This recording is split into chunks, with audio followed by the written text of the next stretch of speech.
You're listening to the Pace Radio Network here at paceradio.net. The views expressed by the individuals during this broadcast are their own opinions, and they may not be the same as those of their group or other organizations they may be involved with. All medical advice during our broadcast is not a medical opinion and should be checked with your medical physician.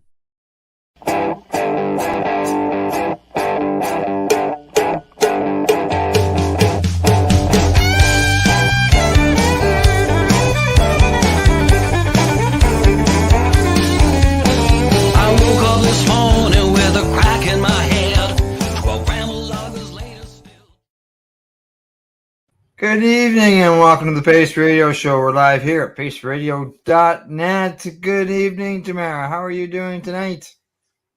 I'm all right. I'm a bit tired, but that's the usual for Wednesdays because it's the closed Tuesday, open Wednesday, and now we start staying open until 10.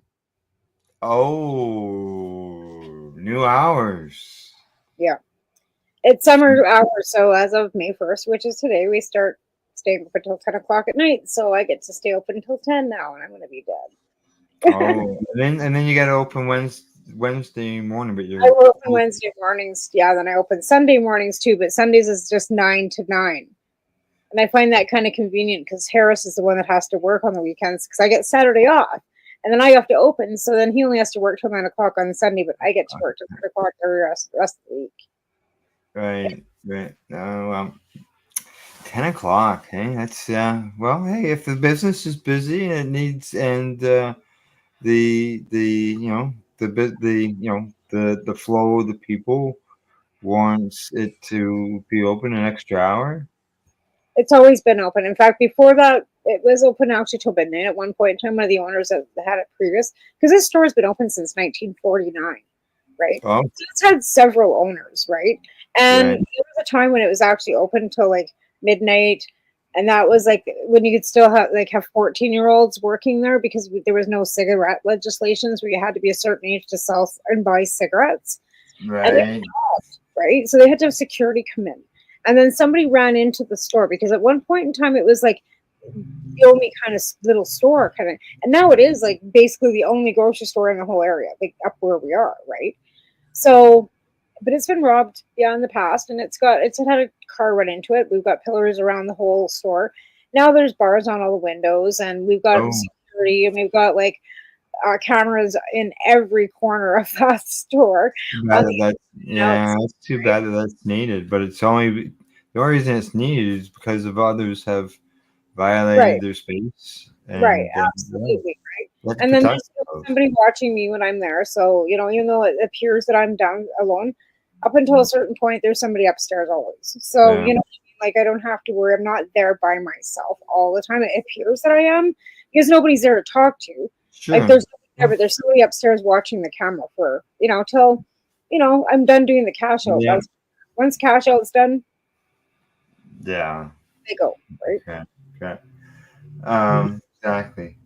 Now there was something I was going to get you to update on. Now I can't remember what exactly it was. I can't remember. Oh, how's Alvin from his surgery? It's bleeding still. Oh. So I don't. He says he's fine. I think he's been he's lifting his legs. He's doing things that he probably. And the stereo tape just came off yesterday. Okay. Yesterday, right? So there's still a little bit of So yeah. I understand.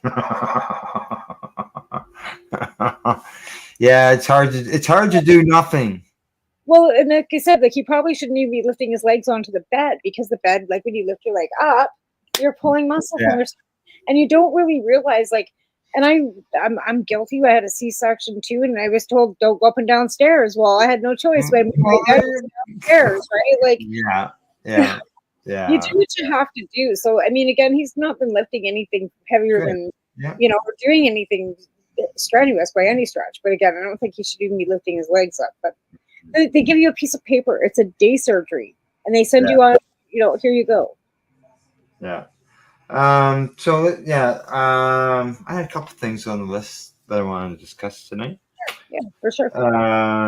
Global Marijuana March this Saturday. Global, right? So it's not just happening in Toronto. First Saturday of every May. That's right, exactly. So Toronto, that'll be started from 11 till 5. Um, I'm sure everybody, people who are in the area and who've been there in the past, everybody usually meets in around the horse. That's the location where I would say probably for a lot of events because it's There's just one so thing easy to say. there's one thing I'd just like to quickly mention because it's Toronto, because I know what lots of you remember Leslie Matchett. Remember what? Leslie Matchett. Yeah.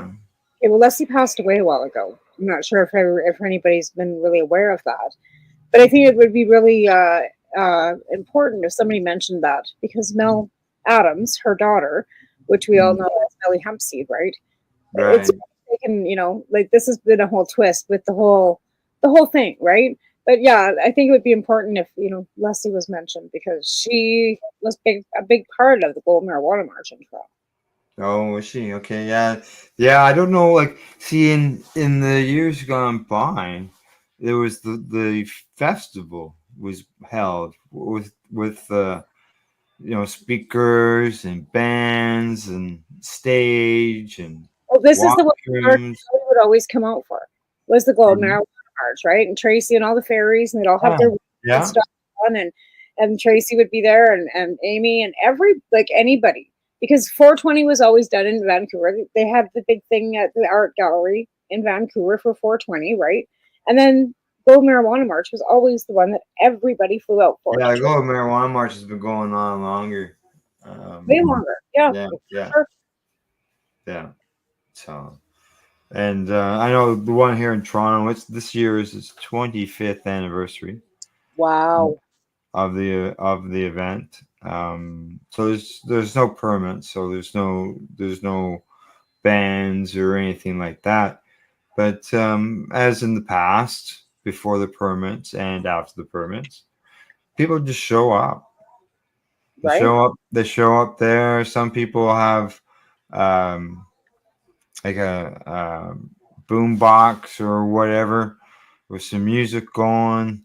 There'll be people, just gathering around, and then all of a sudden somebody will open up a vending booth out of nowhere. People. I've seen people bring stuff in coolers or just in wagons, right. and yeah, just walk around selling the stuff out of the wagons. So You know I what? The thing, expect some of that. right? What's that? It's our culture. This is something that we've done for like Yeah. 25 years, right? This is like epic. So just And the police have been notified. We're hoping for a good showing, a better showing than last year. The unfortunate part is present weather forecast, and we know the weather forecast can change. Um, is calling for some rain, so that could put a little bit of a damper on things. But that umbrella won't cure. well, see, that's the thing.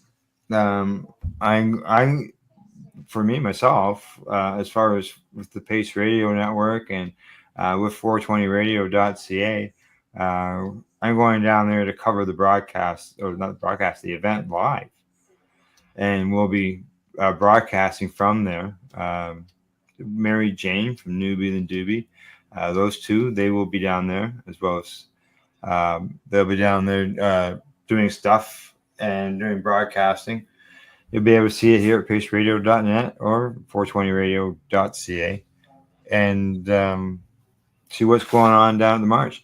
But even though it's raining, excuse me, we're hoping that our plan will allow us still to broadcast. So it just depend on what kind of rain that we're getting. If it's Yeah, driving hard wind rain, well, obviously that's going to be a bit of an issue.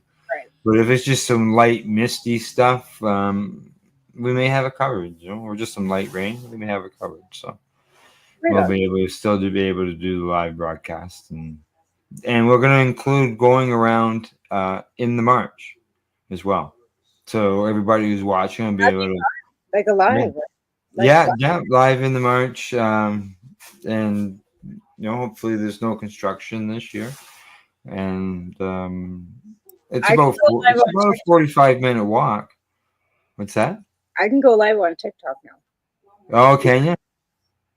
Yeah, I haven't done it yet, but yeah, I've got Okay. now that I can go live. Yeah. Yeah.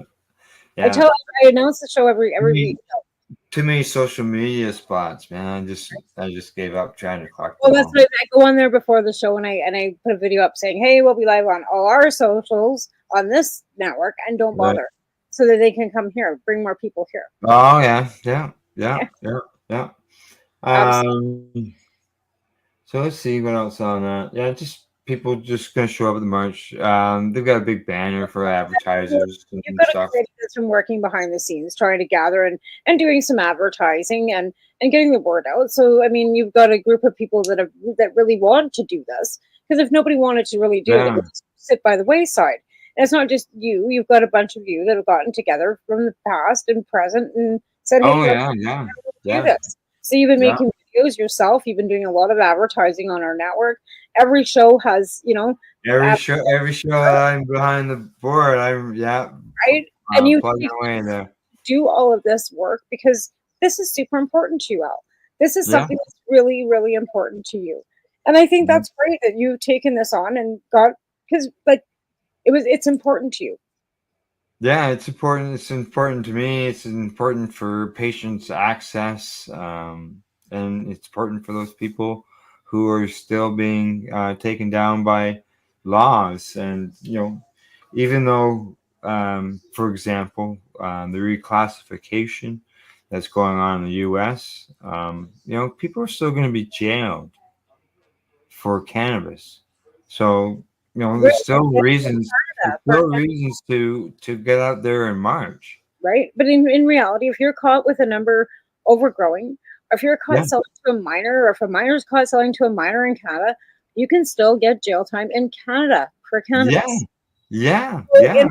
People use that example, the 18 and 17-year-old couple. right? Yeah, Or no. 19 and 17, because here it's 19. You have to be 19 in British Yeah, Columbia. well, yeah. Federally it's 18, and provincially most of the provinces are 19. Quebec is 21. 21. Yeah. Yeah, Well, Alberta's 18. yeah, Saskatchewan, yeah, exactly. I think Manitoba's 18. Yeah, I'm not sure. Ontario, I think, is 19, right? 19, Yeah, 19. 19 in British Columbia. But it's Yeah. 18 across prairies. And you know what? It's funny. I just seen a clip of something, and there's a comedian talking about, being, hi, I'm from Alberta, blah, blah, blah. They're talking about it. And the guy says, fuck Trudeau. He goes, oh, you're an Albertan that can't read then, right? Right? So the Oh, comedian kind of what? twisted. It's a comedian doing some stand up, and he's talking about Right. an Albertan, and then he starts talking in Albertan, like, hey there, boy, let's do some, drinking beer, blah, blah, blah. And somebody screams out in the audience, fuck Trudeau. And he goes, oh, you're an Albertan that doesn't know how to read. Or fuck Trudeau is out in Albertan as I can't read. That's what it Yeah. was. It was funny.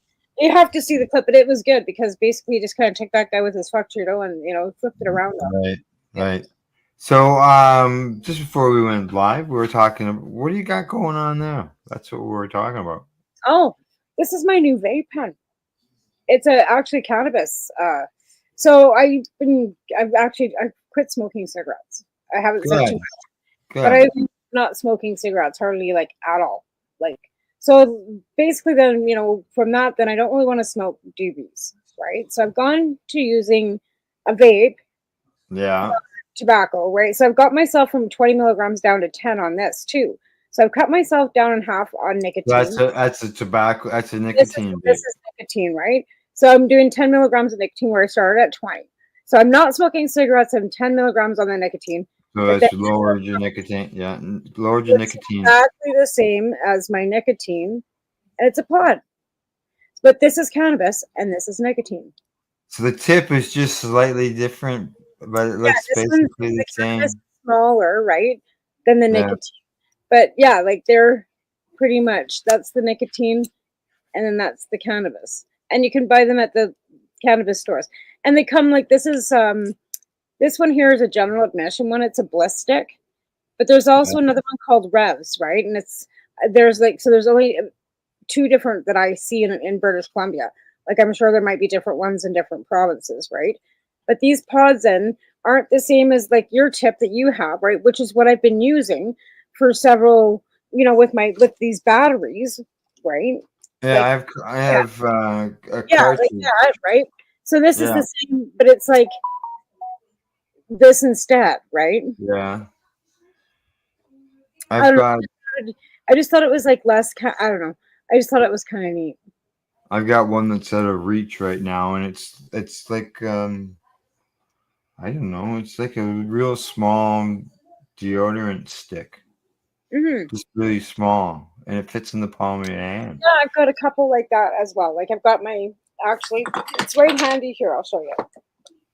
This is also one that I bought.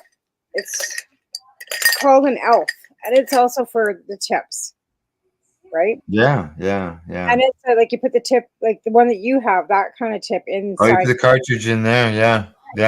right? These are 510 cartridges. Yeah, and that would go inside of here, right? But this has got a little gold piece that you have to always have to put on the bottom of the tip, and if you lose that little gold piece, this whole thing doesn't work.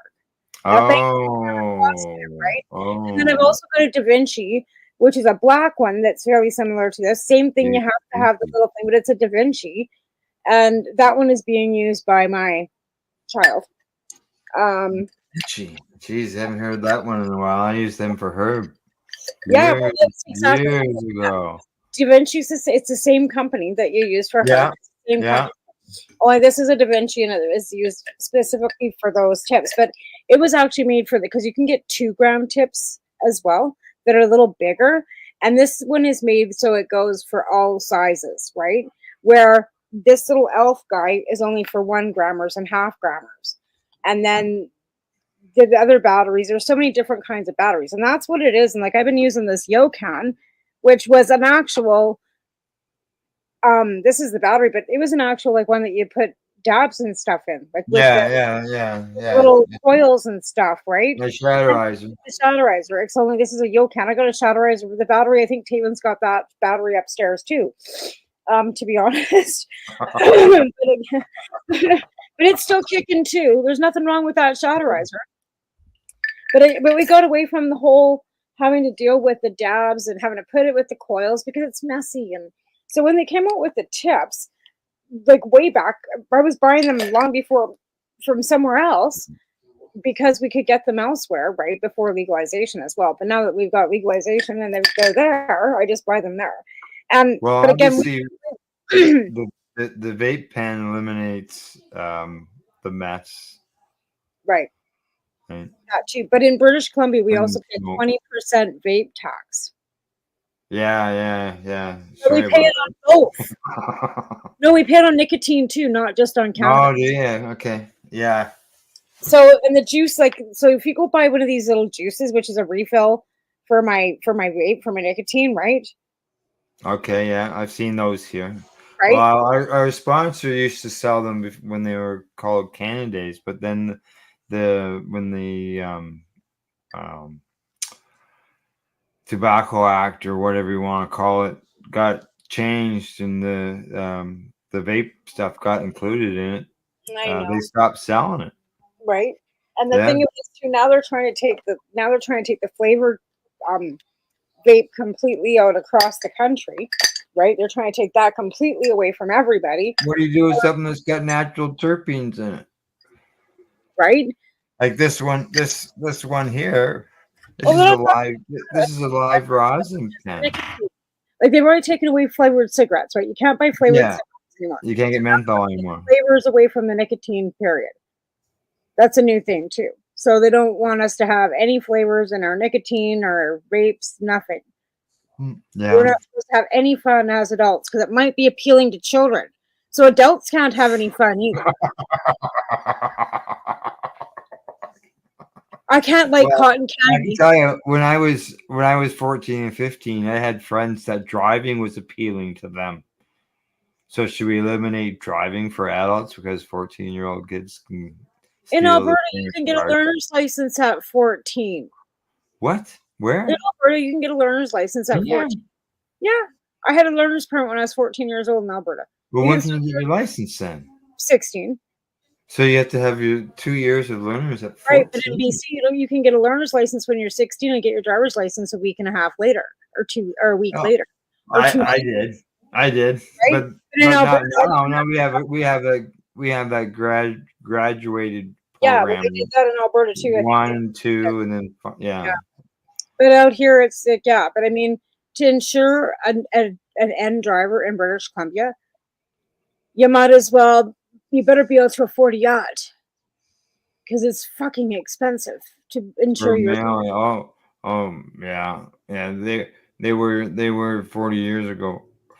It's cheaper for your kid to buy a beater and insure it as a first driver himself than it is for you to add it to your own insurance. So you might as well buy your kid a $500 beater.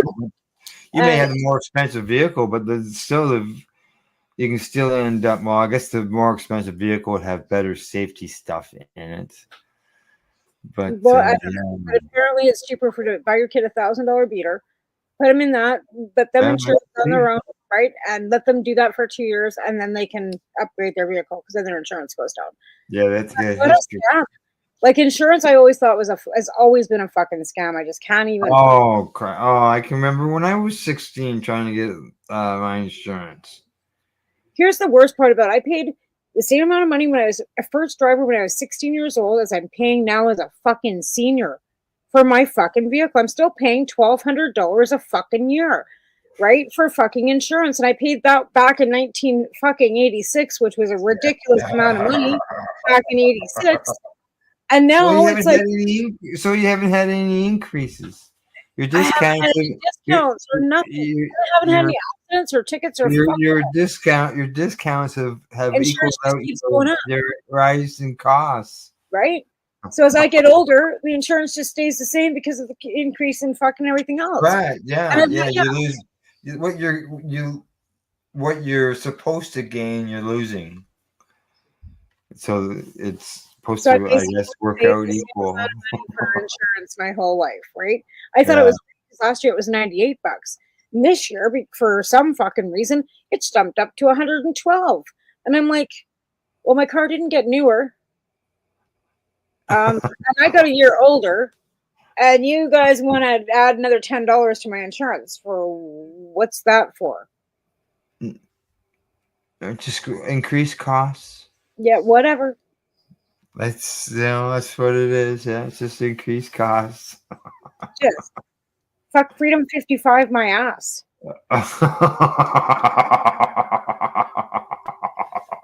Remember that?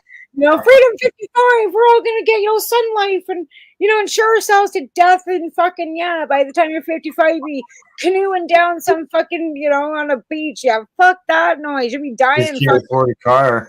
You can't afford a fucking paddle for your canoe, never mind. Yeah, it's right. So we got our cousins come over, they go, we're just going to start growing our own weed. I said, there's no market for that. He goes, no, but I know I can grow better than what I'm smoking in the store. So I'm just going to grow my own. I said, well, you can do that. Like, you always could do that. Like, it's not new. But yeah. Today I went into town because I'm out of town and got a hearing test done. And how'd that go? Some of my high frequencies levels suck, so there is a reduction in my hearing. But unfortunately, I also have to deal with tinnitus.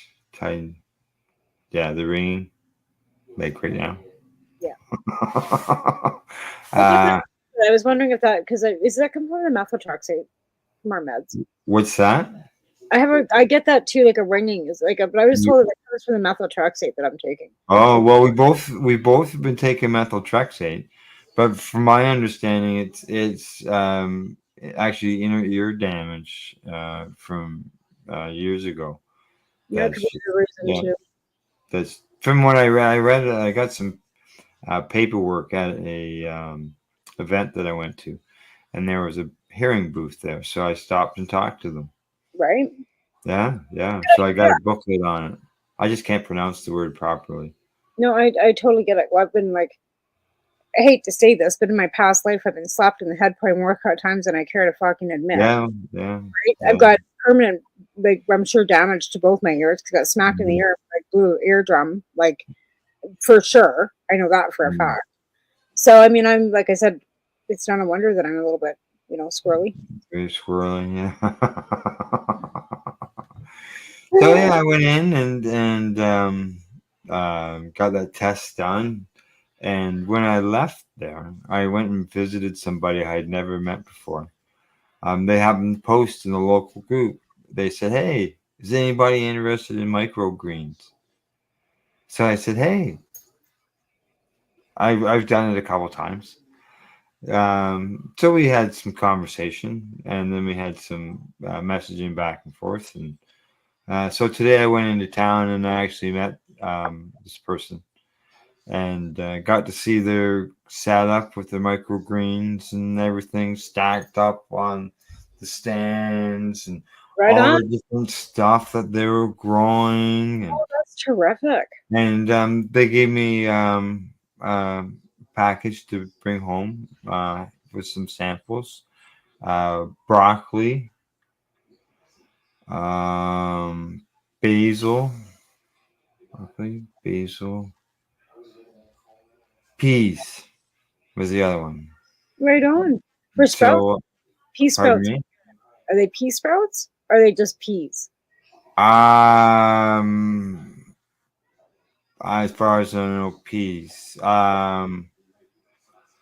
Was there another? There's a kind of bean. What other kind of pea bean could there be? Oh, there's all kinds of beans. Okay. There's beans, there's yellow wax beans, there's kidney. No, none of those types. No, no, more. It was like a little wee brown pea. Oh, so that could be. There's a name for it. I just can't think of what it is. Yeah, and so they had them. So they gave me some of their harvest there. And the thing is, like, I read reading the packaging. Ready in 5 days. How the fuck can you grow in 5 days? Well, apparently you can grow food in 5 days. Yep. Yeah.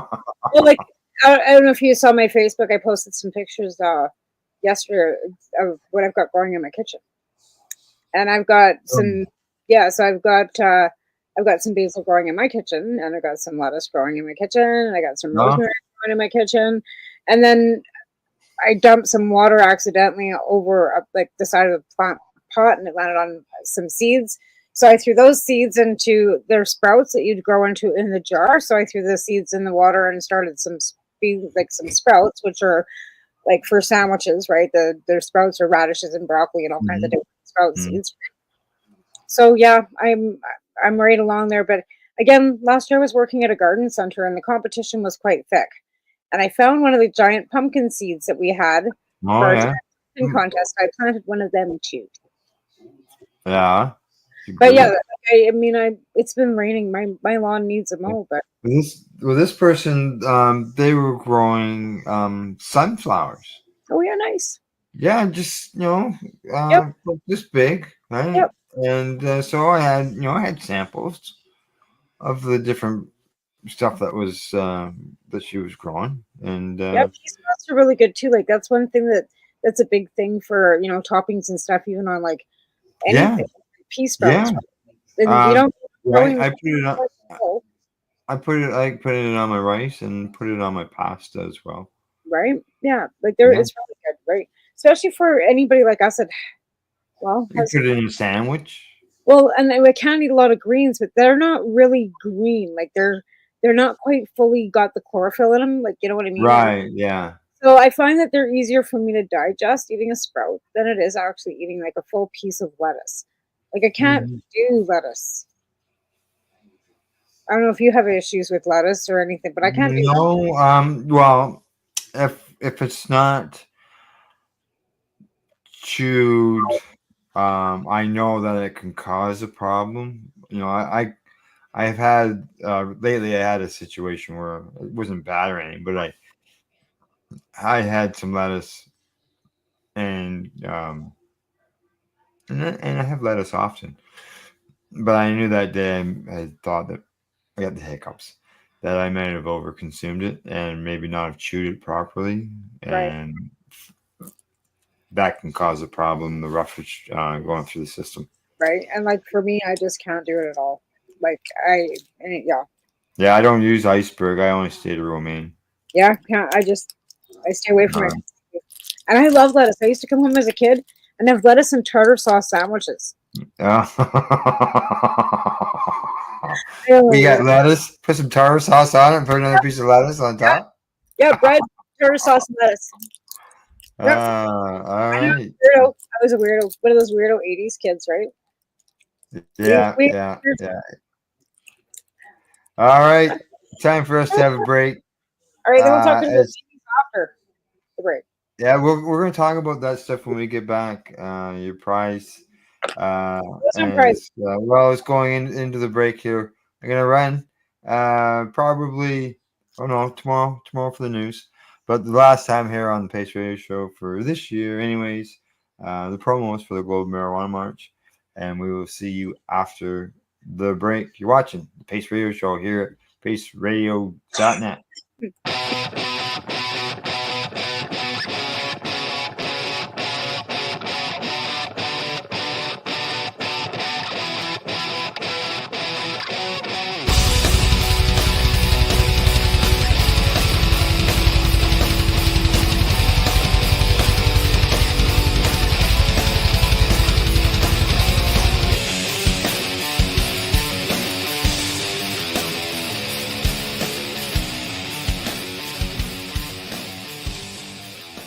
You're listening to the Pace Radio Network here at paceradio.net. Camelford Lifestyle Shop. Open Monday to Friday from 10 till 7 p.m. or by chance. Check out our flags, our t-shirts, plus our hats, and look of that supply of rolling papers, plus much more. We've got bongs and your favorite herbal vaporizers. Look at all the incense we have, as well as for those who collect knives, check out these knives in our collection. And while you're here, stop in to see Shay at the piercing room, where you can get poked by Shay.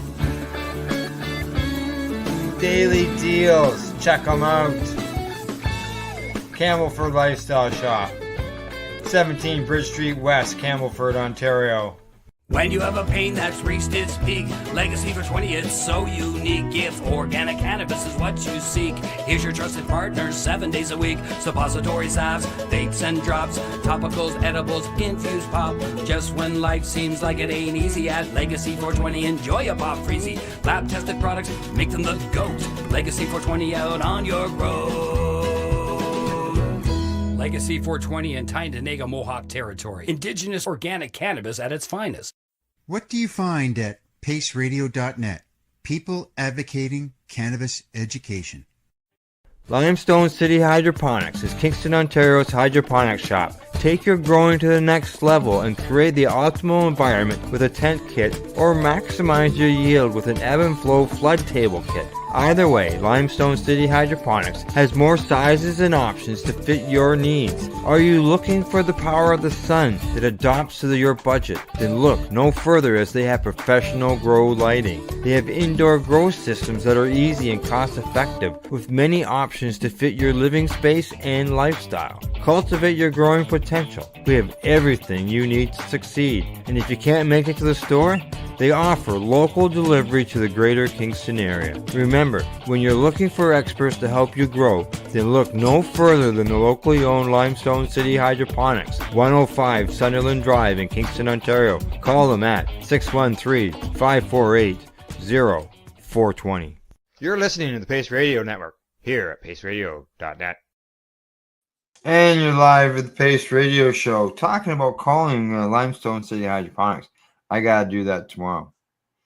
I gotta find out what they got in stock for microgreens and have them send me some. Right. I bet you got a fair selection. They do. I need some. So, I saw you waving something before the break there. It looked Yeah, I like was dude. going to say we should talk about the doobies that I bought. But yeah, I bought some sativa today, Oh, which is not usual for me, but I wanted to try some because that one's got a fair bit of pain still, right? So I thought right, maybe some different sativa would be better for us to try. So yeah, like I said, these are general admissions. I usually buy the infused ones, so they're right. fairly reasonable. They're about $25 for 3 joints. But yeah, that's Three all. joints. Yep. Yeah, half-gram joints. Yeah, they're half-gram joints, but I don't know. Like I said, it's the legal market comparably to what we're used to Yeah, before. I don't mind it to the simple fact that I can go. I don't have to fucking wait for somebody. I don't have to yeah. guess what it Now, is. have you ever weighed one of your own joints? Like, Like that I've rolled myself. yeah, just just rolled it. Just you had the scale one day. You had some pre-rolls there. You just threw it No, up. my scale got. I don't even have a Yeah. working scale anymore. Mine were usually anywhere when I've tried it, anywhere from 0.6 to 3/4 of a gram. Yeah, yeah. I would say Yeah. mine are probably about that too. Like they're fairly Like a good. half-gram joint isn't very much smaller than a 0.6 of a joint. But they No. look so small. I don't know. Maybe it's because they shape them like cones and they Well, I think it looks put so. an inch long filter on the Yeah, end. but again, you have to like when I think about it, I think yeah, they're kind of tiny, but they're also like the outside's dripping with keef. Then they've got an infusion like shatter on the inside plus cannabis, right? Right. So that's about an average. Like I mean, I don't know. This is a blue zigzag, There you go. so that's a blue zigzag compared to their. It looks There's like half a joint. yeah, pretty much half a gram, right? Yeah, it's half a gram. And they use machines like we've got these other ones that I bought before. They're rolled so tight you can't even smoke them. Oh, And I really? mean, like they are. Where are those? They are like so rolled, so tight. What did I do with them? They were like in a case of 8 or 10 joints, and some of them were chem cake and sugar cake or You got something. that many joints in a pack? Oh yeah, here they are. Yeah, chem cookies. Here they are. So they come in 10. So you can they come 5 and 5, right? So this is them here. Okay, let me take this silly background off here because it's like I can't. Yeah. Okay. Then I can at least You can always put it back up when you're done if you want. my messy bedroom foundation. So these are chem cookies, right? But these and then they came with like there's 10 in a package, right? 5 and 5. But these are literally rolled so tight that you can't like they are like You can't draw through them. It's not the they are filter on. there's a filter in them, but they are like so like Wow, really, eh? yeah. So these have Rolled been by machine. Big they, time. I'm assuming that they were rolled by a machine, but yeah, they come 5 and 5. So we had these ones too. Well, here's the other ones. I kind of like just toss some sugar cake and chem cookies. So this comes in one package? This came Two in different- one 10 pack, right? Yeah. Oh. Yeah, and it came in a great big plastic tube like this, only it was bigger. Yeah. Like I've seen 3 in a pack. I just haven't seen 10 Oh, yeah, or, you can or get 10 packs. Yeah, you can get 10 packs. Yep. So feel yeah, like, oh. I know, right? Like I said, it's there's Yeah, yeah. much Like I don't I don't like lately I've been buying the vaping cartridges because it's not smoke where I'm using it in spots where I can't smoke, right? right because there's no smell. But again, Yeah. because I'm not smoking cigarettes, I'm trying to stay away from the flower too because I'm vaping. I'm trying to get, like I said, I'm trying to get off all of it. Not this Yeah.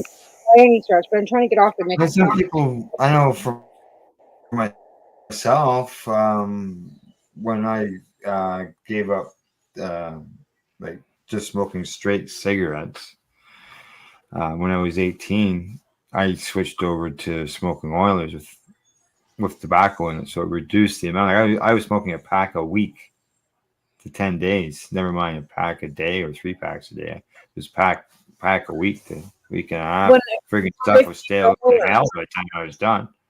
when it costs $50 for 2 packs of cigarettes, I can't. I was at the gas station on the reserve, and I saw a sign and it said a carton was $135 or $125. That's And cheap. I went, what? That's cheap. The cheapest carton of cigarettes out here is $152, and that's 10 packs of 20 cigarettes. So for 200 cigarettes, those are neck cigarettes. They're $152 plus tax. So it works out to being 172 something. But John Player's smoker, $172 plus taxes, $204 for a carton of cigarettes. But if you buy them on a daily, it's $50 for 2. $204 for a carton of cigarettes? And that's 10 packs of smokes. If they're Did you hear 25. the thing that was announced the other day? Starting in a year's time from now, I believe it's a year. It might even be shorter. King size cigarettes. Yeah, it's before then. King size cigarettes will have to have on the cigarette itself warnings. Oh, they already do. Do they? They already do. Well, it might be because of your province, because Ontario is just starting it. Yeah, maybe. But they already. Yeah. I'll go. You want me to? That's they already do that. So I'll show you. has anybody complained about what you're consuming when you're burning the ink that's on the paper? I don't know. It's probably edible ink. What's the effects of smoking it? I don't know. Neither do I. Some people might say it really doesn't matter, does it? Probably not. If you're smoking cigarettes, does it matter what you're Correct. But you know, the thing of it is, what I think is the worst thing is if you're a tobacco smoker, you are ex-nate on everything, including life insurance. Oh yeah. Like, yeah. I mean, they don't even want to give you life insurance, and if they do, they want to charge you through the ass for it. And I think that's pretty unfair because people all die, no matter what. You're all going to die, whether you die of cancer, whether you die of you get hit by a car. You're all going to die. So why should your family not be entitled to the same benefits? It's not your family's fault you smoked.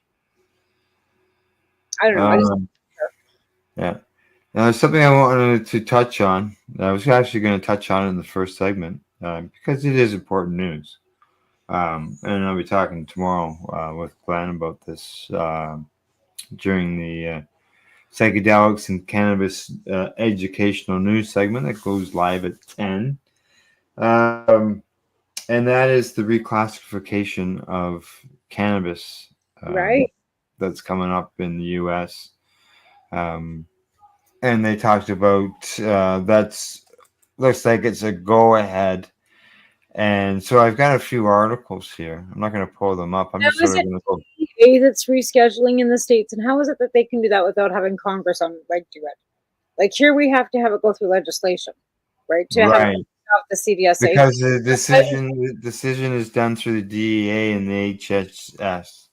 So then, would Health Canada be able to remove the cannabis from the CDSA?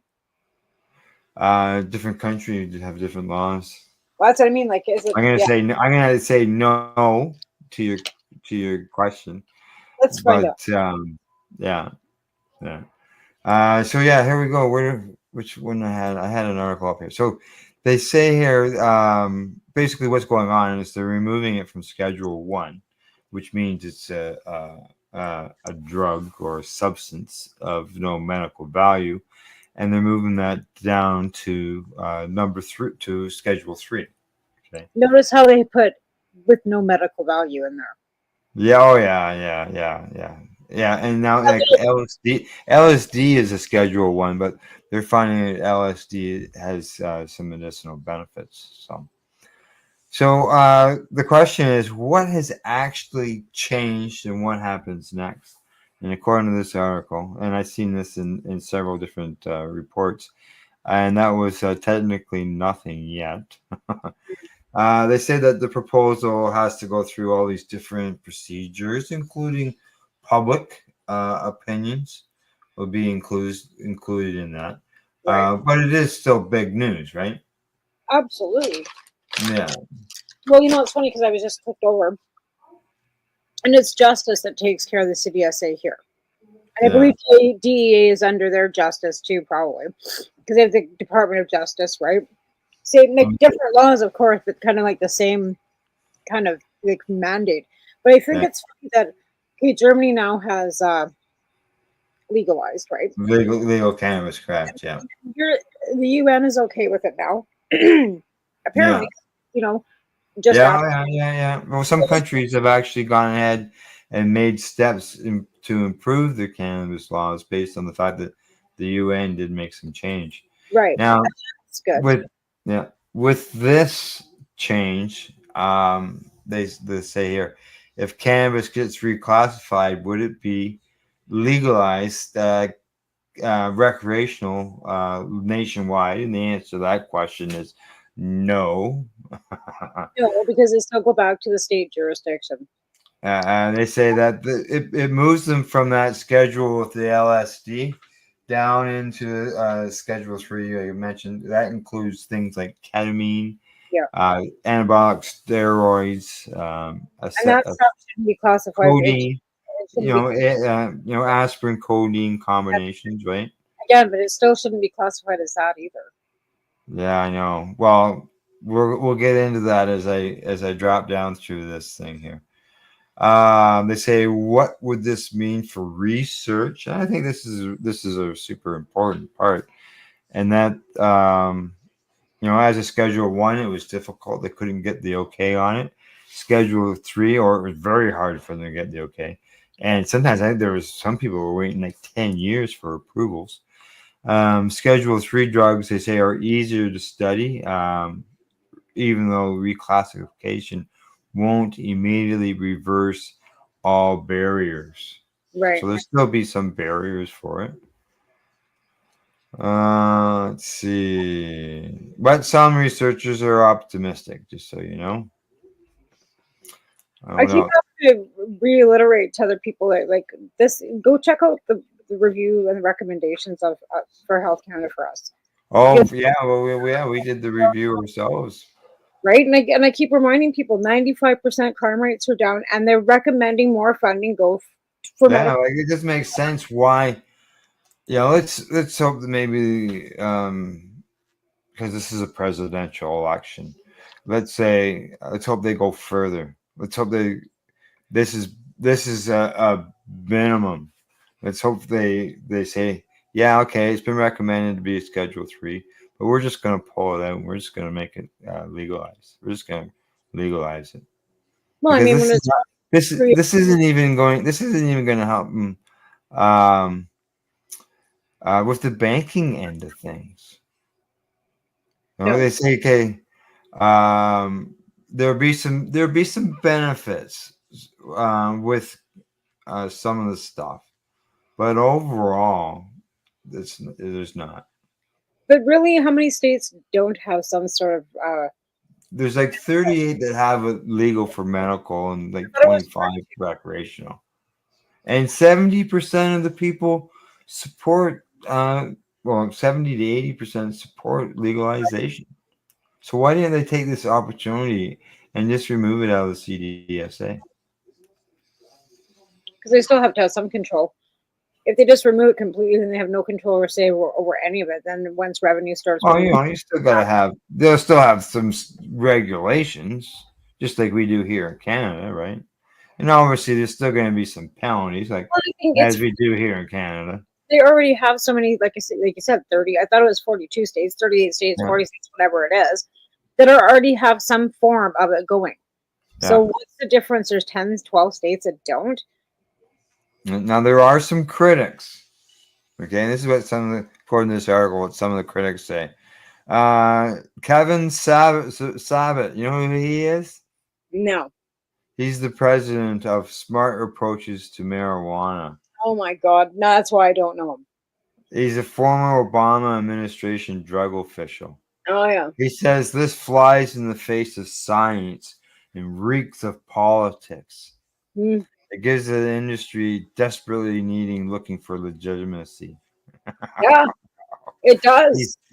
He's got the smart end. Believe me. But again, it is an industry, Yeah. Oh yeah, they are. Yeah. Yeah. right? And Yeah. but at the end of the day, too, though, our the policies the liberals put in were never meant to become an industry. It was for public health and safety. Regulations were put in to keep it off the streets and away from children. Yeah. It Now. was to help people not get sick because of the mold. Like these are the Yeah, those are the things that they're saying. Oh yeah. Now they say some people obviously are against it. Paul Armoretto, he's the deputy director at Normal.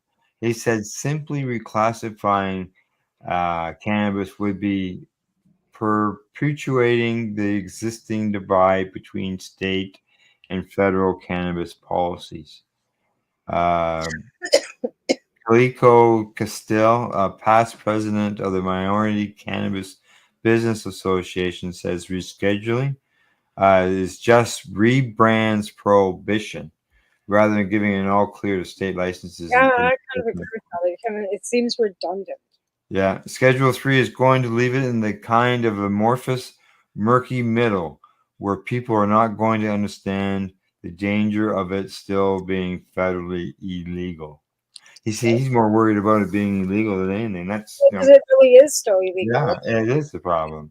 It's not changed the legalities of it. It's just changing the scheduling of it. So it really doesn't do anything for the legalities. It doesn't make it just picked up for smoking a joint. Mm-hmm. So it does. It's redundant. It's a redundant policy that's wasting time. It's just a waste of time. It's redundant. Yeah, I agree. Now that now that you kind of put it that way, it is. It's completely redundant. Yeah. But now I'm just going through. It doesn't affect us, thankfully. Thankfully, we don't have this issue. Like, thankfully, however it is. But my fears are, what would the conservatives do to the cannabis legalization if they got it? They already decided they're going to rip apart everything else. They say here that they're going to axe everything. They say in this article here, they say some critics argue the DEA shouldn't change course on cannabis, saying rescheduling isn't necessary and could lead to harmful side effects. Now, on the other hand of the spectrum, others argue, say cannabis should be dropped from the controlled substances list completely and instead regulated like alcohol. Yeah. That's one smart cookie right there. Yeah, 38 states have it legal for medical and 24 have it for recreation. Except for the whole like regulated like alcohol, because it's not this. Yeah. Let's see. It's gonna end up, I think, somewhere along the line in the campaign stuff, because Biden's been doing these pardons, but it hasn't been releasing a lot of people. But he has mentioned to the states that they should also look at reviewing their situations when it comes to for cannabis. Didn't Harris already mention that they were talking about like, and decriminalization again is not something that is. I'm not a fan of decriminalization. No, I'm not either. I think it's just another cash grab, whatever, fines clog the courts, whatever. It's stupidity. But if you're going to look at regulation, because I wouldn't say anything's legalization either, because what we have really isn't legalization, it's regulation, right? Or there wouldn't be any. Yeah. Right? Yeah. So that's how I look at it. Okay, now, so what I got in this article here, I'm going through a few different articles. And, now, what does this do for companies trying to find a bank? Does this benefit them? Because we're dealing that up here in Canada as well. And let's say here, they say, as far as financial institutions, I don't necessarily think it's going to have a demonstrable effect on how they deal with cannabis operators. That's according to Morgan Fox at Normal. He's the political director there. And similarly, getting from international then for their international export if the banks aren't doing it. A spokesperson for the American Bankers Association says any potential decision from the administration to reclassify cannabis has no bearing on the legal issues around banking cannabis. Cannabis would still be illegal and under federal law, and that is a line many banks in this country will not cross. So there you go. That comes right from the Bankers Association. So that's not going to help any of these So businesses. is it the same? I can use my credit card. I can use my bank card at all these stores. So in Canada, are the Canadian banks allowing them to use their system then? Now? Well, like when you go into like they're usually like it's not like a TD machine or BMO machine. It's usually like a Stripe or some other like a separate party. Well, even my store doesn't have a bank. It's a Moneris. It's not a Yeah. right. Um. So again, but then I have to wonder, okay, like, so you got Tweed and you got, Aurora and all these big growers. They had problems as well. Oh yeah, they had problems. Yeah. Cannabis internationally. How are they getting those payments? Oh, they had. I know they had problems in the beginning, and I know that there's still some who have problems. But yeah, some of them are under the big banks. But So those are probably the ones that they're looking at overseas, but they're paying these outrageous $5,000-$10,000 a month service fees, in order to be able to use them. Well, they're saying that that's why they've quit selling in Canada and selling overseas is because of Canadians' excise tax. And I'm thinking, and you're bitching about excise tax, yet you're paying that in fees for banking. Plus. Yeah. Makes sense. Anyway. Now, as far as the banking end of things, apparently they're hoping to have that fixed up, but it's already passed some level of voting, like 6 or 8 times. Look, see, now it's just to answer some of your questions, whether this won't help you exactly, but they say here, according to some report, so there's 675 financial institutions that are doing business with cannabis companies in the U.S. Right, but their banking system separate from ours, right? Oh yeah, it is, but there's still things that do affect ours. Right. Yeah. And then so Germany and Israel and all their banking systems are separate from ours. So an international transfer for said goods would have to go through some wire service of some sort, right? Yeah. So yeah, there's a safer banking act that's in the pipe, but I'm not giving it any substantial hope just because they've been let down in the past. But we'll see what happens. I think they're just waiting a little closer. Hopefully what I'm thinking here is correct. But as things heat up in the election, that it's going to come out. There's got to be more to this, more than just reclassification and pardons. I'm hoping that one of the parties says let's legalize cannabis, but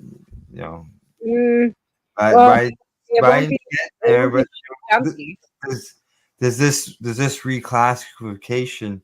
Humpty Dumpty won't. He's selling Bibles and pounding on abortion. So there's no Dumpty's going to legalize cannabis. Well, he's trying to cut back on women's rights, and you can't smoke cannabis. I don't think that's and actually, there's the session removed the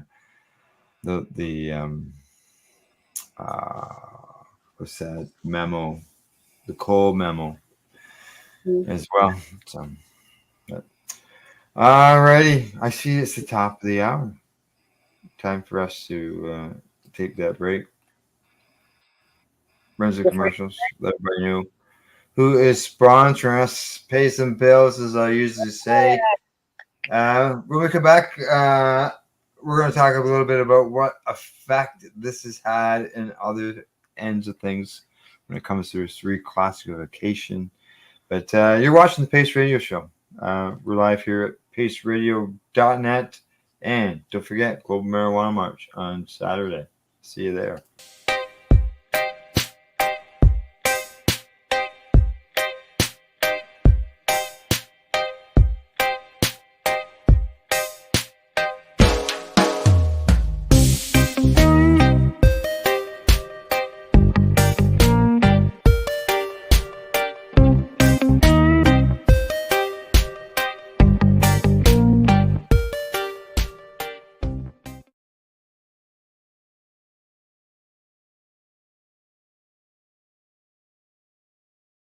You're listening to the Pace Radio Network here at paceradio.net. Limestone City Hydroponics is Kingston, Ontario's hydroponics shop. Take your growing to the next level and create the optimal environment with a tent kit, or maximize your yield with an ebb and flow flood table kit. Either way, Limestone City Hydroponics has more sizes and options to fit your needs. Are you looking for the power of the sun that adapts to your budget? Then look no further, as they have professional grow lighting. They have indoor grow systems that are easy and cost effective, with many options to fit your living space and lifestyle. Cultivate your growing potential. We have everything you need to succeed. And if you can't make it to the store, they offer local delivery to the greater Kingston area. Remember, when you're looking for experts to help you grow, then look no further than the locally owned Limestone City Hydroponics, 105 Sunderland Drive in Kingston, Ontario. Call them at 613-548-0420. Are you looking to get your medical cannabis grow license? Limestone City Hydroponics can help patients through the process of obtaining their license to grow medical cannabis. What's that? You don't have a doctor? If you meet the medical criteria, Limestone City Hydroponics has a nurse practitioner who can assess and provide medical cannabis prescriptions. What are you waiting for? Contact Limestone City Hydroponics at limestonecityhydroponics.ca or call them at 613-548-0420. What do you find at paceradio.net?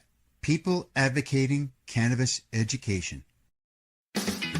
Enjoy the buzz of legalization with Campbellford Lifestyle Shop. From lights to plant nutrients, books, consumption accessories, and more, we've got all your basics to grow or consume cannabis. Visit our info center or take a look at our piercing services and body jewelry, now available in-store through Campbellford Lifestyle Shop, 17 Bridge Street West, Campbellford.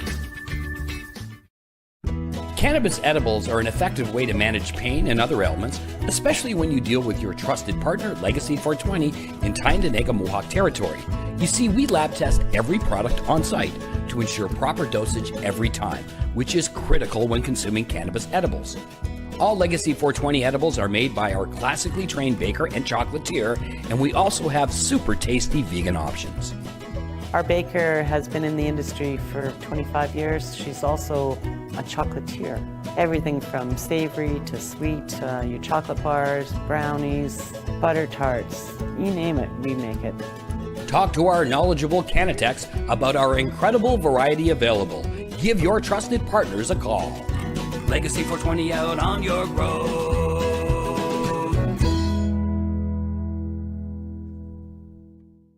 You're listening to the Pace Radio Network here at paceradio.net. And you're live with Pace Radio Show. We're just shooting shit tonight. And before the break, we're talking about the reclassification of cannabis in the U.S. from Schedule 1 to Schedule 3. It's not a done deal yet by any means.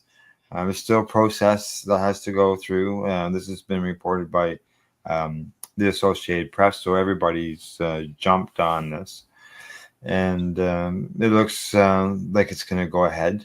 So we talked earlier about what was going to change, what wasn't going to change, such as it being legal, right? But when it comes to stocks, they soared. I know at one point yesterday I saw one. I posted a picture. One company was up 78%. That's huge. I don't understand how that's going to affect the Canadian companies. Well, it was a Canadian. It was a Canadian company. That's right. It was Canopy Growth. At one time, they were at They go, like, 78%. on the dirt, right? Yeah. But how is that gonna? Well, I guess that means they can export. And there are Yeah, well, because because they are down in the U.S. as well, right. right? They That's, have again, like who knows how many how um many yeah small they already own too, right? other companies as well have gone up about 20%, 18%. I saw one report that said that one company went up. They weren't in this article, but one had gone up 46% because they're looking at it at it's a step closer to legalization. So people are, I guess, going to be putting some money in, and that's what they're hoping for, I guess. Well, I But mean, to be honest, if it does ever and, legalize and, and North America, as including Mexico, it would be a huge industry for all three countries, and oh yeah, it would totally take out the cartels, right? And that, well, I wouldn't say totally, but it would really cripple a lot of the lower end of things, right? I don't know. yeah.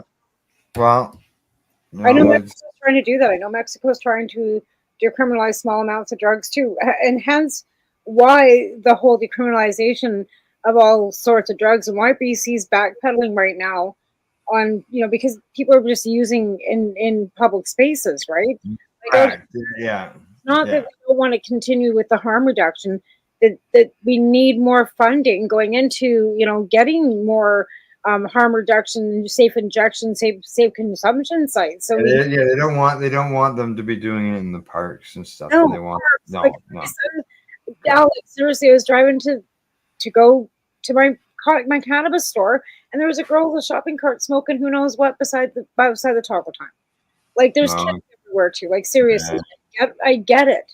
I totally I don't want to see it either, but I understand the whole addiction part of it. But then we have to figure a way to get it so that it's not like Amsterdam, red light district, right? It's all fenced in. You go in, there's security, there's people watching, there's parks and all kinds of places for you to consume and wherever you want to, right?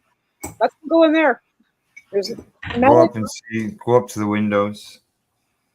well, exactly. Like I said, like there's places. And those aren't cannabis store windows. Well, they should also be allowing harm reduction, right? Yeah. With No, well, hey, they just banned tourists from going in there. They do. You can't go in. Yeah. They took the cannabis stores. I don't think are in the red light district area where I'm talking about. The just a second, I gotta jump in here. I got a cat that's just ripping and tearing at a seal at my door. I'm all frozen up. I can't. Neither one of us are moving. Oh, I'm moving on my end. Yeah, I'm not moving. No. Oh, come on, move. Your hand is raised. Oh. And now there we are. There you are. You're back. Yeah, You're back. but like I said, like there's got to be like a way where we could put an area in each town where it's just a small corner of one little town where you've got like an area where you can go and use, right? I don't know. I'm gonna run and rescue my cat. Gail's not available right now. So what I'm going to do, I'm going to run a pace memory of a person in our advocacy world that used to lead the Global Marijuana March here in Toronto, and that's our friend Michelle. So I'll be right back. All right.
There you go. Little paste memory. Got my key in. Saved the seal on my door. Oh, shit, right? Yeah, yeah. Well, normally it's the dog. The dog wants to go out, right? So I have to let the dog in. I've got that covered. The gate. Yeah. Alvin's out there. Taven's in, and everybody's like all in pain because he got one cut in the gut, and the other one's got braces on his teeth, so nobody's talking. Oh, yeah, yeah. As far as reclassification, it's gotta go. It's a big step, but it took 50 years for them to take this big step. Okay, and I really hate for it to take another 50 years for it to be legalized federally. If they take the steps that we did, it shouldn't take that long. And in Yeah, reality, and in reality, like even for us to have it removed from the CDSA completely, it's the same. It's the same steps. The only difference is we've had Bill C-52, which knocked it, like, which made it legal pretty much. You know what I mean? Like, we've had the bills that have taken it off and removed it during legalization. So those steps were taken during the Cannabis Act. And the Cannabis Act was an effective way of, so they'd have to basically put in their own Cannabis Act, right? Yeah. Oh yeah, down there. Yeah, for Be sure. introduced into, Congress and go through Senate and play the whole limbo jimbo like they just did with Ukrainian funding and blah. Yeah. It's the same thing here. Like I said, the only difference is the Liberals put into policy, right? And the policy was then taken in as part of their platform. So when they were elected in 2015, they were able to then introduce the bill quickly, get it passed through legislation and through Senate and wangle its way through. And that's why it wasn't immediate here either. No. There's a process that has to. Right? Yeah. Oh yeah. There's a process. All the same BS, right? So yeah. Even though a lot of us would be, it was hard. There was a lot of input, but a lot of people didn't feel like they were listened to, because there were some things that just head scratching, and those are the things that. And you know what? I agree 110%. But I'm happy we are where we are, because 10 years ago, when in 1998, when the Hitzig case was first hitting the courts, did we ever think we'd ever be here? Where there's a story. Oh no, shit, no. When I started in 2007, having to fly to Ontario because I was fighting the Alberta College of Physicians because my doctor wouldn't even sign my paperwork in Alberta. Did I ever think we'd be sitting here? Is it perfect? Absolutely fucking not. But no legislation ever perfect to begin with. But I'm saying, like, we are far. People aren't getting arrested like they used to be. Right, but we are far farther ahead than most countries. Again, where's the taxation, right? And I'd like to see a little more, injustice, in that on where the cannabis taxation is going. We know it's going to law enforcement and all these things that we really don't want to see. They do have to make some adjustment there on their numbers. Right? On that. But that study that we just finished writing and everything, finding out all these consultations have cost the government millions of dollars. Oh, there's pile of money. Pile of money's been going into it. It's never mind ArriveCan. Like, there are all these consultations and all these committees that I know that are going on behind back doors, and not back doors, but in behind the scenes. It all costs money. So when Canadians are asking where their tax money goes, it goes to these stupid committees because everybody wants consultation on everything and have to have 20 hours of this and that to be able to get to where it's got to go. Bureaucrats, red tape, and BS is what's costing the taxpayers money. Yeah, and then we're told that we listen to Canadians, but then you wonder when you look at what's there. Yes, there is. There's some things that we question. Right, when you take these polls always, because I take the Angus Reid polls, right? They will ask you your age, where you live, blah, blah, the demographics, and then decide if you're the right person they want for that poll. So when they're doing these polls on, really? They specifically ask you what your leaning political party is. And if they want to do a conservative fucking poll, if you're a liberal or you're an NDP, you just say, thanks very much. We don't want you for this. And you're done. and they put your name into a raffle so you could maybe win $1,000. Like, you know what I mean? That's how they, like, Yeah. so these polls and stuff too, like, they're yeah. Another thing I wanted to follow up on from the last show, not from the last show. Was it the last show? Maybe we talked about it at the beginning, or was it the show before that? The 420. You won a prize. How's that going? How's your prize package going? Did you consume everything? Oh no. Oh no, I still have what do I got left? I got a gummy left. Oh yeah. It's a CBD gummy. I tried one. They taste good. They're sugar free. So if you're diabetic, Did it seem like you were having a candy or something? That's felt about it. But you'd have to eat 20 of them to get anything. It's CBD. You aren't going to get anything. Right. Well, as far as the high. Right. You'd have to probably eat 20 of them to have it do anything. Yeah. If it does anything. Yeah. Right. I did get one doobie that I would suggest that you don't smoke. I think I mentioned that, didn't I? Yeah, you did. You did. Yes. Yes. And then I still have some of the cannabis left because I've got I've got all these doobies because I want to infused doobies because of the pain. And I've got what you gifted me, and I've got some other stuff, and then I've got a fair bit of to kind of go through at the moment. So it's yeah, and you see, you're still buying stuff at the store.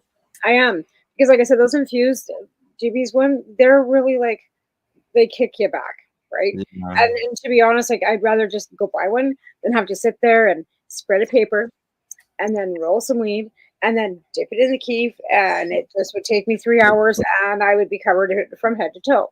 What I do is I roll my joint, and then I coat the joint in oil, and then I take it, and I probably won't be able to find it, and then I take it and I roll it in my tray. I have a rolling tray that collects all my kit, right? And then I take it and I just roll it back and forth, and it coats it. Right? I know that would be. See, my box broke. Oh, here we go. Here we go. Okay. Well, here you can see. Here's my. Oh, yeah. I used to have one of those too. It broke. I bought it. Yeah, it's been broke on me. And then I've got it covered in oil. Oh yeah. And there you go. Voila! You got yourself an infused doobie. So if you try. Oh, yeah. And you. Oh, I forgot to mention. There's a piece of hash inside of it too. Yeah, there's a piece of hash. That hash bone was the cat's ass. It's Jamaican gumball. I lost it. I thought it was all gone actually. Oh, that's right. You found that recently. And you found it. Yeah. So. Yeah. Hi, Gail. Hello. She says hello. She's looking for Odie. Poor Odie. Getting the kitties in for the night. That hash cone was pretty cool. Like with that little ceramic tip. That thing was Garfield's in it. Odie. I asked. I was at a place and I asked for them. They didn't have them. I asked for them when I went back in there too, and they were all out of them. They didn't have them. But I would like. It would be interesting to figure out how to roll it that thin, to roll it in like that. Because it was like a little round pancake, and then you just roll it flat, and then you just roll it up, and then because that's all it was. I take a ball and I just roll it back and forth, like on top of my rolling papers, and make a worm out of it. Yeah. And then put it inside my joint. Is it just you two? No, we're live. Yeah, no guests. Okay. I don't know what it is. Oh, find our kitty. So, but yeah, every once in a while I like to roll up one of those things and do my KIF. I'll have to empty my KIF container there. Yeah. It holds right around an ounce. 26 to 28 grams. Yeah. What's that? Those Keith boxes are the best. Like I said, mine broke. The first one I bought was actually, I had a little round one I bought, and I bought it at that head store in Peterborough that you showed me the picture of, right? And that was the first one I ever had. And then Lisa Kirkman's boyfriend put a cigarette out in it, and put a hole in the screen. Oh. It was dark. We were outside. And so they replaced it by buying me this. It was a whatever, a buddy box is what they were called, right? With the screen in the bottom. And that thing was, well, that was back when I still lived in Coronation. So that'd be like 14 years ago.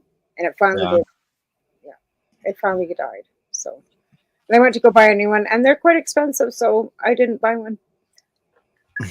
They're not cheap. Like, they're like a couple $100, and I'm thinking, I don't need that. Yeah, $200 I could spend on something else. So yeah, here comes the hiccups again. They're coming. Yeah. So, but let's see what else we got. 5 more minutes. What do you got to talk about for 5 minutes? Well, actually, mushrooms. So we've got. I wasn't expecting that. Okay, go ahead. I have some friends that are looking to like do. She's had a brain injury, right? And they want to use mushrooms. So I've been trying to get a hold of somebody that can like lead me in the right direction of what type she would need. So, but that was something that I was going to watch the Mushy Moment, I guess. Get a hold of Steve. I was going to suggest when you're done there, get a hold of Steve and talk to him. Because I know that they want something that's quite strong. So, yeah. But for head injury, right? And again, with quite a few other things that I've been reading, that the psilocybin mushrooms are going to be quite effective for even like depression. Even Al it's huge with his cluster headaches, right? When as soon as he started saying it, it was like, hey, that, and I don't get them. Like I've never had anything, and I've never really, I don't like the way I feel, so I've never really looked into a lot of it.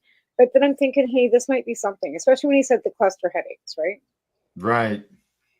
It's remarkable the stuff that they're finding out when it comes to the psychedelic drugs and the medicinal benefits. I'm just looking. They're taking LSD off the Schedule 1 too, or is it? What's that? Have they taken LSD off the Schedule? No, 1? LSD is still Schedule 1. Now they are finding medicinal benefits for it.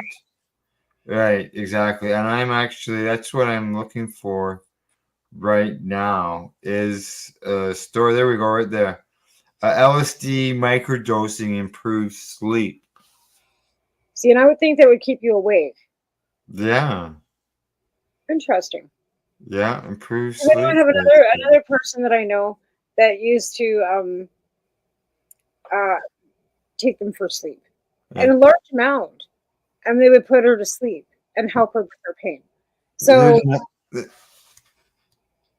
go ahead. Sorry. Yeah, I thought that a large amount would make you stay awake and not, but yeah, effectively sleep and help with pain, right? I can't remember ever going to sleep on it.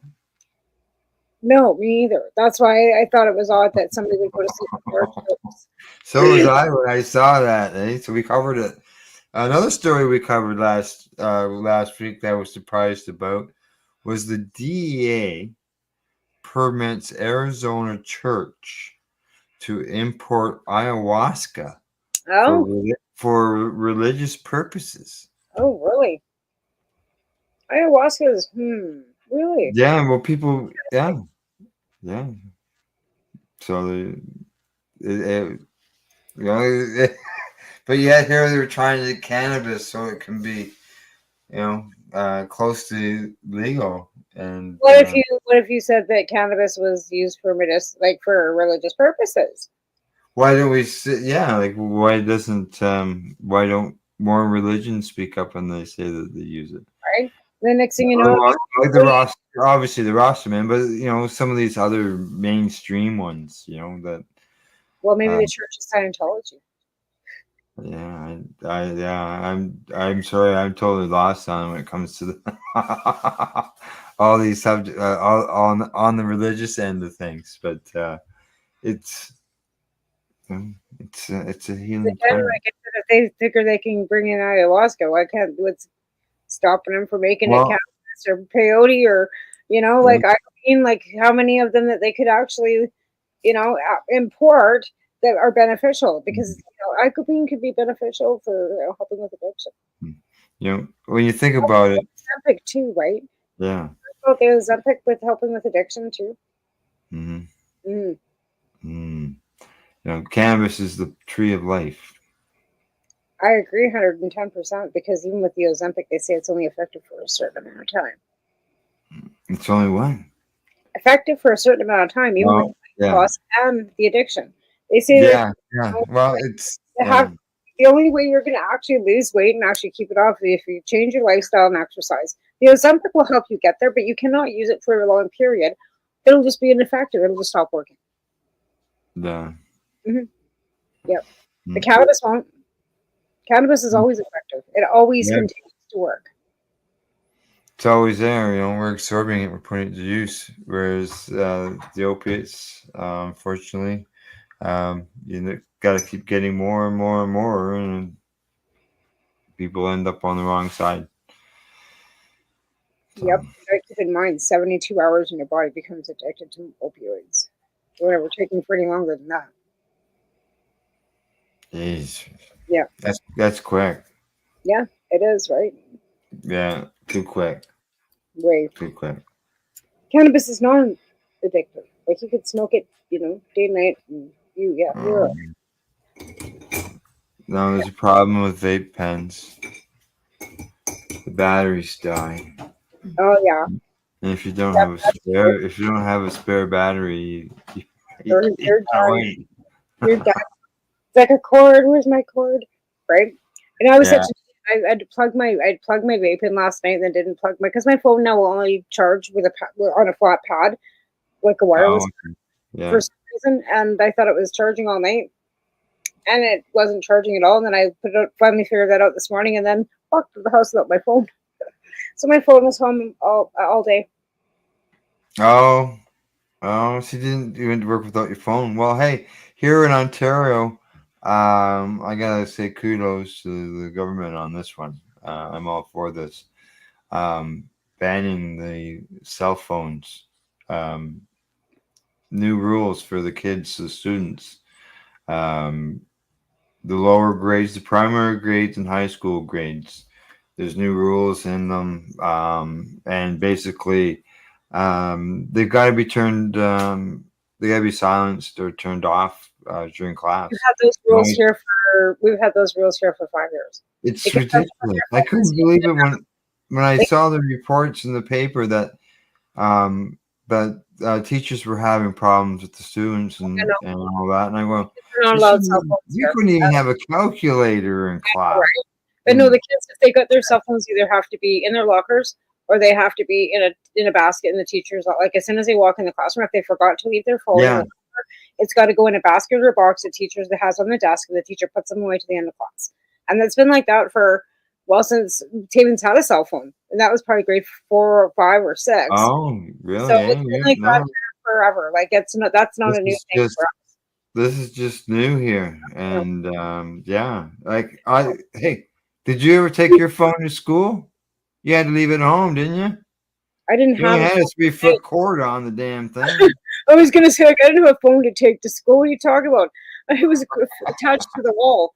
Attached to the wall. Yeah, exactly. There's a 3-foot cord on it. Oh yeah, no. I think the first cell phone I had was because I had a job and I was driving bank negotiables, and that would have been back in about 1998 or 99. And I was driving bank negotiables, and I had a cell phone in the car that I had to drive because for safety or whatever. Because I was driving from Lethbridge to McGrath and whatever back to. Anyways, it was in a bag, and it had to be plugged into the car, like the cigarette lighter for power, and it was in a bag. Yeah, and it was probably big and bulky. It was in a bag. It was like a suitcase. Yeah, you had to unzip the bag and open it up. Yep. And it had like a handle and like a phone, like it was like a phone in a bag. Yeah. Yeah. Yeah. Yep. All righty. I see we're at the bottom of the hour. We did it again. We blew Yeah. it Oh for an yeah. hour. Just sometimes I like just having these talks sometimes. So Yeah, it's good, and we can actually get a lot of information out either way, right? oh yeah. We have a talk before we have guests on the show, and sometimes we could talk for an hour and a half, and we only got I don't like wait having our guests wait super long, so I like to No, get those over in the first 7 or 8 minutes. yeah.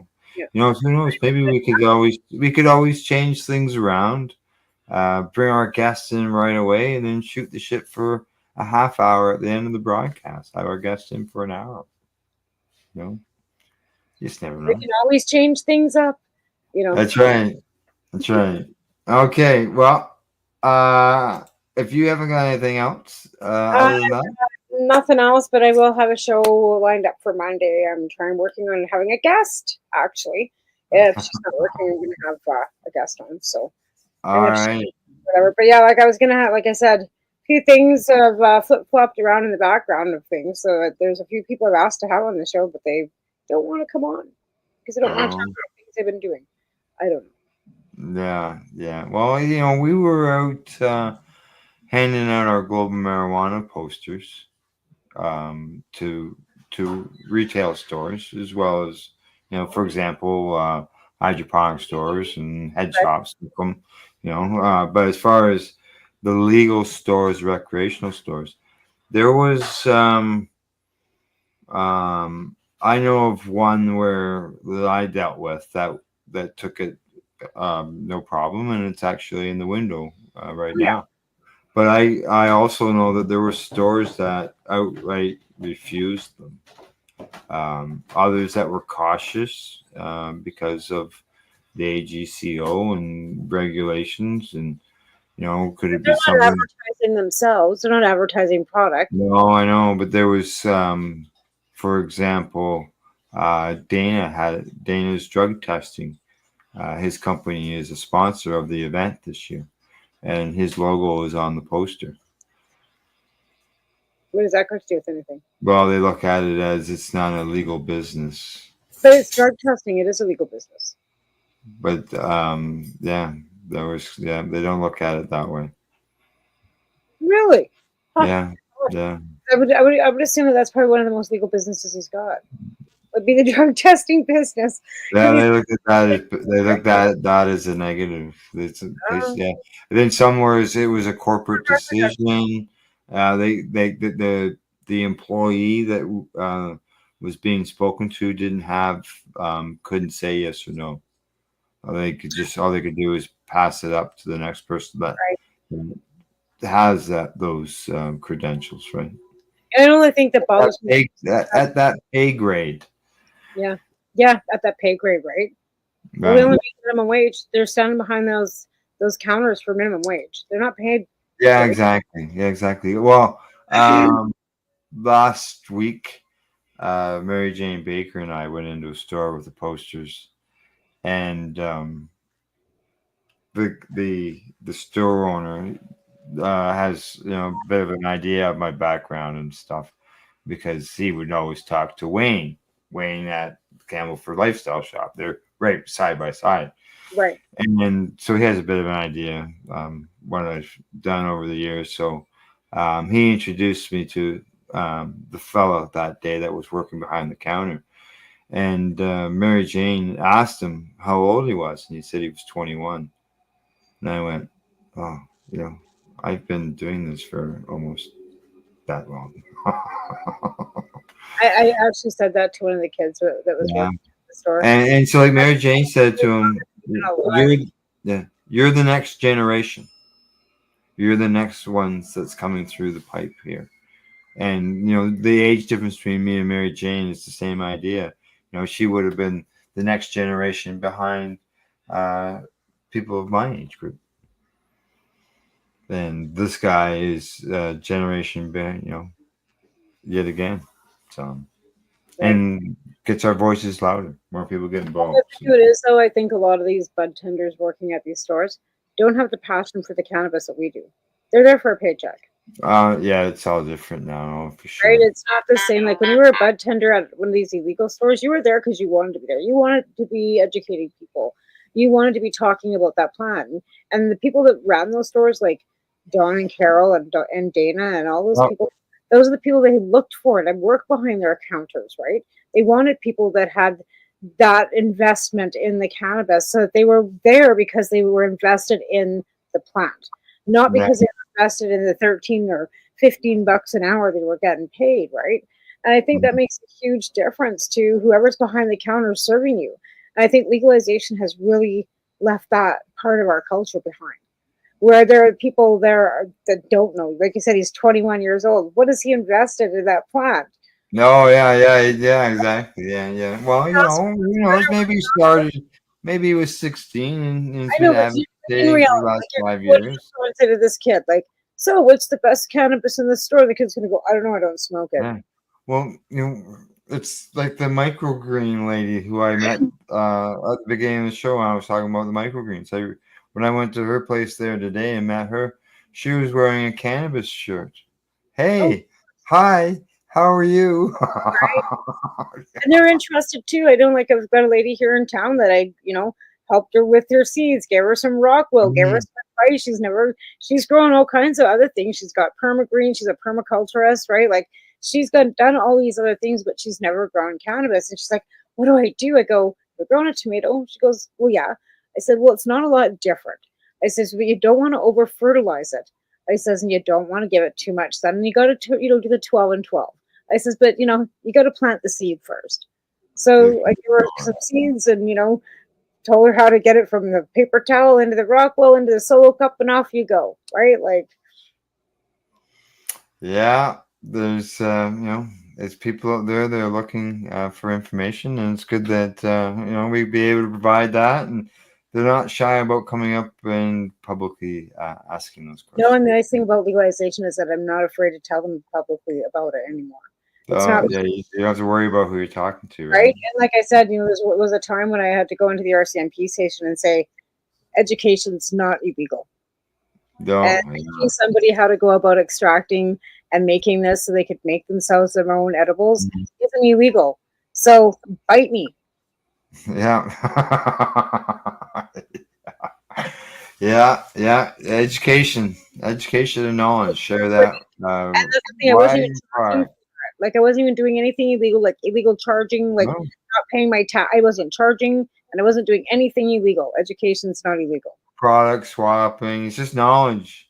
It's just education. It wasn't even product swapping. You bring your own product, they teach you how to use it, you do it, whatever, and you leave with all your stuff. Bye. Right. Yeah. Exactly. All righty. Well, before I go, let everybody know, stick around at the top of the hour in the next 20 minutes. The newbie and the doobie will be coming on onto the 420 Pace podcast network. I believe something along that line. And tomorrow morning, 10 o'clock, is the psychedelics and cannabis education and news with myself. And Glenn will be talking about whatever's happening in the news. Obviously, the reclassification, I can see that being at the top of the list tomorrow. So, right. Yeah. Other than that, thanks to our sponsors, Legacy420.com, the Campbellford Lifestyle Shop, as well as the Limestone City Hydroponics.ca. Margaret, if you're watching, I've got to give you a call. And we got to talk microgreens. Other than that, yeah, microgreens. Eat your cannabis. Eat your cannabis. That's right. Yeah, it'd be nice if I could just get some seeds and try that. I wonder if that would just work on just a few seeds. You know what? You can get hemp. Hemp seeds will work pretty much the same way, just not this. Yeah. Pretty close to being the same. They're doing. I think they're going to try both. And I've got a whole whack of hemp seeds, but they're industrial hemp, so I'm not sure because we used to get 50-pound bags. But I would think the testing results of what, like for example, the THCA, that would be the results would be different. Yeah, totally. There wouldn't be any THCA in hemp, right? Correct. Yeah, that's what I'm getting at. Right? Yeah, exactly. All right. Well, thanks to our sponsors. Thanks for everybody for tuning in tonight. And we'll see you all next week. Good night. Night.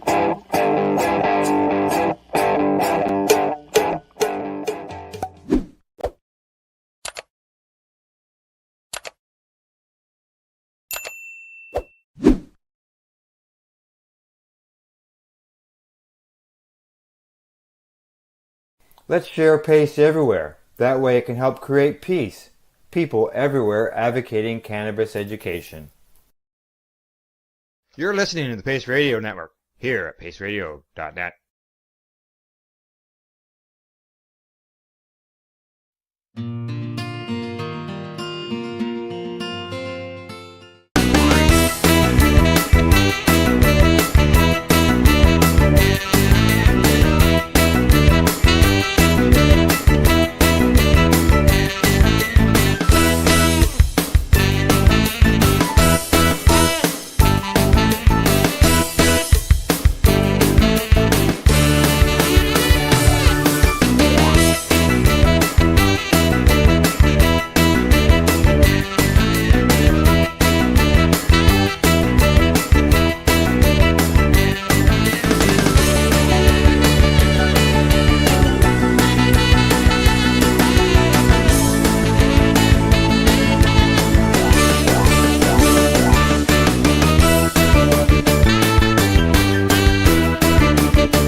Hi, I'm Timmy. And I'm Mary Jane. He's the newbie. She's the doobie, and this is the show where we toke cannabis. Talk. From both sides. Is that even possible?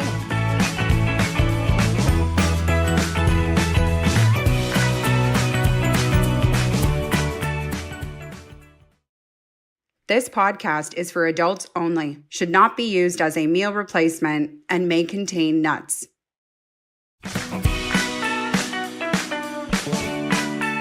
Hey everybody, and welcome back to another episode of The Newbie and the Doobie. My name's Timmy. I am the newbie. Mary Jane, also known as the doobie. And today we are decked out in some 80s, what would it be described as? 80s, it's not memorabilia, 80s style, fashion, stylish clothing, because today is Duran Appreciation Day. Woo woo. Woo woo. Right? So other than that, what else we got on the show? What else we got on the show other than Duran? I'm so sorry, excited. I'll take any excuse to dress up in 80s garb. I'm excited for sure. about anytime. Garb, is that it? Garb? 80s garb. 80s garb. We're in 80s garb. Is that the word? That jacket is awesome. This actually is from the 80s. This was my mom's. Oh, that looks fantastic. Right? Yeah. I love the earrings match. I got those at Kimberly's. Kimberly's Deja Vu Boutique in Belleville. Yes, I love her stuff, and it's a consignment store. Yeah. So it's not something that you know somebody else is going to be walking around wearing. Nice. Yeah. Well, before we break down the outfits a little bit more. Oh yes, what's coming up? What's coming up on the show? We've got our word of the week and our high five list. Mary Jane strains. Playing a game of strain or no strain, but this time Mary Jane Baker is the contestant. Oh, I'm scared now. Not really. And then we have Teaching Timmy. I love Teaching Timmy episodes. I was hoping I could scare you. What have I been taught so far? I've been taught how to roll a joint. Yeah. I've been taught how to do weed math. Yes. And I've been taught how to make a bong out of a water bottle with a pen. Yes. That was it. That's it. Yeah. Well, and we had to use a lighter, but yeah. That was awesome. And so I don't know what today's is. I have some stuff over here, but I don't know how it's all going to unfold. But there's no folding. There's no fold or unfolding.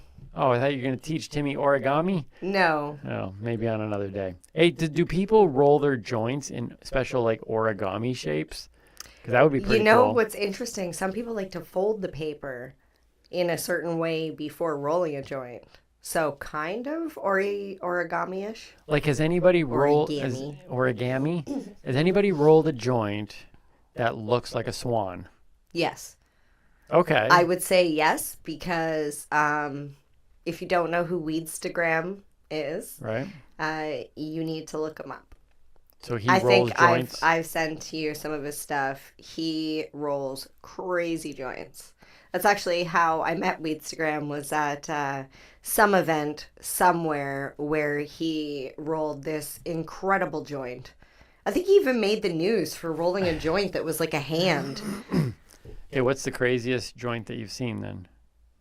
Like in a crazy, not like, you know, because I know people are like, this is the largest joint in the have I'm talking like, have you seen one that's shaped like a gorilla or a goose or yes. a monkey? Those are all just random things picked from my brain. Yes, I'm like, Cody Van Gogh. That whole time, Cody, I'm sorry, I was racking my brain trying to think your name.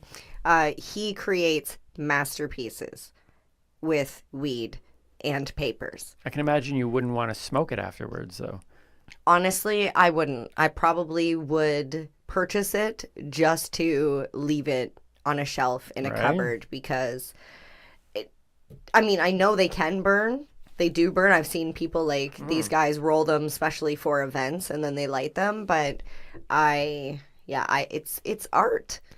Right. I can imagine beauty. you'd have to be like completely out of weed.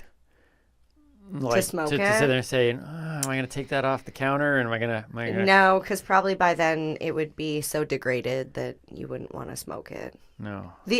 Honestly, Cody, if you should probably just have, for people like me, use something like oregano instead of cannabis, just to showcase your art. Oh, just to do the art. Yeah, right. You know, because... Wait, could you smoke oregano?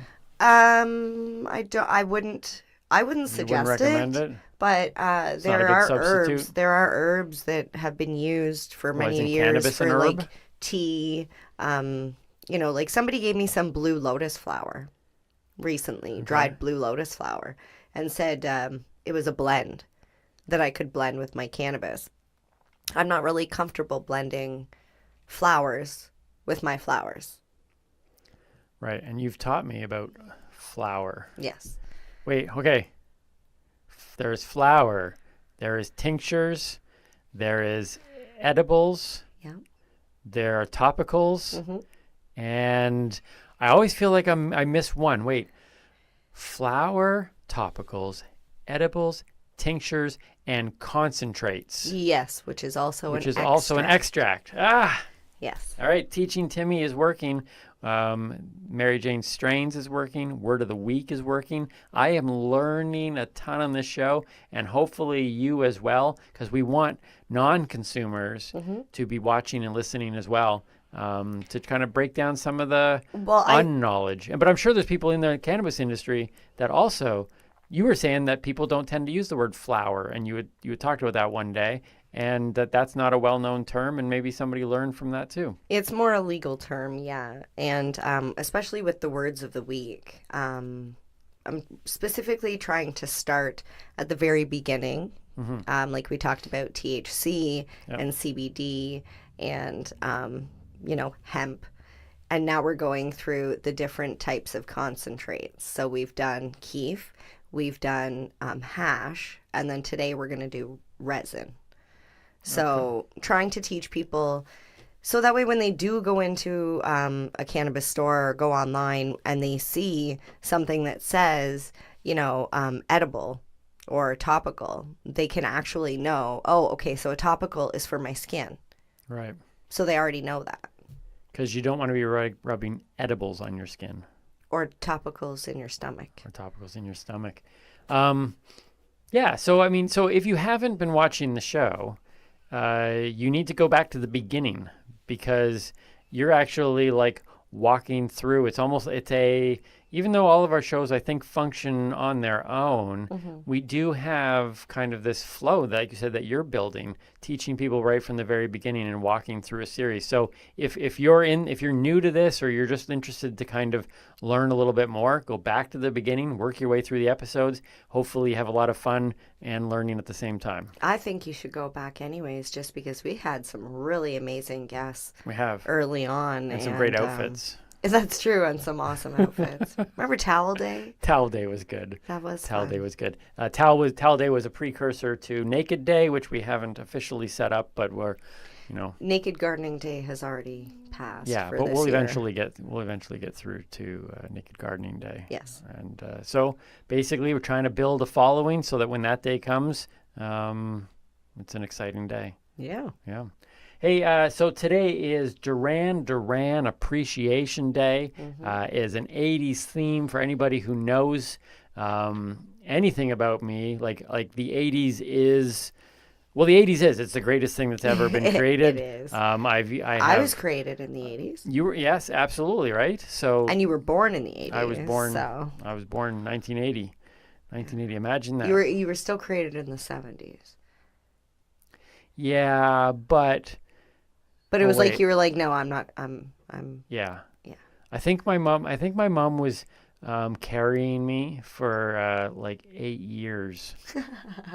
I was like, I'm not coming out yet. I'm waiting to the 80s. I'm not coming out to the 80s. The 80s was the greatest thing ever. If you go online, you can actually find. I have a Christmas song. You do. But it's more of an 80s tribute. Even though it's Christmas themed, and it's just called Santa, Please Bring Back the 80s. It's like a prayer. It's a prayer. Santa. It is. It's a prayer to Santa. Yeah. And It's I think actually kind of sweet. there might be a video up there as well when I do the entire my 80s tribute on stage. I'll have to see if that's even up there online. But if you haven't seen that, that will come up again. Usually I do it in the Christmas season. Yeah, the song on YouTube is great, but seeing you perform it on stage, it's like a 5-minute song turned into a 45-minute. Yeah, it's amazing. It is an 80s. It is an 80s extravaganza. And I wear this. And now, so I even came. So you've got. I do want to point this out though. Not only do the colors reflect the 1980s. Yeah. But the shoulder pads. The shoulder pads. But when we were looking up, because we did a little bit of research on Duran Duran. Oh yeah. And we found all these pictures of them wearing like these blazers. So sexy with these like shoulder right? pads. And I'm like you nailed it. You got the color right. You got the shoulder pads. You got the blazer look. Yeah. Like if you're gonna have Duran Duran and the earrings to match. Day, right. Now over here, I didn't go Duran Duran, but I went 80s. Any opportunity I can go 80s. So I'm rocking my Ninja Turtles. I can't believe you stuck the tag over Michelangelo's face. It's everybody's least favorite turtle. But anyways, okay, let's not get into that now. I don't we literally probably lost viewers. I apologize. All Ninja Turtles. All Ninja Turtles matter. I wasn't gonna do it, but you did it. But I said all. I know. Or is it every? I don't even know. Oh, the Ninja Turtles matter. The Ninja Turtles matter. The Is that four of right? them and the rat. Michelangelo matters. He does. Donatello was actually my favorite. I used to play the purple video guy? game one in the arcade, and he had the rod, and he could like stick it in and leap over. Careful. Yeah, I know. So okay. So for those You're of you who no can't Donatello. see, no Donatello. No. Normally I can stand up. Okay. Yeah, you're not in shoes today, though, Timmy. No. Oh, so, dear. So these Careful. are my shorts. Those are your shorts. Those are shorts. Oh dear. Look at the toe. Just turn a little bit that way. Oh. Oh yeah, those are short shorts. Sit and put your foot on the table. There we go. Oh, the socks! The Right? socks! Oh, yeah, there we go. How's that look? Yeah, I can hear the producer and they're giggling. Oh, yep. So In the 80s, we liked the short shorts. We liked clothes that didn't fit And the properly. bright colors, and the bright right? Colors. Like the bright socks. I feel like I want to like show my skates more, but these are actually I tell all these in my stage presentation. Can you put one up on the table? I'm gonna put one up. Okay.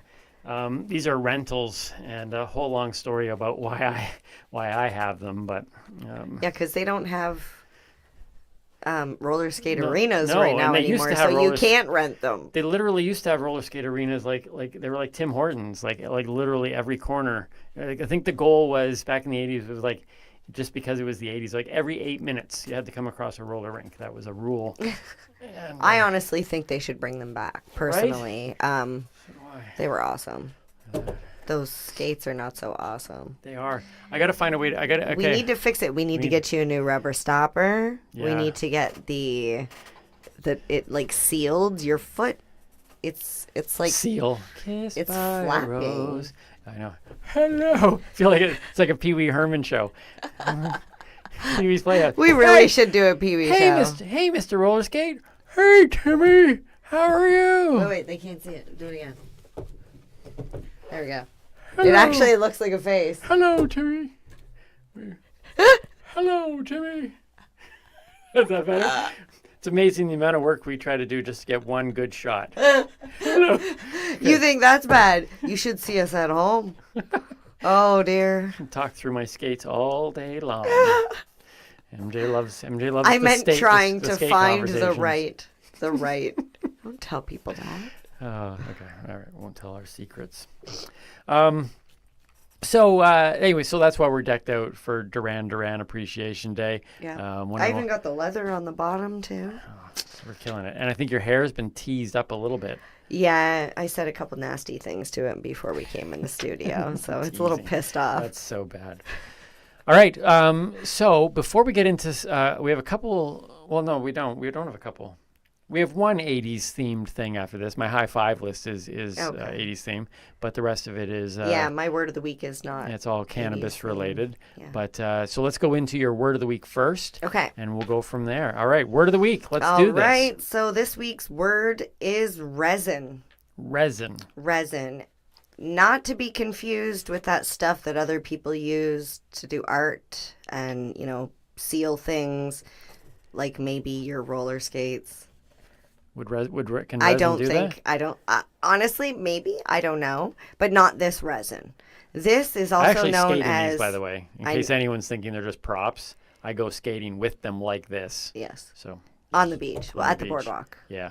Well, not the boardwalk, that like paved thing beside the boardwalk. Yeah. It's impressive. Everyone else on their roller blades. Yeah. Please. I'm a rollerblader. I can do the crossovers. See, that's funny because I was born in the 80s, Mm-hmm. but I'm a 90s baby Yeah. because I was born in like the late 80s. Yeah. So everything I know and love is 90s. Yeah, it's a shame. Some Wow. people, Except for you, you're 80s. Well, I literally, I don't know. I feel blessed to be one of the chosen ones, right? There was a handful of people in the history of our world that got to really enjoy the 80s at the right time of life, and I just feel I don't know why I was chosen, but I mean I've actually been chosen as a prophet to tell people about the 80s. Yeah, there's always one person, kind of like a lampstand. See, I would have liked to have been around the 60s. That's where I would have I wanted to go to Woodstock. Well, 60s was a very cannabis decade. It was right? just very loving. 80s was very cocaine. Acid. Yeah, that was a whole different. Yeah, I can see. Yeah. Now, mind you, I don't want to go back to the 80s because I want cocaine, but but you wanted the 60s because that would be a very free. Now, but here's the thing, though. I just cannabis love was so free flowing, but yet it was illegal. Wasn't it? I just honestly, I like the bus. I like the hippie Oh, hairstyles. I love the clothing. I love the music. I love the feeling from just there was this like unity, and I kind of feel like you can almost catch a whim of it. Like we went for a walk the other day. How many people were out on the street? There was tons. Yeah. And people were smiling, there was like everybody was friendly. Now I know this doesn't happen everywhere, Mm-hmm. but I really felt like maybe we might be coming into this state of unity again. Well, they do say they, like, who's they? Like, I mean, how do we know? Everybody's How do we know who these people are? But somebody says that when we come out of COVID, that we're going to go into like we could go back into like a late 60s, 70s, like a free love, like a very, like, people are afraid that when we come out of COVID, everyone's going to, like, somehow we've been conditioned and trained to be separate. But I think there's going to be this, so they're saying, yeah, that it's a very close, open, people risking things and living. Well, like the Roaring 20s. Yeah, that would be a similar thing too. I think that's going to be the case for like entertainment. I think live entertainment. I mean, I'm just happy that I've been able to stay alive financially and just squeak through this period, because I do think that the entertainment world, I think live theater, which was dying, is going to come back with a vengeance. But I think culturally, there's going to be this boom of people trying new things and experimenting and dropping, like they say, the great resignation is coming, where people have realized that they want to try different jobs, and some people have already. Biblical. Yeah, well, it's not. Well, it could be unless you unless you believe it's the end times or whatever. But I don't know. You I just think said like the Great Resignation. Yeah, that's what it's called, the Great Resignation. It sounds biblical, but That's it. I quit. That's what's happening. People are like, I'm tired. I'm tired of working at this job where you overwork me. I've learned a lot about being able to work at home, work at my own pace. I've learned to create new skills. I've learned to start a new business that I could create some income while I wasn't able to do whatever my old job was. And people are realizing that they had these passions, they had these skills, they had these desires, they had these things that they always wanted to do, and then COVID stopped them and they realized they had procrastinated. And I think you're giving people too much credit. I don't Honestly, think so at I all. think there are those people, but you will also have the people that were used to going to a building from 9 to 5 and enjoyed that life as much as they might have bitched about it on the weekend and, TGIF. They enjoyed the fact that they were able to leave their house and go to an office and chat with people on their break and their lunch and then go home. Yeah. But now work has changed. So they're doing the same work, but they're doing it at home, paying for their own hydro, their own internet bill, their own phone bill, using their stuff for work. And they're like, why am I doing this when I can find something that's more suitable for myself? Oh yeah, there will always be a segment of the population that kind of has that. But I do think though there's going to be an opening up. Oh yeah. And it's going to be quite the time for those of us who have had to come through it. A lot of people, we were talking earlier just before taping today about the fact that people who complained, I'm bored. It's like, okay, well, you just had a year and a half of COVID. Now you know what boredom can feel like. Now you can't be bored anymore. So my son the other day, he says, I'm going for a walk. And I almost fell off my chair because this kid has shown no desire to go for a walk. Because he has no legs. It'll be like a miracle. He might as well have no legs, because for the last year and a half, every time I said I want you to go outside, he'd go, but why? And now he's literally so sick and tired of being in the house that he's like, yeah, I'm getting tired of this. Yeah. So I feel like whether you said, you didn't have enough time or now you have too much time, either way, you better come out on the other side of this excited to be on the other side of it. Appreciating life. And like I said, I think it's a time to explore and to try new things. That was a big rabbit hole to go on from the word Yeah. resin. Yeah, from resin. Because I didn't even finish the word. That's what we were doing, Word of the Week? We were. Oh, I thought we were still in our intro. No. Okay, all right, let's get back to Word of the Week, shall we? Okay. You should put your skate on the ground. Yeah, I seen that look. Okay, so... Then I wouldn't be able to do that. Okay, go ahead. Okay, sure? Yeah. Okay, so resin, also known as live resin, there's a reason why it's called live, okay? It's because it's made from freshly harvested, flash frozen cannabis buds and sugar leaves. Okay. Did you get that? I know that was a lot. Flash frozen leaves. Okay, so flash frozen, freshly harvested cannabis buds and sugar leaves. Okay, So the freshly, so they pull it up and they freeze it. It's exactly. Just like so it's as good as freshly picked. Exactly. And the reason they flash freeze it is to preserve the essence of the plant. It also gives you more flavor and aroma. Okay. So there is an extraction process that is done immediately after you take the plant material out of the freezer. It is you used a solvent, or you're supposed to use a solvent with it. Okay. Most solvents, all solvents, except for water, which I don't think is actually a solvent per se. But as we talked about with hash, right? Like, anyways, it's either like an alcohol or a gas or something like that they would use to extract the resin from the fresh plant material. However, it is extremely dangerous, and people have been known to. That's why I'm like, I don't even feel comfortable telling you what solvent people use, because all this information is online. You can search it yourself. But with that being said, this is extremely dangerous stuff. People have blown up their houses, their apartments, their families.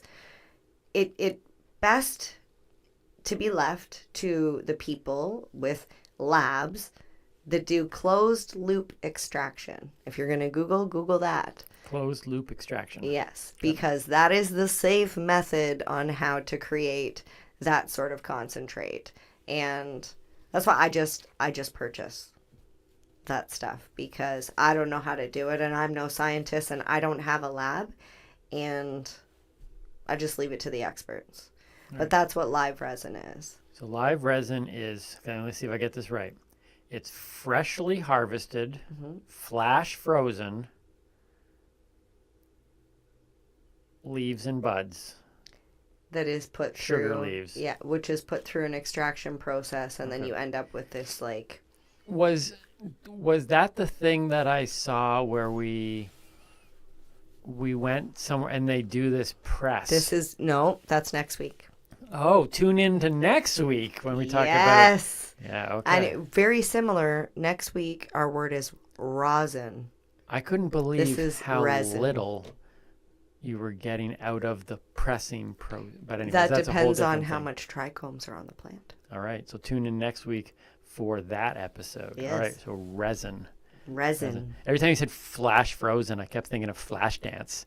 Oh. I have this interpretive dance. And you think of that, I Flash think dance. of the Flash, like, the super fast superhero. Yeah, he's so far down my superhero list, I don't even. Super what? Super what? Exactly. Flash Gordon. That's why he's never in your thoughts. I think that's like a 'cause 70s. Was that a 70s show? Flash Gordon. I don't know. Anyways, so our high five list today. High five. High five. We wanted to specifically, even though we are 80s themes, we did want to celebrate Duran Duran Appreciation Day. Yes. What's interesting is that this day is Duran Duran didn't set it up. It was a disc jockey. I can't remember which city he was from. Okay. He was a disc jockey, and he just picked this particular day because it was his birthday.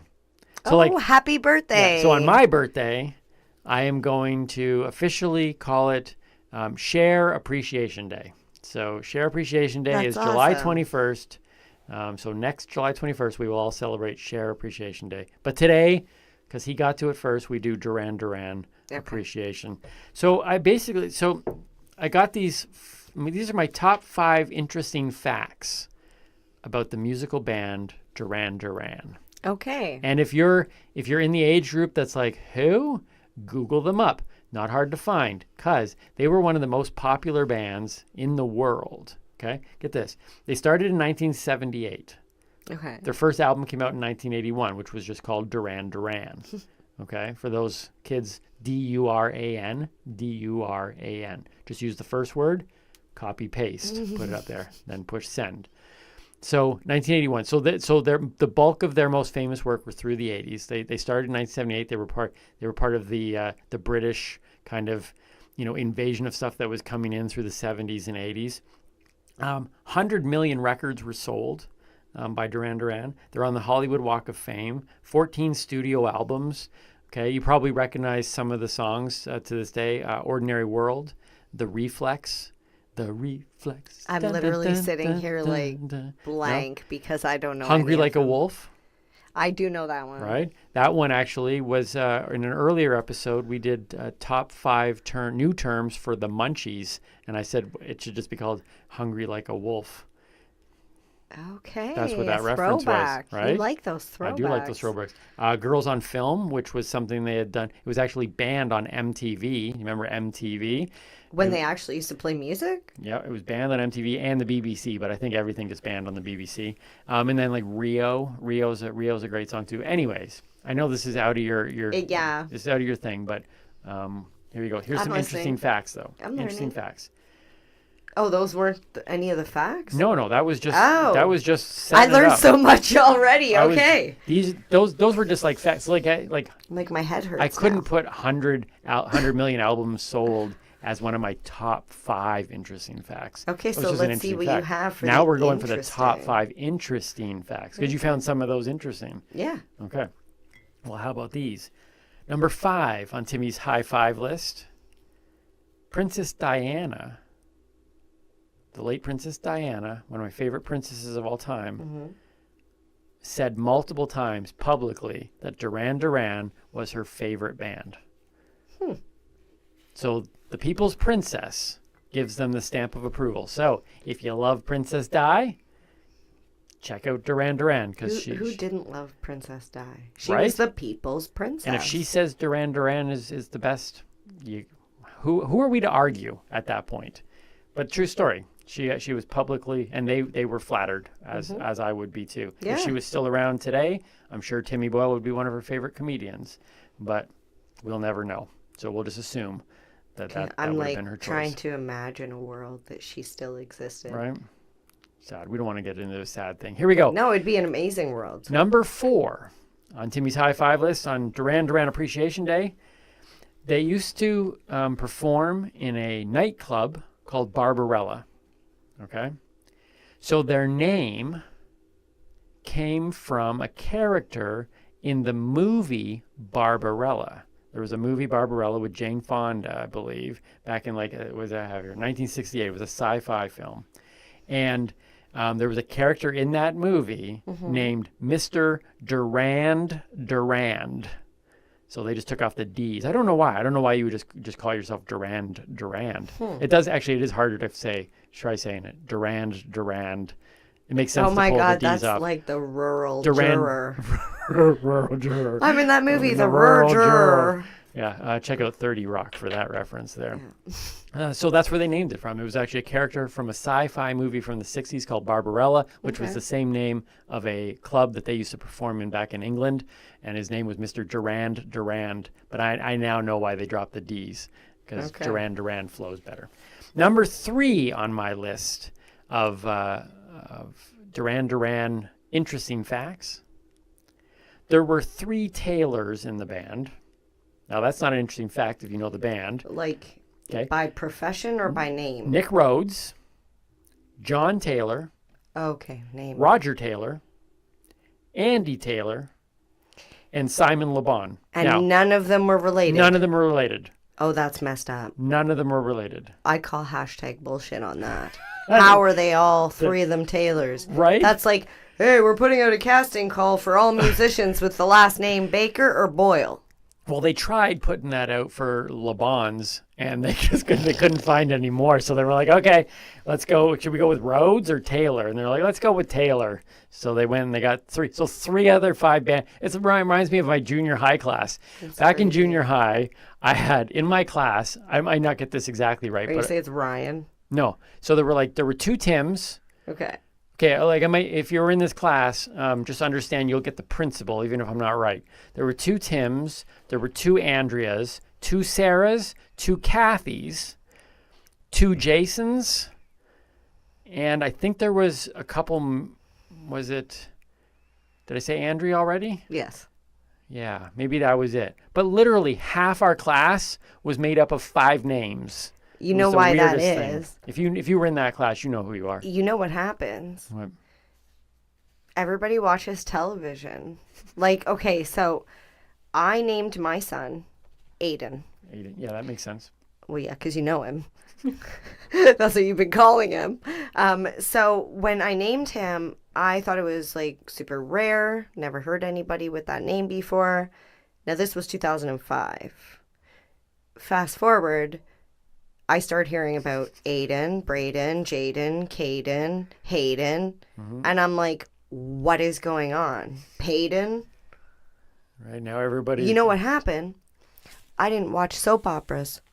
Oh, see, that's why you should watch soap operas. The hot doctor on one of the soaps was Aiden.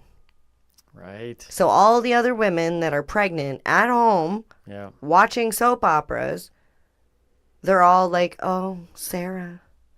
That's why Oh, Tim. That's why junior high classes in the like early 2000s or late 2000s had like 2 Rosses, 2 Rachels, 2 Monicas. Oh my God, the Phoebe. 5 Phoebes. Do you know how to spell Phoebe? Phoebe. P as in Phoebe, H as in Hebe, O as in Obie, E as in Eb, B as in BB, and E as in hello there, mate. I'll give you a high five for that one.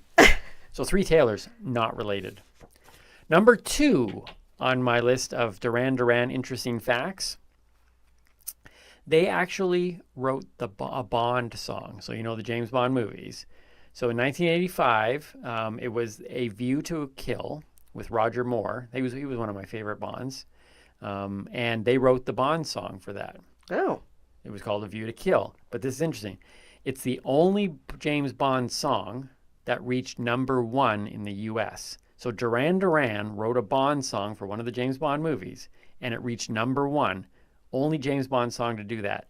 In the UK, it was, I guess recently is relative, but it was only recently passed by Adele's Skyfall, which she did for not Roger Craig, Craig, that guy. His last name's Craig. What's that James Bond guy's name? Michael Craig? Jimmy Craig? Jimmy Craig Corn, and I don't care. Bond. I'm not into the Bond. The only one I know is that dun dun dun dun. Oh wait, that's Mission Impossible. That's Mission Impossible. See, this is how much I watched like those. Ethan Hunt. Yeah. I thought it was Tom Cruise. Yeah, it was. Yeah, he plays Ethan my God. Hunt. That's okay. It doesn't matter. Yeah, it might as well be. What's that guy who goes to the Nakatomi Tower? That's John McClane, and that's See, not thank funny. you. I thought it was. And the number one interesting Duran Duran fact on Timmy's high five list is that they have a board game. 1985. Shut up. Yeah, an actual board. It's called Into the Arena, and it came out in 1985. A Duran Duran board game. I have not seen. They made some really weird board games. I have not seen. I don't know. You just. But know. I want to find it on eBay. I want to try to find it. Look. Bon Jovi is, I think, one of the best bands coming. Bon Jovi doesn't have a board game. Are you sure? I don't know. I need to know. You didn't look yet. Does AC/DC have one? Does Def Leppard have one? They probably have. I bet you they have Monopoly games, like the Bon Jovi Monopoly games. They have Monopoly there's games a Monopoly everything. There's like a Monopoly Belleville. There's Weedopoly. What? Yeah, well, that makes sense. And Ghettopoly. Ghettopoly. That's not right. There really is. There is? Yeah. What's the most expensive street on that one? I think it's someplace in Oshawa. It's a Canadian like game? Wentworth or something. All right. Well, if you live on Wentworth in Oshawa, you're famous now. All right. So that was my high five list. Interesting fact. Those were interesting. They were really interesting. I think ultimately, though, I enjoyed the 3 Taylor one. But anyways. I still call bullshit. We'll look into that. And we'll also find out how we can buy one of those games. Yes. Okay. Mary Jane's strain. Let's get into that. Okay. So this strain is a particularly one that's close to my heart because I just tried this and was knocked on my ASS. I don't want to say it. Okay, I was knocked on my ass. I'm just going to say it. Believe me, we've already lost listeners at this point. So visitors.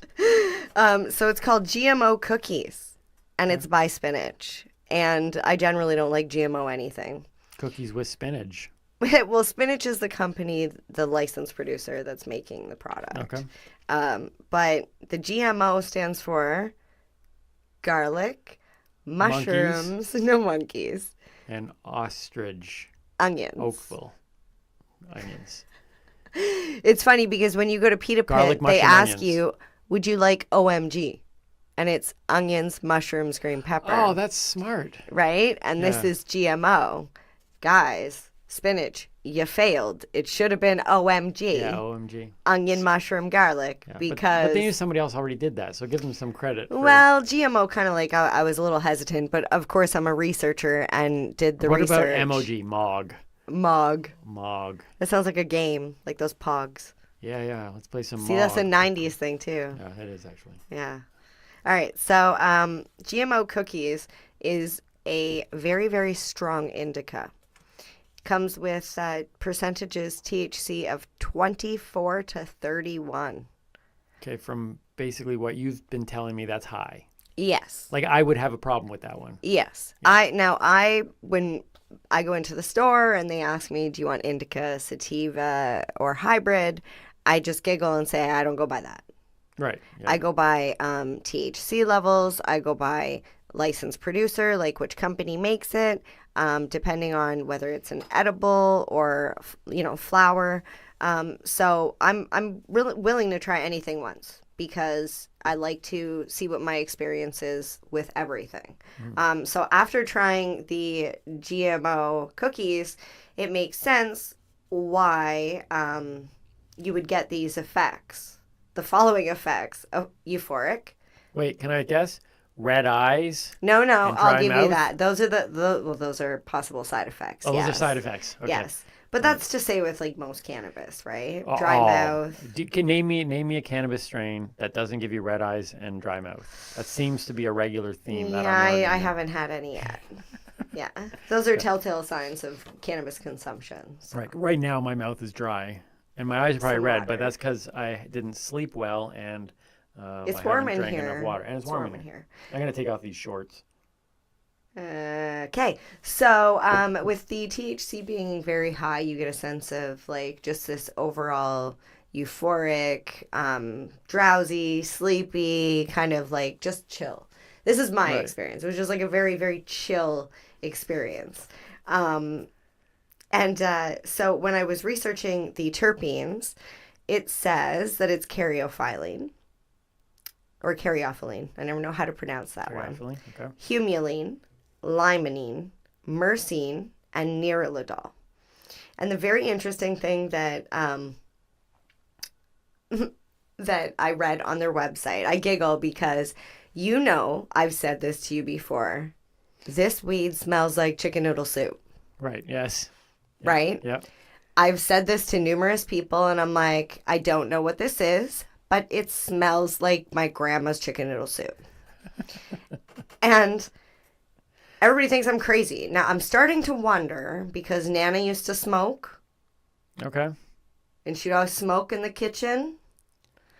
And she would always make chicken noodle soup. And I wonder if she used chicken noodle soup to help cover up the smell of her joints. Oh. I can't ask her because she's not around anymore. Right. But I wonder if because she was smoking weed and cooking chicken noodle soup, if her strain of cannabis triggers this memory of chicken noodle soup for me. So that's possible. I don't know if that's what it is, but whatever this terpene is that I just stated before, one of those to me smells like chicken noodle soup. And I giggle because when I did research on their website, it says you can't make soup out of it, but it sure goes nicely in a bowl. And I thought, chicken noodle soup. It was like it was confirmed. Right. Okay. But not confirmed. And I just want to add but you're on the that right path. The GMO cookies by Spinach is cost friendly. If you can find it at one of your local retail stores, great, because it's all sold out on the OCS website. It is a very like a desired strain because high THC, lower cost. OMG. Right? Right? GMO. Cookies. Mog. And that's it. That's the strain. Like, you just took a drink. That's Mary Jane's strain for the week. Mary Jane's strain. All right. So now we just talked about a strain. We're going to do, usually we do strain or no strain with the occasional guest. We've played strain or no strain. Yes. So there's some on this list that I just wanted to kind of run through with you and see whether you can pick out which ones are strains and which ones are not strains. Okay. Okay? I'm worried about where you got your list. Don't worry. You don't need to be worried. Okay. Okay, here we go. Strain or no strain with Mary Jane Baker. Who's done this game before? Jenna Way McLean did it, and she did very well. I think that was the only one. No, I think someone else did it. Doesn't matter. You're going to be able to kill it here. Are you ready? Sure. Here we go. Purple monkey balls. I want to say yes. Is that your final answer? Sure. It is, in fact, a strain. Purple monkey balls is a strain, everybody. OMG. Something I would probably try once. Right? Okay, so 1 for 1. Lady J. No. I feel like that's a rapper. No, that is a G.I. Joe character. Ah! I made that one up. She's one of my favorites. She's one of my favorite fictional characters. And see, of all I wouldn't time. have known that because I don't watch Lady G.I. J. Joe. Mafia Burger. Oh, no. Is it a strain? I've never heard of it. Why are you so adamant that it might not be? No. You convinced? Yeah, it sounds like a burger restaurant. It is not a strain. Good for Okay. you. You are 3 for 3. I literally came up with that one by going onto a website that said, we will just put 2 words randomly together. And those 2 words got put randomly together. Mafia Burger. Yeah, but it sounds like it could be a strain name. It actually, it to me, it sounds like it's a restaurant. Okay. So With you're like 3 for 3. two shadow guys, like with the hats, the Mafia Burger. I think you're going to get this one. Yeah. Larry OG. Oh, that's definitely a strain. So why is Larry an OG? Well, He does was anybody grown know by who the Larry is? ocean. Okay, all right. 4 for 4. Moon Climax. Oh, no. Wow, you're nailing this thing. That's 5. 5 for 5. You're going to pass no matter what you do with these next ones. Smurfberry. Okay, so my brain is saying that sounds like a strain somebody would name if they didn't know what the bag was. And they'd be like, oh, it's like blue, and I'll call it Smurfberry. So I'm going to say no. It is a strain. I thought it would be like okay. a cereal. Okay. Like a children's cereal. Do you know who it's by? I do not know, but it is a strain. I want to Type in look that up. Google Smurfberry. So you have 5, 5, and 1. And last one, Papa Shango. No. I feel like you're trying to trick me with that. That is, in fact, a wrestler. And I did not know that either. He was a voodoo expert, Papa Shango. He creeped me out. He was on wrestling. Well, that was good. You got you got 6 out of 7. Very good. I'm sad though. I didn't get a perfect game. I know Smurfberry. I take competitions very seriously. Smurfberry. Well, Google it up. You just make sure if you want to fact check it and let people know later I on whether will. or not you You know nailed what's it so or not. funny? Do I have a minute to tell them very quickly about Alexa? Yes. Yeah. Go ahead. Yeah. Sorry, I was being quiet for a second because if you are listening to Alexa right now, I apologize. Hey Alexa, turn off bedroom lights.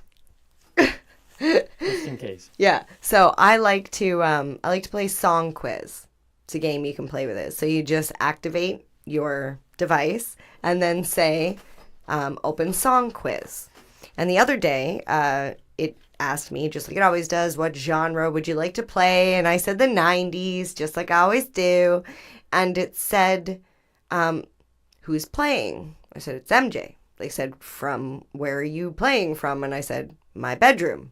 Because I never say where I'm from, right? And earlier that day, I had played Song Quiz and said I was the magnificent Miss Mary Jane Baker from the land of cannabis. Because I thought I was just being smart and I was having a little bit of fun.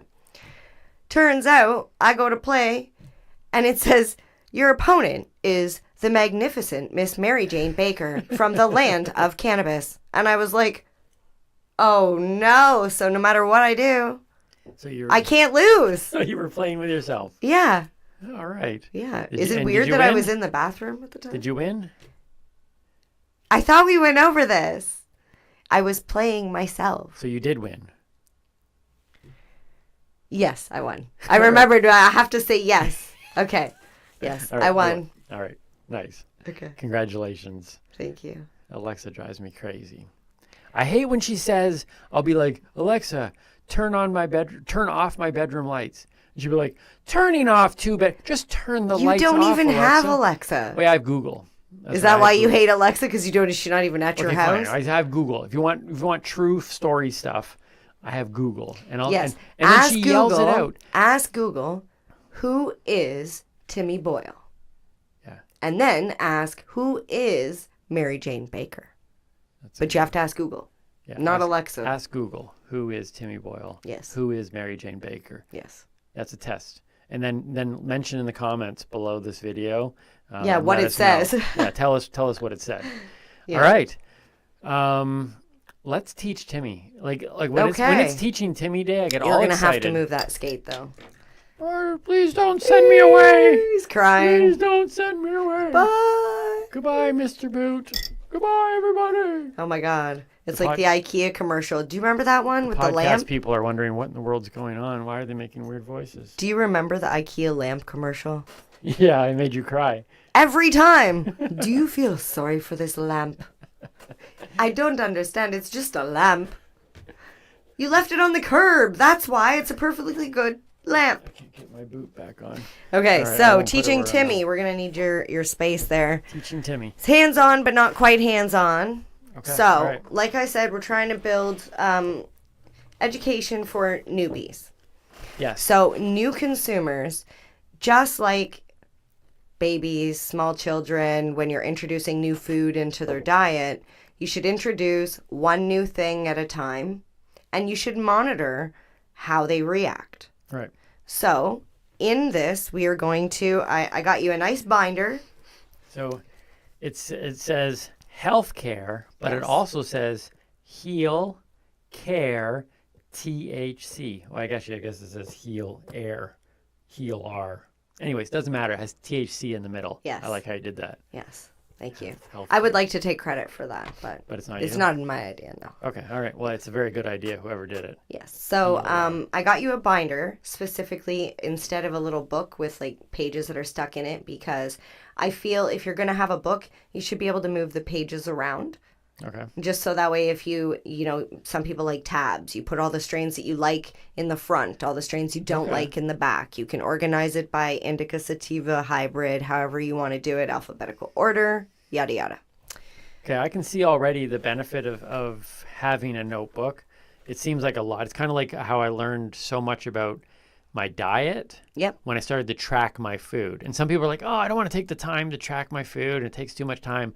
But when I was tracking my food daily for like a month solid when I first started doing it, I learned so much about how poorly I was eating, how quickly I can get carbs in, how quickly the sugar can go up, how little fiber I was getting. Well, it's not and only I can see that can happen with cannabis. Is like there's so much science that you've been teaching me about. Well, for somebody that has, like myself, who has adverse reactions to certain foods, I've had to keep a food diary. Like you're saying, track what you're eating. If I end up getting an upset stomach or a bathroom issue later on in the day, I can then go back over that book and say, now, what did I eat? Right. What did I put in my body that made me feel so crappy? And this is exactly the purpose of the book, is because as you're trying new things, even consumers that have been smoking for years, maybe you have never tried an edible, or you had an edible and you had a bad experience. This is a great way to monitor what you're taking, how much, and all of that. Right, because we've talked about the fact that when we first met, and you had introduced me because I was like, I want to try some new things, and Yes. you introduced me to cannabis. And 3 times I took it. All 3 of them were very different responses. Yep. The third one made me say, I'm not going to smoke again. Obviously. And the third one, I'll let you know, Timmy, was about 23% THC. Right, which I've learned recently is pretty high. Yes. Right? So I can see the value of something like this because I don't actually remember anything about. I know the 3 experiences that I had. This was 2 years ago. But I don't know what this is what they over were. 2 years ago. So It's yeah, been- it would be interesting to have written this down even at the time, and we'll walk through some of it now because I'm interested to know what kind of questions you would even ask. Absolutely. But to go back and go, like say, I wanted to have a smoke one day. Like I'm not opposed to ever. I don't see myself necessarily doing it, but who knows? I didn't see you myself. could be at a party, later Yeah. on this summer, and somebody might say, "Hey, would you like a cannabis beverage?" And it would be good for me to know what affected me and what didn't. So I would know. I would be. Well, that's it's all the about thing. being informed, right? Drinking and eating, as we've learned, hits you differently than smoking. Right. Different THC levels, different products, different everything. So in your book. Okay, so what would I do? How would I track this for Okay. newbies who are out there? So first page, you're going to write at the very top the date and time of day. Date and time of day. Yeah. So am I doing today's date? Just put date and then put time of day. Date and time. Because we're going to leave yours blank for now. Okay, so date and time. Yeah. Do you think that is important for, like, does cannabis affect you? Like, if I was to track something like this, could I be able to pick up a pattern and go, wait a minute, in the evenings it affects me different, or in the mornings, or so you are a statistics person? Yes. See, I would break all this down. You absolutely, and this is why I'm going to give you a couple different things, okay? And we'll talk about what you're getting at after you get all this on the paper, okay? Cool. Yeah. So, how are you feeling before? Okay. So before feeling. Yeah. Yeah. And then in brackets, if you needed to, you could put like stressed, tired, happy. Right. So basically your overall state. Okay. Then you're going to put, what did you consume? So was it flour? Was it an edible? Was it a tincture? Right. Was it a topical? Was it a did you concentrate extract? Yes, you got it. Nailed All right. Okay. So what did you consume? Okay. What did I consume? Was it an edible? Right. I said that. What strain was it? If it was flour. Is that a different line? So this is in the what do you consume? You need to break it down. Okay. So it would be like, so I'd have to rewrite this out to make, we should have like some sort of like. We might have to do this digitally and see if we could do like a spreadsheet. Yeah. Can we do that? Can we create kind of like a downloadable printout? I think maybe we should. So that way people can get this. Yeah. Because this would be a great tool. Okay. So I would have to mark down my strain. Yep. And I'd have what to mark form down of the cannabis form. was it? Yep. And then you have to do how much of it. My goodness. See, this is the thing, is that right away I can already, like, by not doing this, it's just, it's like, it's a flat out crapshoot. Because what if you could have the same strain, but take it in a different form, and the only thing you change is how much. So you could have the same strain, same form, and then you change the quantity, and that could affect it. Or if you change the form but have the same strain and the same quantity, that could affect it. What about your mood? There's a whole, I can see. What about your mood? People don't want to take the time to do this, but I would suggest, just because I've seen what it does for me with food, changed my life once I realized what food was doing to me. Well, I can see the value of this. People don't do this with alcohol either, but they should. Most people just go to the beer store, they buy a 12-pack of beer, and then, they drink the 12 and go, oh, I don't feel so good. And next time they know, maybe I'll try 6. Yeah. It's like it's a trial and error, but you should be writing this stuff down. Yeah, okay. So the other thing you should, after how much, would be how are you feeling afterwards? So that's the after feeling. Yeah. After feeling. And then just have a spot for notes. Anything you want to write. Sometimes a certain strain might make you feel creative. Okay. Yeah, this as a stat person, I would run this through a spreadsheet. Yeah, I know right you away, would. because I'd want to see stuff like if any of these factors, I can understand now why like medical experiments and scientific experiments take so long sometimes to figure out, because You're listening to the Pace Radio Network here at paceradio.net.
Let's share PACE everywhere. That way it can help create peace.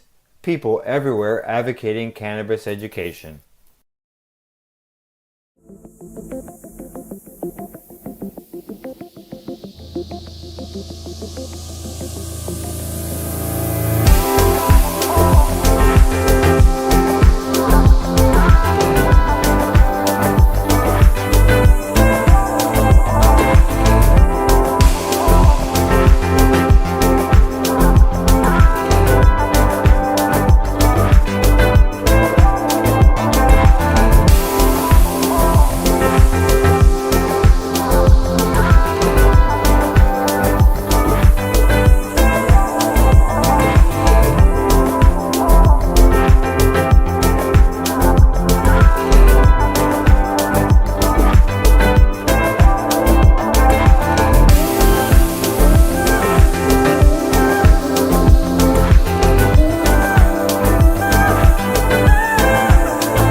PACE Radio is the People Advocating Cannabis Education Radio Network.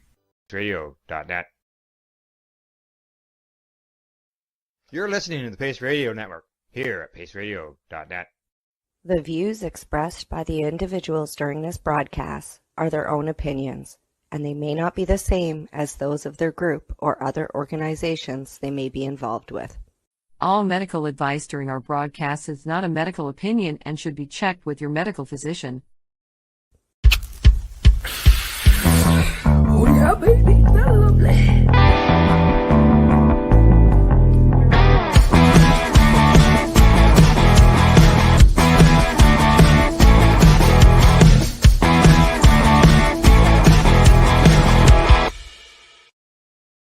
Good morning. It's May the 2nd. Yes, May the 2nd already. Yeah. Wow. And welcome to Psychedelics and Cannabis Educational News here at paceradio.net. Good morning, Glenn. Good morning, Al. How are you? Oh, not too bad. I'm looking forward to what I'm seeing here on my eyewitness weather, and I can tell you, it looks like a beauty out there. Well, it's supposed to be 19 here today, so I'm very happy. Bike riding weather, because last week you had flurries. It's bike riding weather, but I don't have a bike anymore, so.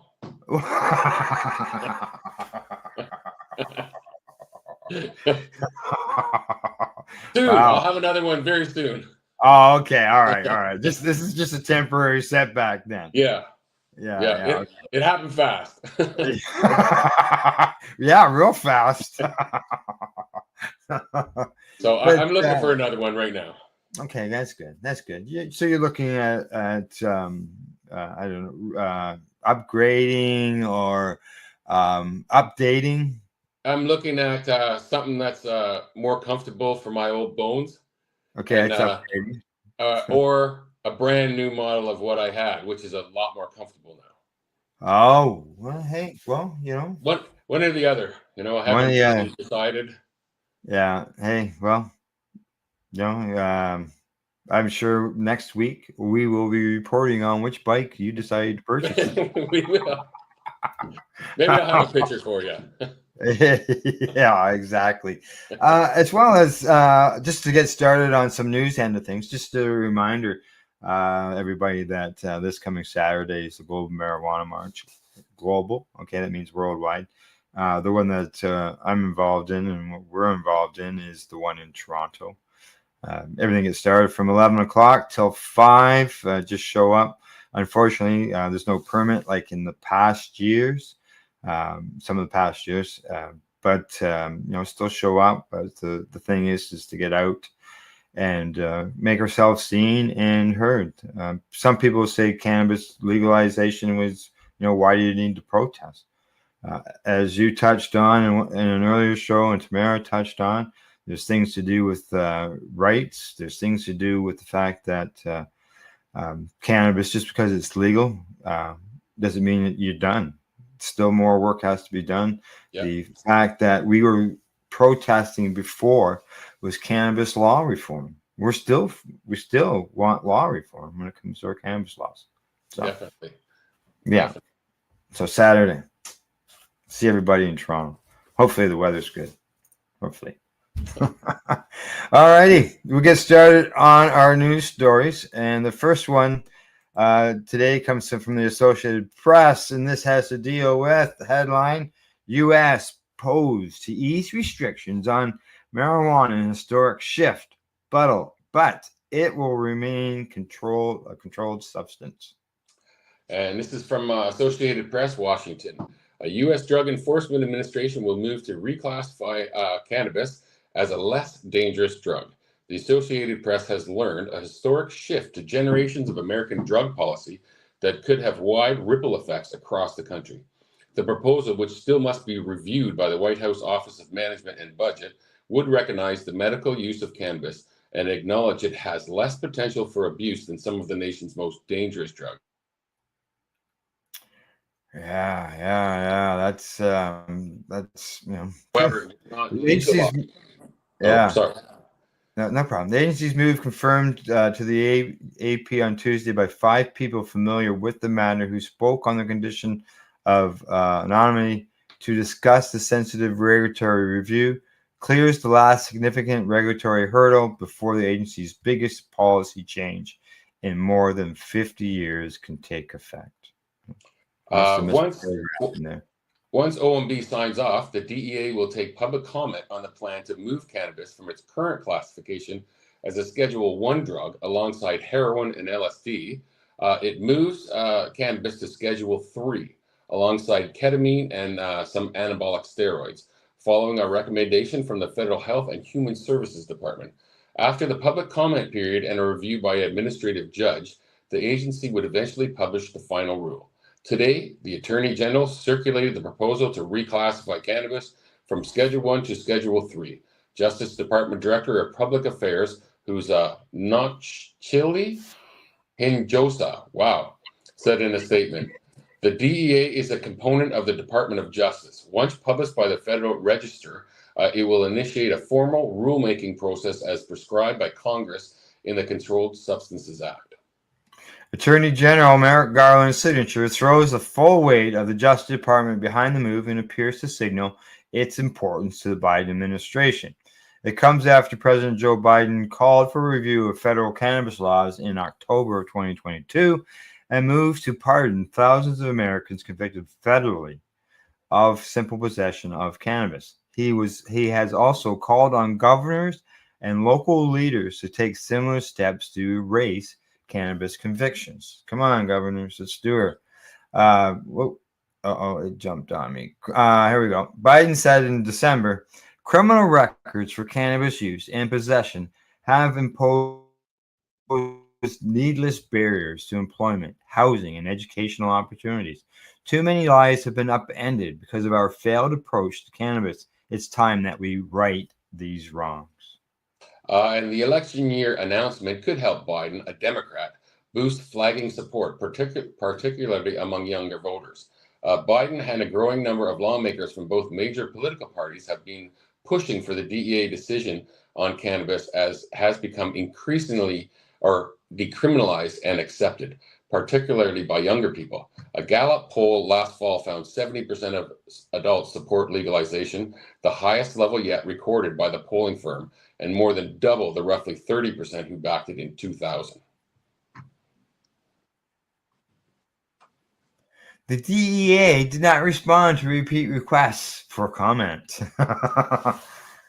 Schedule 3 drugs are still controlled substances and subject to rules and regulations.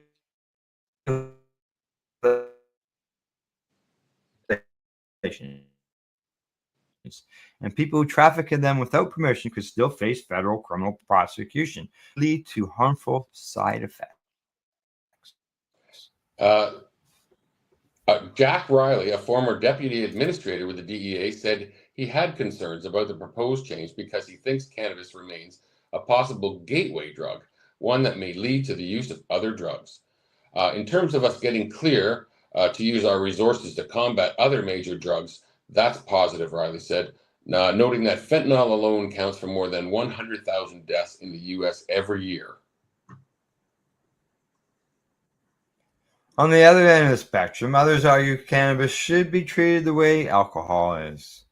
And this comes from Senate Majority Leader Chuck Schumer. He says, while this rescheduling announcement is a historic step forward, I remain strongly committed to continuing to work on legislation like the Safer Banking Act, as well as the Cannabis Administration and Opportunity Act, which federally deschedules cannabis by removing it from the Controlled Substances Act. Yes. Congress must do everything we can to end the federal prohibition on cannabis and address long-standing harms caused by the war on drugs. And federal drug policy has lagged behind many states in recent years, with 38 having already legalized medicinal cannabis and 24 legalizing its recreational use. That's helped fuel fast growth in the cannabis industry, with an estimated worth of nearly $30 billion. Easing federal regulations could reduce the tax burden that can be 70% or more for businesses. That's fair. According to industry groups, it could also make it easier to research cannabis, since it's very difficult to conduct authorized clinical studies on Schedule I substances.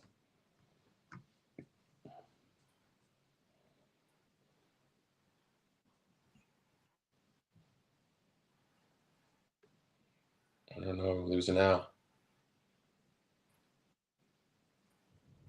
Did you drop out, Al, or did I? The immediate There you go.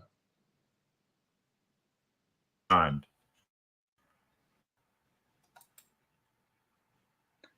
I don't know where we are here.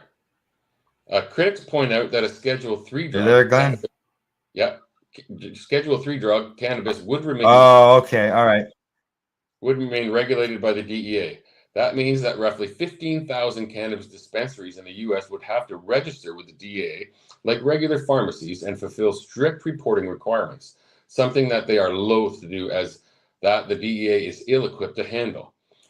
And then there's the United States international treaty obligations. Chief among them, 1961 Single Convention on Narcotic Drugs, which requires the criminalization of cannabis. In 2016, during the Obama administration, the DEA cited the U.S. international obligations and the findings of a federal court of appeals in Washington in denying a similar request to reschedule cannabis.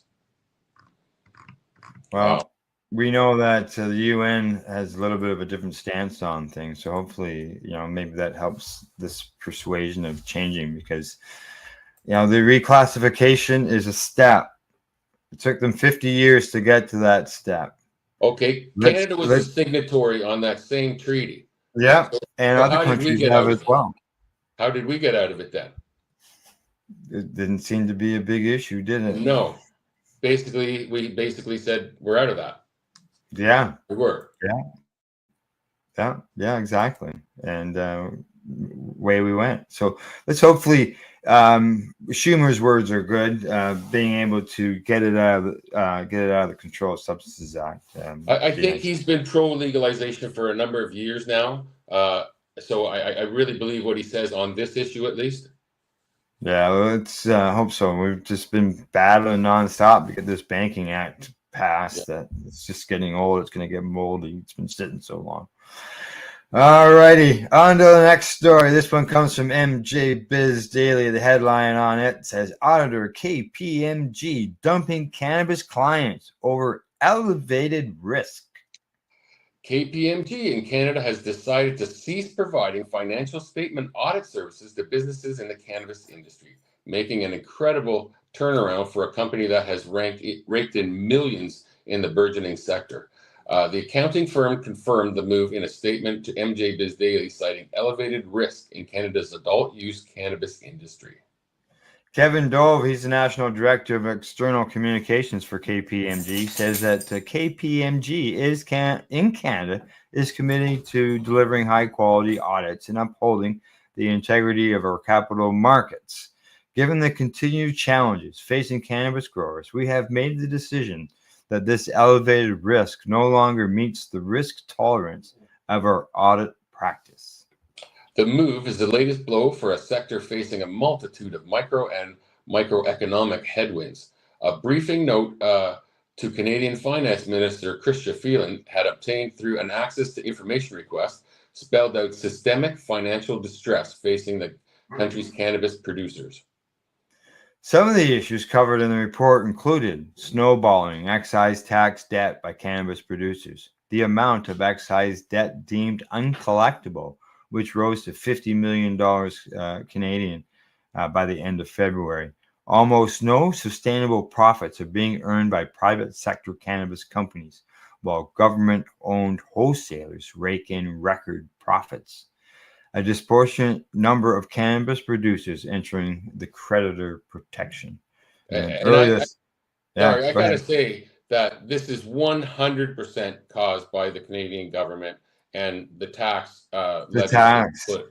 Yeah. Absolute insanity. You keep going, and I'm going to let the dog out. I'll be right back. Earlier this month, Canada's federal government declined to ease up on its excise levy, a tax on sales the industry sources says is the main impediment to sustainable profitability.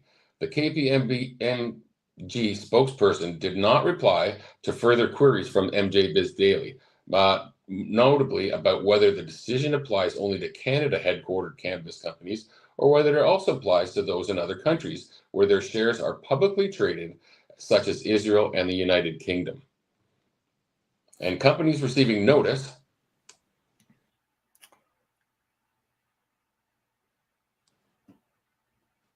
so far, Toronto-based cannabis producer Organigram Holdings and Kronos Group both disclosed they received notice from KPMG of the company's intention not to stand for reappointment as auditor. In a recent regulatory filing, Organigram noted that on April the 16th, 2024, KPMG LLP provided the corporation with notice that it would not stand for reappointment as auditor for the 2025 fiscal year. To facilitate the transition to a new auditor, KPMG said it's prepared to continue to perform an interim review for the second and third quarters of 2025 2024 and to perform the year-end fiscal 2024 audit according to Organogram's disclosure.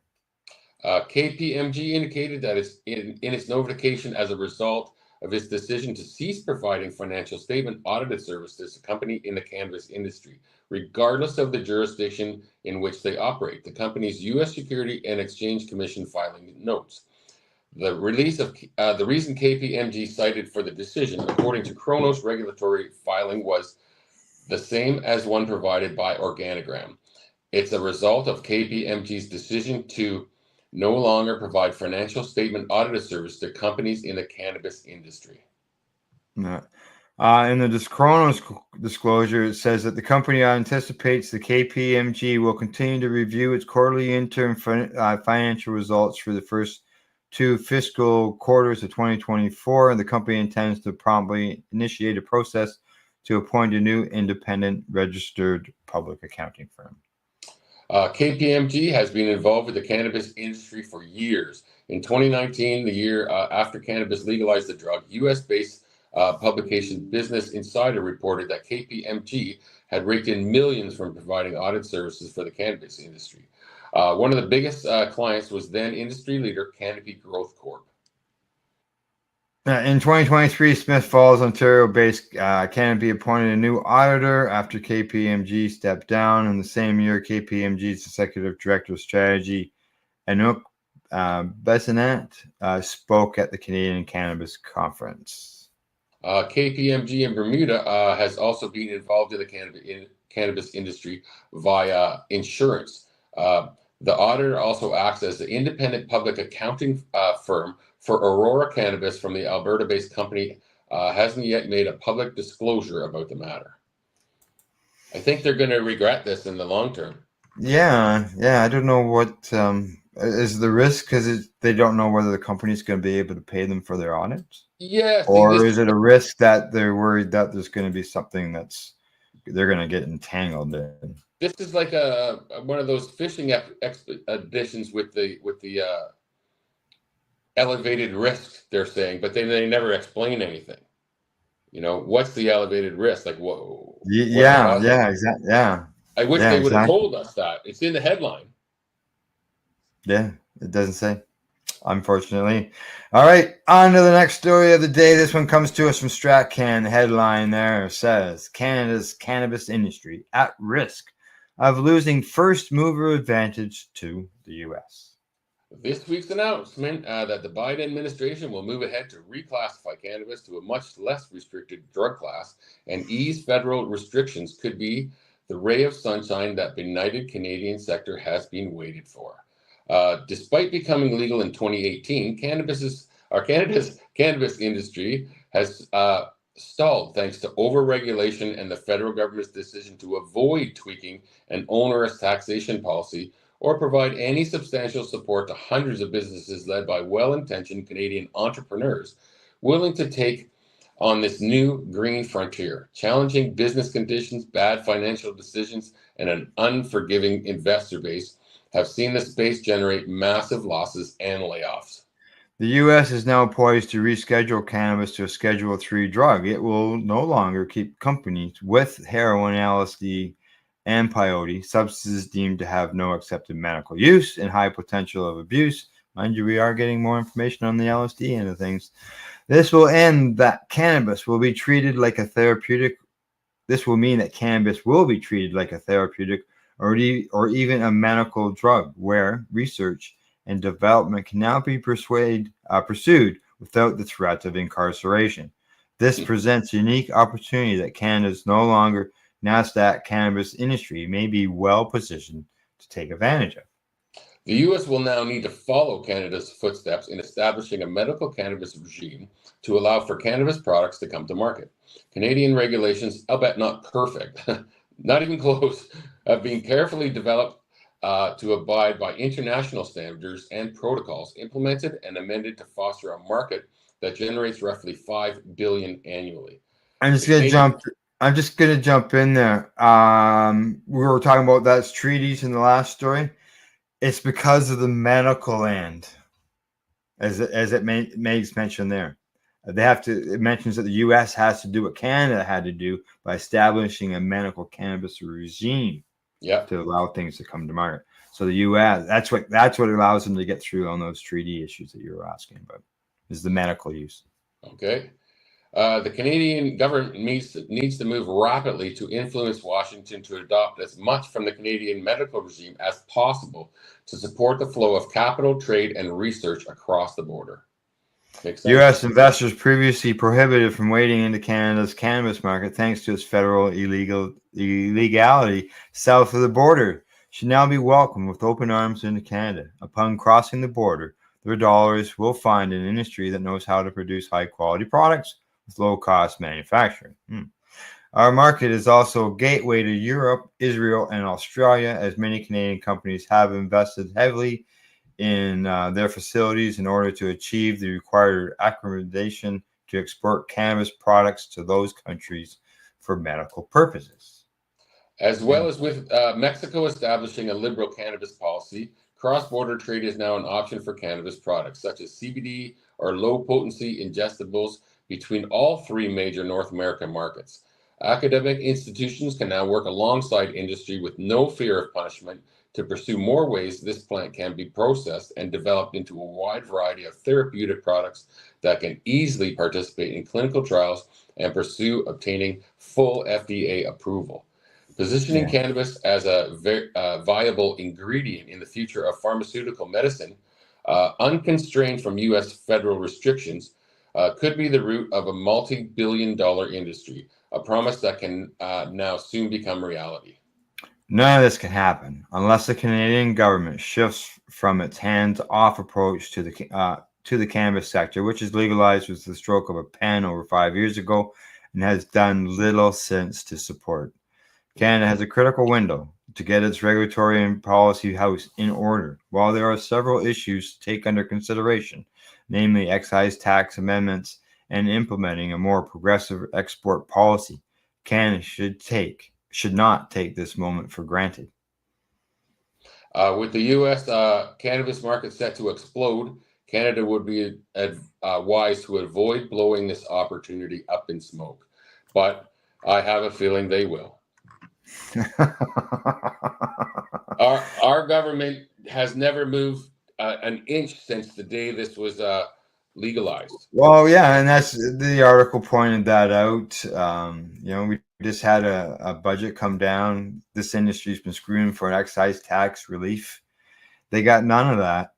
Meanwhile, craft producers of alcohol got an excise tax reduction. Because alcohol is great, makes everything shiny and new. I didn't hear anybody from the alcohol industry that was screaming, mind you, I don't follow the alcohol industry, but screaming for this. It wasn't in the news all the time.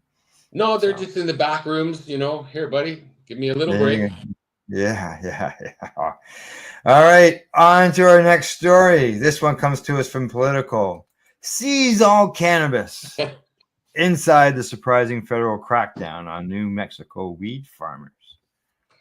Drug cartels and human traffickers aren't the only people dodging Border Patrol officers these days in southern New Mexico.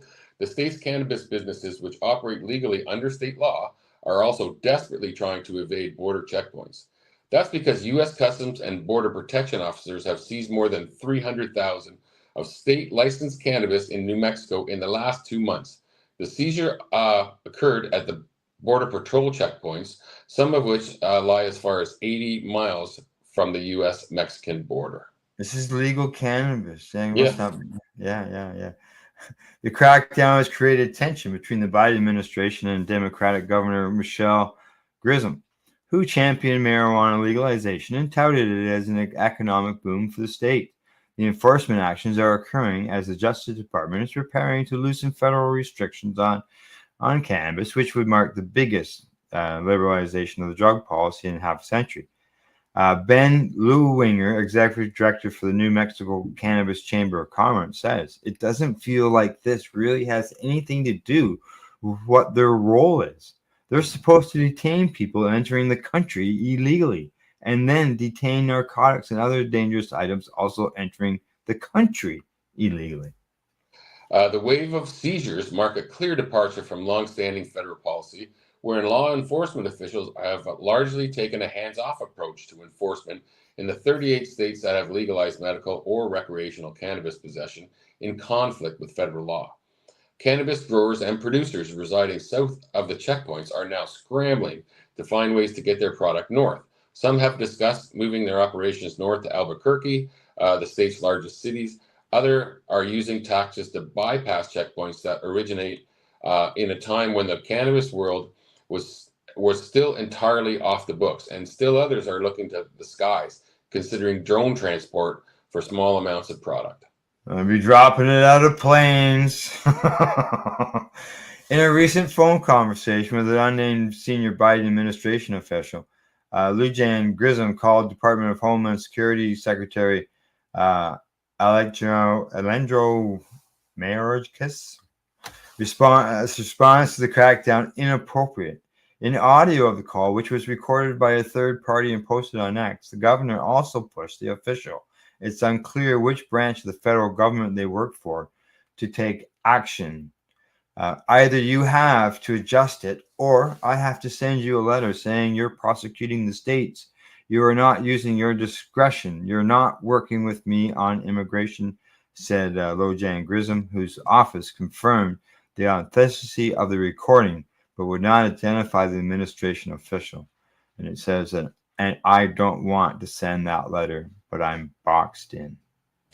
A spokesperson for Customs and Border Protection acknowledged that some states have legalized cannabis, but told Politico that because it remains illegal under federal law, individuals violating the Controlled Substances Act encountered while crossing the border, arriving at a U.S. port of entry, or at a Border Patrol checkpoint may be deemed inadmissible and or subject to seizures, fines, and or arrest.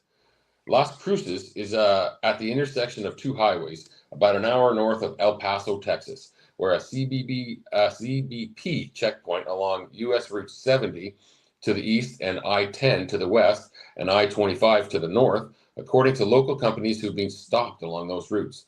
At least 15 licensed cannabis producers in the southern part of the state have lost products at CBP checkpoints along these highways, according to data gathered by a coalition of operators in the southern part of the state. Well, if it's a state, if they move to have a state rights on the cannabis end of things, then this shouldn't be happening. But they're not. They're not sticking to they're not moving federally. It just drives me crazy. Politico was recently given the audio of a discussion between a cannabis business owner and a CBP agent at a stop on U.S. Route 70 east of Las Cruces. The officer can be heard telling Rob Durham that we've been instructed to seize all cannabis, all illegal products going in this direction. The fact is that I have a federal job to do, the officer says, and cannabis is federally illegal. Wow. Yeah, these are companies that are operating legally within the state law, but their stuff is being picked up. Doesn't sound like there's any charges, but being picked up by the federal government. I'm assuming once it gets declassified, this would stop. I'm assuming, though. Well, it's still not legal federally. It's still not federally legal, so they can keep doing this. Congress is giving CBP powers within the border zone that stretches 100 miles inland from the border, all the way around the country. 9 of the nation's 10 largest cities lie within the border zone, according to Harper's Magazine. Federal law gives CBP officials the power to stop individuals, including American citizens, and search them and seize their belongings without a warrant in that zone. This entire border zone... What if they didn't cross... You didn't cross the border, doesn't matter. Doesn't matter if you're in their zone, then that basically... It doesn't matter. If you're in the 100-mile zone, all the way around the states, you have no rights.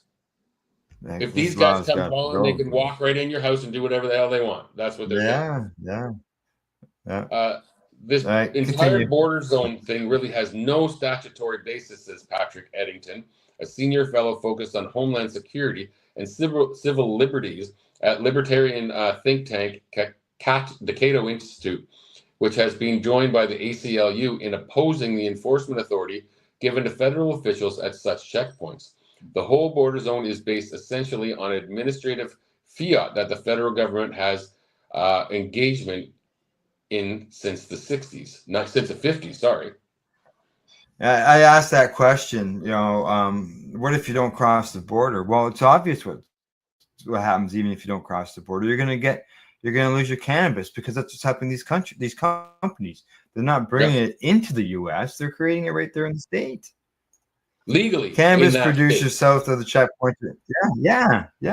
Are hustling to find a solution. In order to keep their businesses rolling, producers are falling back on pre-legalizing tactics to ensure the safe delivery. One such strategy involves sending multiple lead cars through the checkpoint before the shipment ban to see if the checkpoint is currently stopping vehicles. They also have the opt to run deliveries late at night or very early in the morning when the checkpoints are closed. It's nothing super advanced, Lou Ringer says. It's kind of what was happening at the beginning of the medical days or even in the illicit days. And he adds, he wouldn't be surprised that the people are maybe paying off the officers.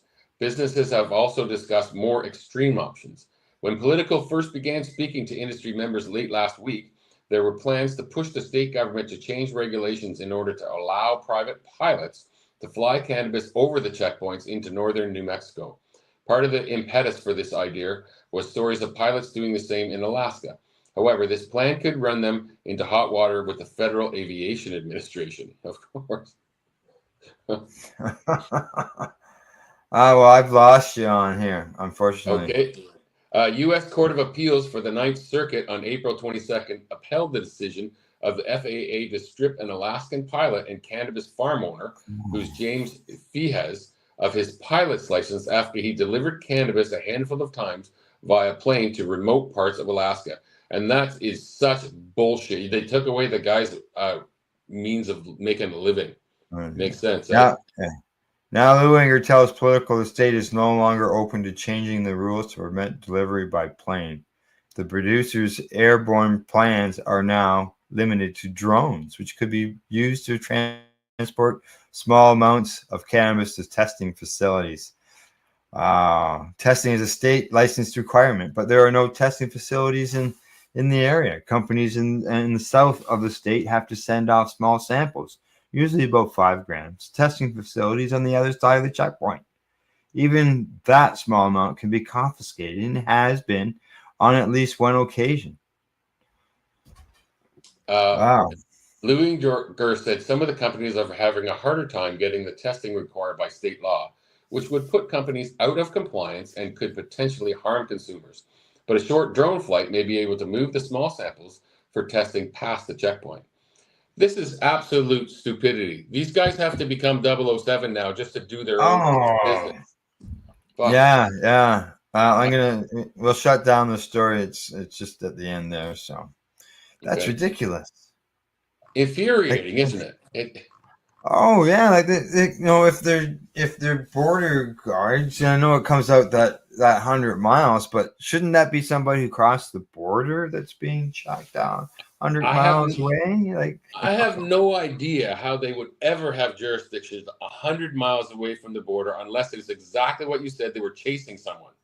Yeah, but other than that, they should have no more than not even a mile. That's it. You're a border guard. You're not a cop. You're not state. You know what I mean? You're a border guard. Yeah. What the hell are you doing 100 miles away from the border? Well, the law allows them to do that. The law Unreal. Yeah. Freedom, right? They're all about freedom down there. Oh, that's not good news. What's going on there? I just got a notification from StreamYard. All right, we're going to go to break. We got a little long there. I was hoping to go one more story before we went to the break, but we're going to go for break now. And we'll be right back after our session. We're live here at paceradio.net.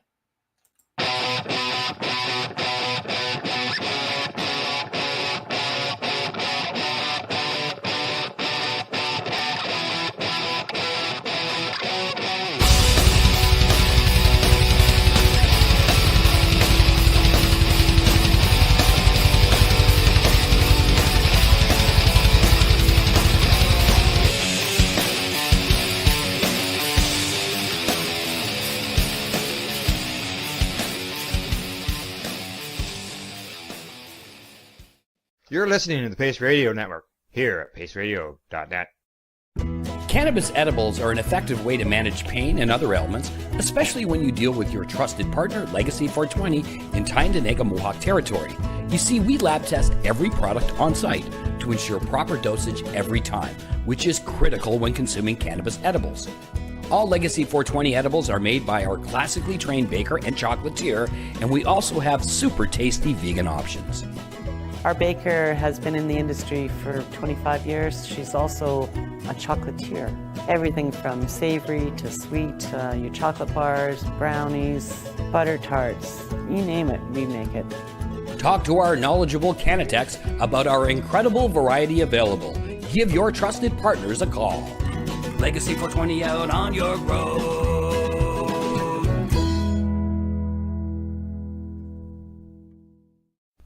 In February of 2022, the Victoria Cannabis Buyers Club and Ted Smith were fined $6.5 million.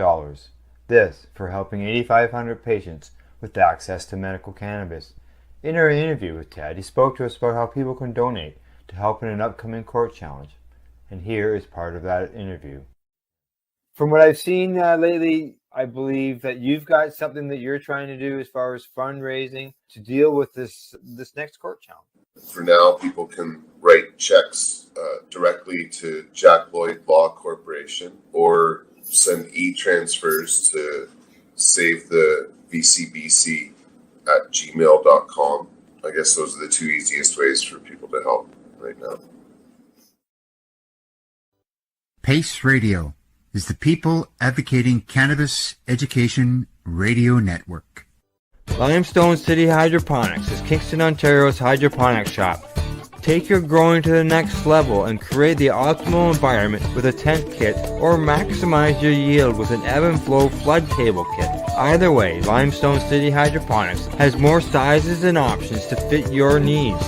Are you looking for the power of the sun that adapts to your budget? Then look no further, as they have professional grow lighting. They have indoor grow systems that are easy and cost effective with many options to fit your living space and lifestyle.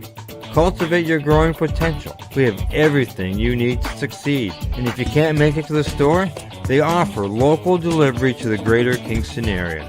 Remember, when you're looking for experts to help you grow, then look no further than the locally owned Limestone City Hydroponics, 105 Sunderland Drive in Kingston, Ontario. Call them at 613-548-0420.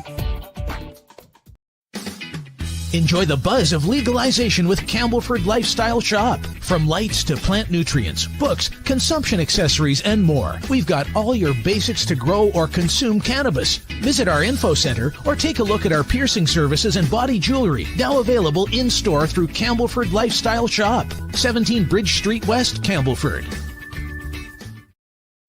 We are people advocating cannabis education here at paceradio.net.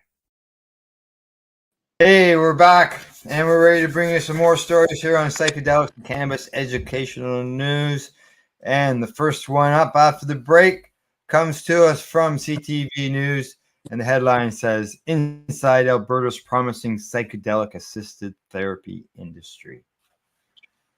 The view from Cena Life's new clinic in South Edmonton's high-rise look out to clear the edge of the city. And in a row of treatment rooms that line the office space, you can see the optimism within the company that the psychedelic assisted therapies offered have a strong future in mental health care in Alberta. It's a big step up from the single room prototype space where Cena Life's team of health professionals first began integrating ketamine, psilocybin, and MDMA with psychological counseling for persistent conditions like PTSD, major depression, and anxiety. It was a one-room shop that let us build the process and clinical pathway and transition that was evidence into operationalizing it, says Jacques Lovely, who is their chief operating officer. Alberta became the first province to regulate the use of psychedelic therapies for the treatment of mental health disorders in 2022. The rules allow licensed clinics under the direction of a psychiatrist to provide psychedelic-assisted treatments and outline how the patient is to be monitored while in an altered state. For ketamine, which has other long-standing medical applications, these regulations allowed it to be used in combination with psychotherapy. Psilocybin and MDMA are both still illegal, but registered practitioners can get approval for use with a specific patient through Canada's Special Access Program. Good luck to that one. Cena Life partnered with Calgary-based company ATMA as ATMA Cena Psychedelic Healthcare Solutions is one of the few providers who have navigated the strict administrative process required to gain special access approval for each patient and legally provide these cutting-edge therapies. As psychedelic-assisted therapies become more widely known, accepted, and integrated into existing healthcare networks, Lovely anticipates the field and their business will grow steadily. He says awareness continues to grow. We do a lot of public awareness. And with the Alberta Blue Cross announcement, the whole issue is in the news all the time. So we're seeing more and more inquiry calls. In March, Alberta Blue Cross announced it would include psychedelic assisted therapies in its insurance coverage plans. The only insurance company in Canada to do so. Come on, the rest of the country. Initially, this was only cover ketamine therapy, but is designed to include psilocybin and MDMA treatments once the medicines are legalized for therapy. MDMA is expected to be approved for use in the United States this summer, and Lovely said it will likely be okayed in Canada shortly after. The precedent-setting coverage from Alberta's largest healthcare plan provider is a sign that normalization of these long-studied, long-prohibited treatments. It will also reduce one of the largest barriers patients who qualify for the treatment face, which is cost. All psychedelic assisted therapies are delivered in private clinics in Alberta. A ketamine assisted program costs $4,800 and up, and depending on the number of sessions, the price for an MDMA assisted therapy is around $7,000. Wow. Yeah, wow. Holy smokes. That's the barrier right there. Yeah, the medicine itself is relatively inexpensive. The 20 hours of nursing care and the 23 hours of psychological that come with the 2 MDMA sessions, however, are not. That sounds very, very excessive. We have 43 hours of care after use. That's wow. Yeah, paying for that. Yeah. Lovely said he expects up to 70% of the cost to be covered through ABC. Through the exact amount will depend on individual plans. Right now, only about 30% of people who inquire about treatment with ATMA Cena follow through, with expense being the primary deterrent. He said, of course it is. Yeah. I don't know who can afford $7,000. Yep. There is a hype bubble that surrounds all things psychedelic, but there's also the growing body of evidence that supports some of the boosterism with mental health care.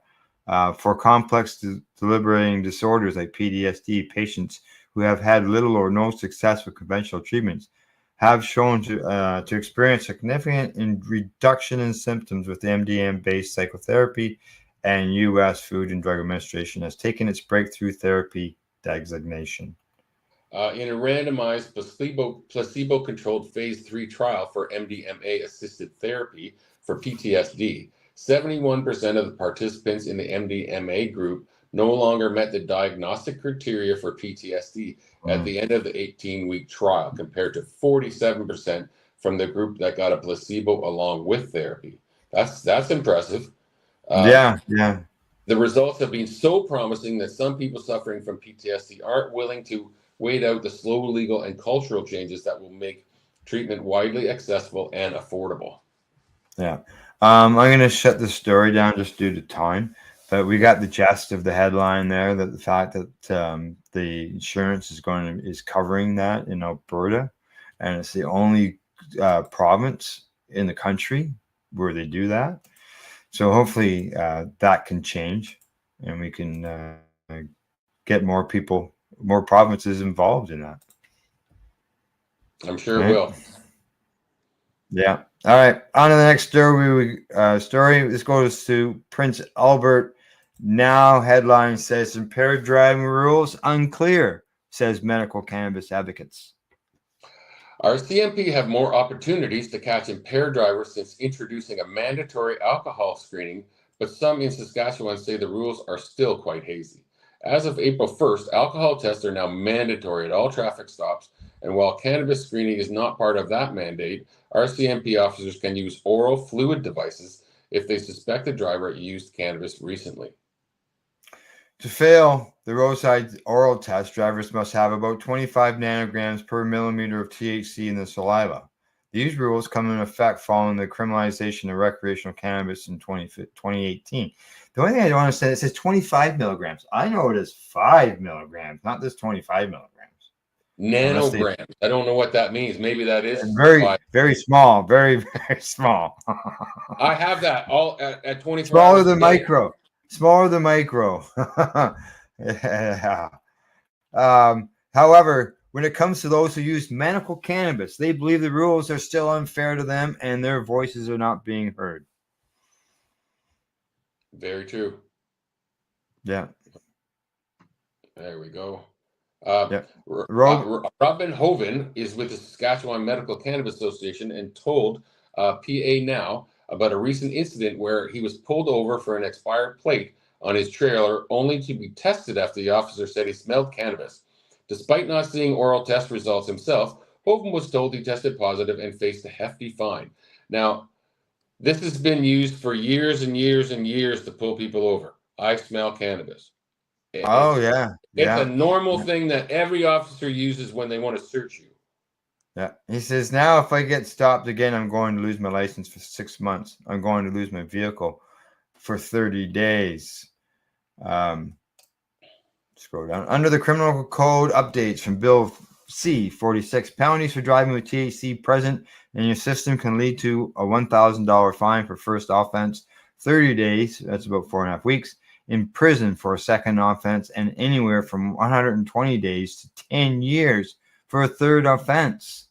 And just so everybody knows, be a patient who's using it medically, you might not even have consumed for the last 25 hours or 40 hours. Just so everybody knows, I was a truck driver for years, and I used cannabis for pain management and other things. But I tested positive after not using nothing at all. 32 days later. 32 days later. 32 days later, and I don't know how. Like they said, it was close, but it might have been another 5 days before I would have tested negative. Yeah. So every single time I would fail this test here, they're saying every day, all day. Yeah, exactly, and this is where patients are dealing with crap. So, yeah. Go ahead, continue.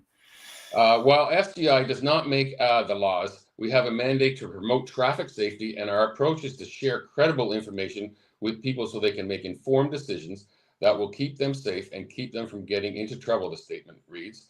Cannabis, much like alcohol or some prescription medications, impairs one's ability to drive. Zero tolerance doesn't mean someone can never use cannabis. It means that drivers should not get behind the wheel with any level of impairing drugs in their system that is detectable by a federally approved screening device. And what I say is your federally approved screening device is BS. It does not. Meanwhile, the Saskatchewan RCMP also released a statement saying that the mandatory screening rules introduced in March apply specifically to alcohol use, and that the test officers use is meant to detect if alcohol is present. Now, in the RCMP statement, it reads, with any prescribed drug with impaired effects, the onus is on the driver to ensure that they are able to safely operate a vehicle. When consuming any impairing drug, individuals should not operate a motor vehicle and make other safe transportation arrangements. You don't even address the fact about the patients in your situation. Yeah. Hovens has said he's been fighting with SGI for years on this issue, but unfortunately has received no answers from them or police on how long THC can be in your system before driving and what grounds officers must be suspicious of cannabis use. And all they have to do is ask me. I can provide proof on it. So, SGI, see. Yeah, SGI added. It's added impossible to provide an exact answer to how long. Yeah, okay. It stays in your systems based on a person's physiology, the quality of cannabis, the THC content, and the frequency of use. According to Mad Canada, different signs of cannabis impairment include red eye, watery eyes, shallow breathing, paranoia, and impaired judgment. While the smell of cannabis is listed as a sign, a ruling by the Saskatchewan Court of Appeal in December 2007 held that Section 495 of the Criminal Code did not permit a police officer to arrest someone for possession of cannabis based on the smell of burned cannabis alone. The smell of burned cannabis also did not give rise to reasonable grounds to effect a warrantless search under Section 11 of the Controlled Drugs and Substances Act. That was in response to the case of La Loche man, who was arrested after RCMP smelled cannabis and later arrested him. He was stopped for a broken headlight. Alicia Yashchian with the Medical Cannabis Association referenced that Court of Appeal ruling while speaking to PA Now and believes the rules are confusing and more education on cannabis is needed. She and Hovind say a course that those charged with impaired driving need to take is about 95% focused on alcohol with little room to discuss cannabis. While she believes the actions of police are in the right place and that impaired driving is wrong, the policies are doing more harm to medical cannabis patients. Yes. When that becomes a constitution issue, she said, what we would like to see is just a better procedure, a standard procedure for everyone to have that has that compassion for medical patients. She wants the federal government to implement a procedure currently being looked at in the state of Victoria in Australia. In October last year, the government there introduced a series of amendments to the traffic framework, including the induction of closed track trial to investigate how medical cannabis users can drive safely. Yet again, Glenn, I'm going to share it down so we can get on to the next story. Okay. But yeah, I know the court said that you can't use cannabis as a reason, the smell, and that in the article, the officer admitted to that. Yeah, it's the same thing we've been facing, basically forever. All right, on to the next story. This one comes to us from the Fresh Toast, and I'm going to find it interesting because I haven't read it yet, but just the headline itself was interesting. And the headline says, the benefits of consuming marijuana alone. We're hearing about all these medical benefits about cannabis. So what's the medical benefit, or what's the benefits of consuming cannabis alone? Trivia nights, parties, hanging out with friends, sporting events, all group activities when you might imbibe in. Something to add to the fun atmosphere. Heading to the bar, going out for something to eat, or family events might be including a little bit of booze or a small toke. Both can put you in the right mood, but here are the benefits of consuming cannabis alone. Drinking alone can cause issues. Alcohol can have different effects. A big difference between cannabis and alcohol is the latter is a depressant. Cannabis, in the right doses, tends to reduce anxiety, can help battle depression. Also, overindulges with cannabis leads to falling asleep, where overdoing it with cocktails can lead to blackout and serious health issues. Cannabis is surprisingly effective and malleable when consumed alone. If you challenge yourself, it can be used for different activities, including creative, social, and physical. When getting the dosage right, cannabis can act as a stimulant for your brain, helping you journal and doodle, or for your body, pushing you to work out or clean and sort through your closet. I use cannabis with all those. Another benefit is you can enjoy the wonder of being in a high state of mind.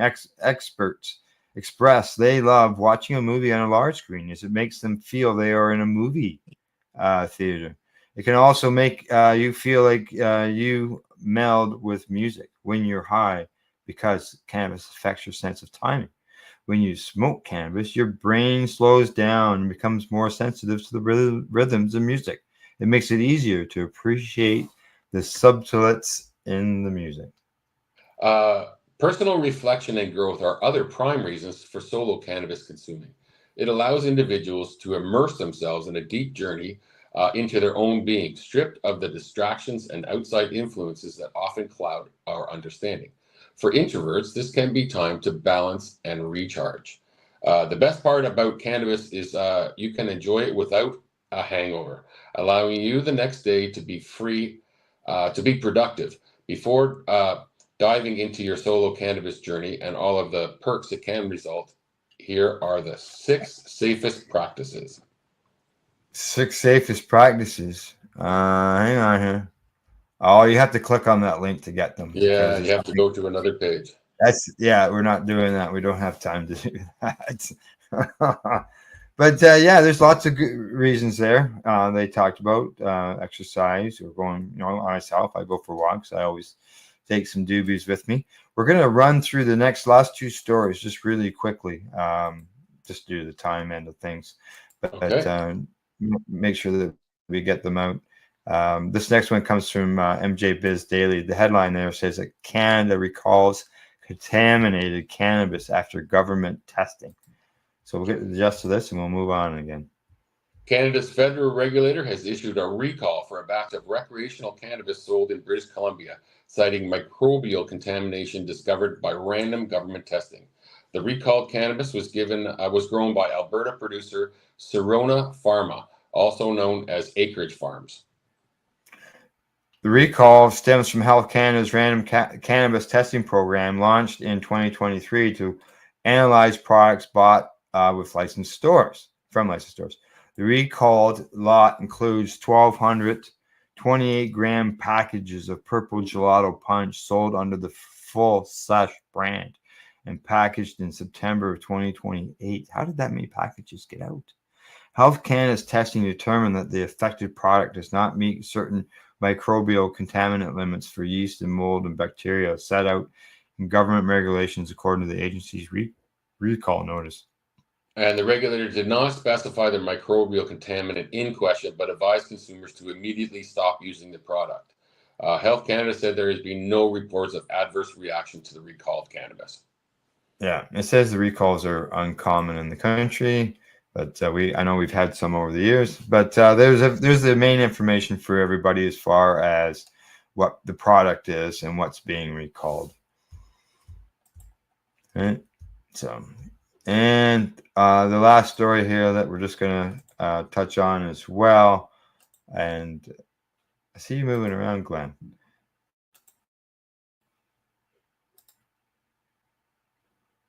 And the headline on this story, which comes to us from the Marijuana Moment, says that the feds announced plan to fund research on using psychedelics to treat chronic pain in older adults. Like they're not even studying cannabis, but here they're going to study the psychedelics end of things. Glenn popped out. Now he's back. You there with me, Glenn? Can I hear you? I am. I'm back. I don't know where we are, though. No. Okay, you're back. I just got the headline read. Okay, perfect. A new federal funding opportunity from the National Institutes of Health will use $8.4 million to support clinical trials on the safety and efficacy of psychedelic-assisted therapy to treat chronic pain in older adults.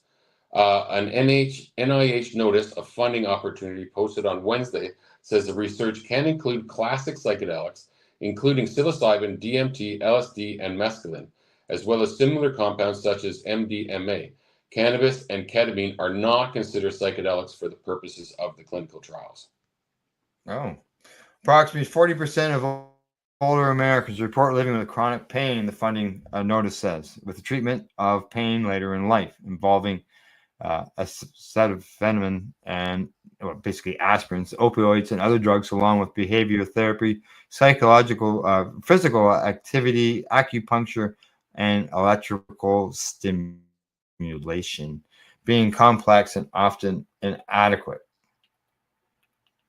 Yeah, a potential novel approach to treatment of chronic pain in adults. Oh, go ahead. Oh, we're running over each other.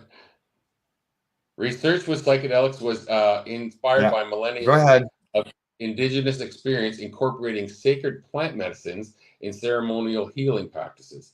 More recently, the notice says evidence of the efficacy of PAT has been particularly notable in depression, anxiety, especially existential distress, post-traumatic stress disorder, and substance use disorders, among other indications. I'm hoping I'm at the right spot here. Screen's bouncing. A potential novel approach for treatment of chronic pain involves adults is psychedelic-assisted therapy. Research of psychedelics is inspired by millennial indigenous experience incorporating sacred plant medicines. More recently, the notices evidence of the efficacy of PAD has been popularly notable with depression, anxiety, and use to PTSD. Oh, I think I just reread some stuff, so I'm bouncing around, Glenn. That's okay. There's only one more paragraph here as far as I see. Oh, no, there's a couple more. The grant, which will be overseen by NIH. Oh, yeah. You want to keep going on it? Just get this paragraph done and we'll finish her off. Okay. The National Institute for Aging and the National Center for Complementary and Integrative Health will award up to $3.4 million per year in fiscal 2025 and 2026, and up to $5 million per year in 27 to 29. The broad range of eligible organization includes colleges and universities, nonprofits, for-profit businesses, state or local governments, federal agencies, and others such as school districts and tribal organizations. There you go. Money that's being used for psychedelic therapy as far as research, which is good. Yep. About time. Yeah. Exactly. Geez, those bouncing websites, that just makes things hard with all those pop-ups and little video clips, you know. So, all right. What do you say? That's it? That's it for the day. That's it for the day. Can't even go for a bike ride. You don't even have a motorcycle anymore. You sold No it, motorcycle. The dealership was phoning me while we're on air. That's why it jumped out.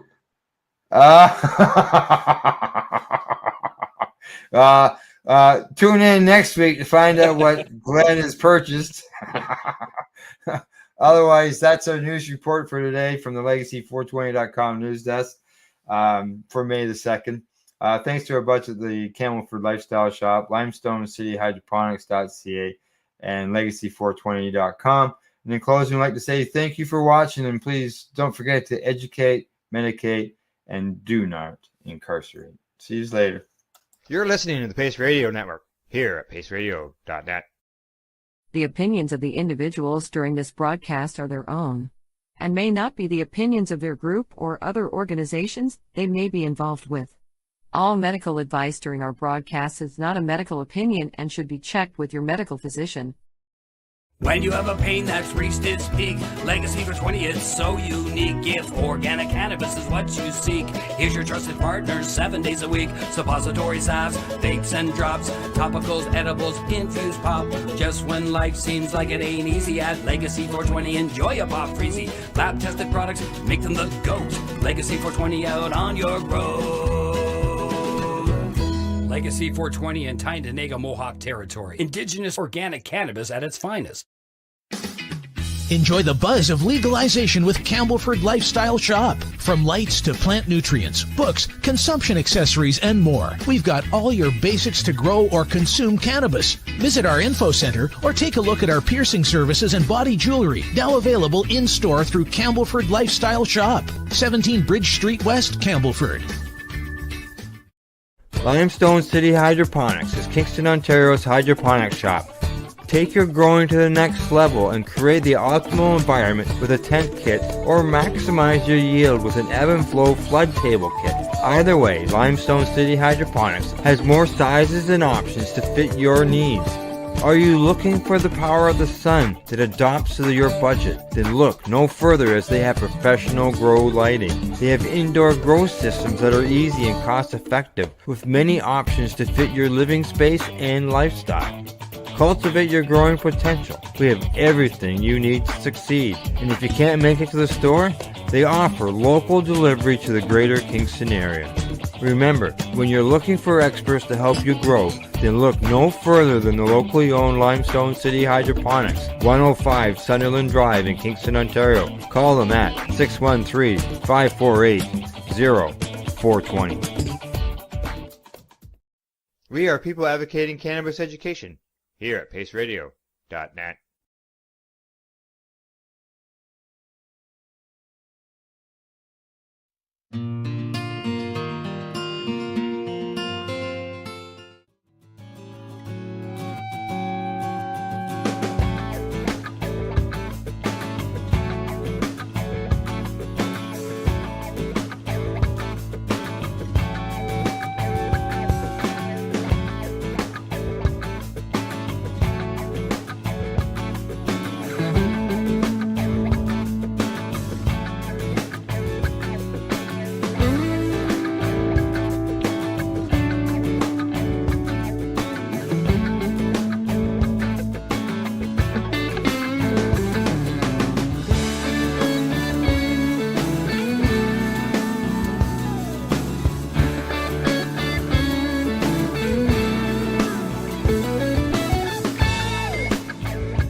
The universe is expanding faster than the ordinary laws of physics can account for.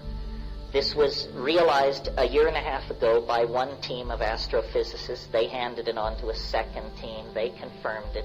They handed it on to a third. They confirmed it. And a very counterintuitive picture of things is emerging. The universe is not going to fall back on itself in some grand crunch billions of years hence. Rather, the universe is going to expand forever. Forever. But here's the kicker. Faster and faster and faster. Forever. With no barriers and no limitation. Someone may say, well, what about the speed of light? The speed of light does not cover the law of the cosmological constant, because this law is not saying that matter is moving apart faster and faster. If that were the case, the relativistic physics would put a speed limit on it. It's saying that space itself is expanding faster and faster. This is a quality of empty space. The universe that comes into focus with this law in hand is a universe that in only a couple or 3 billion years will begin to lose contact with large parts of itself, because they will be moving apart at greater than relativistic speed. So it turns out there is a cosmic law which has built into itself this idea of an endless acceleration toward infinity.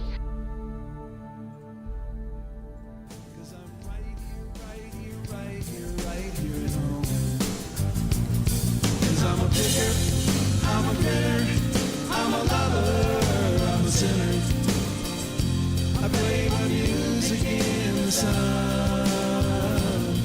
And I'm a joker, I'm a smoker, I'm a midnight toker. I give my loving on the run.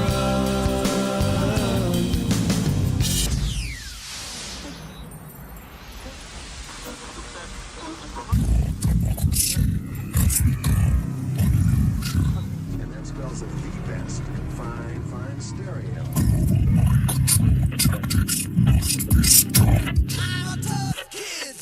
Alan, Ladies and gentlemen, you're having a nightmare. What if it's true? ladies and gentlemen, Alan, it's a possibility, isn't it? the very word secrecy is repugnant Secrets. in a free and open society.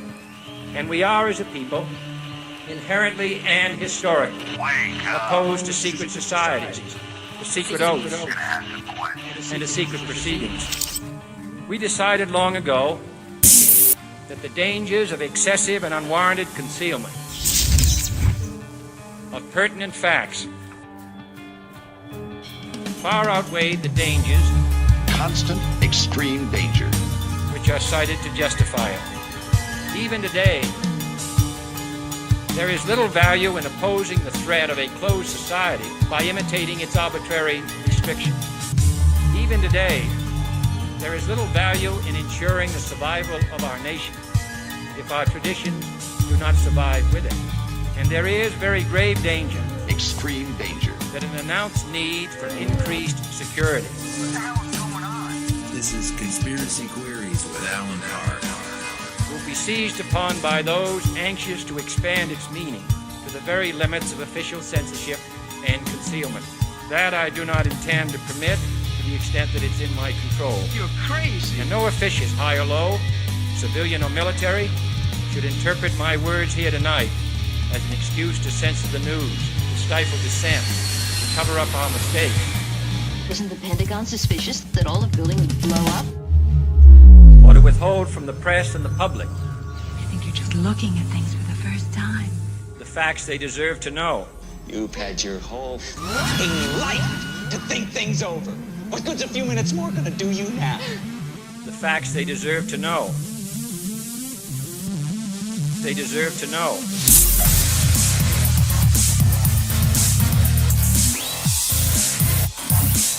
Deserve to know.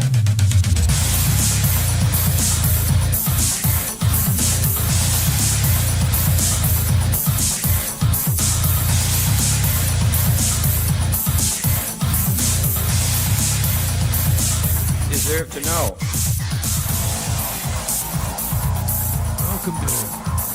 Welcome to Green Crush, Conspiracy Queries with Alan Park. Nice to be broadcasting today. Facts they deserve to know.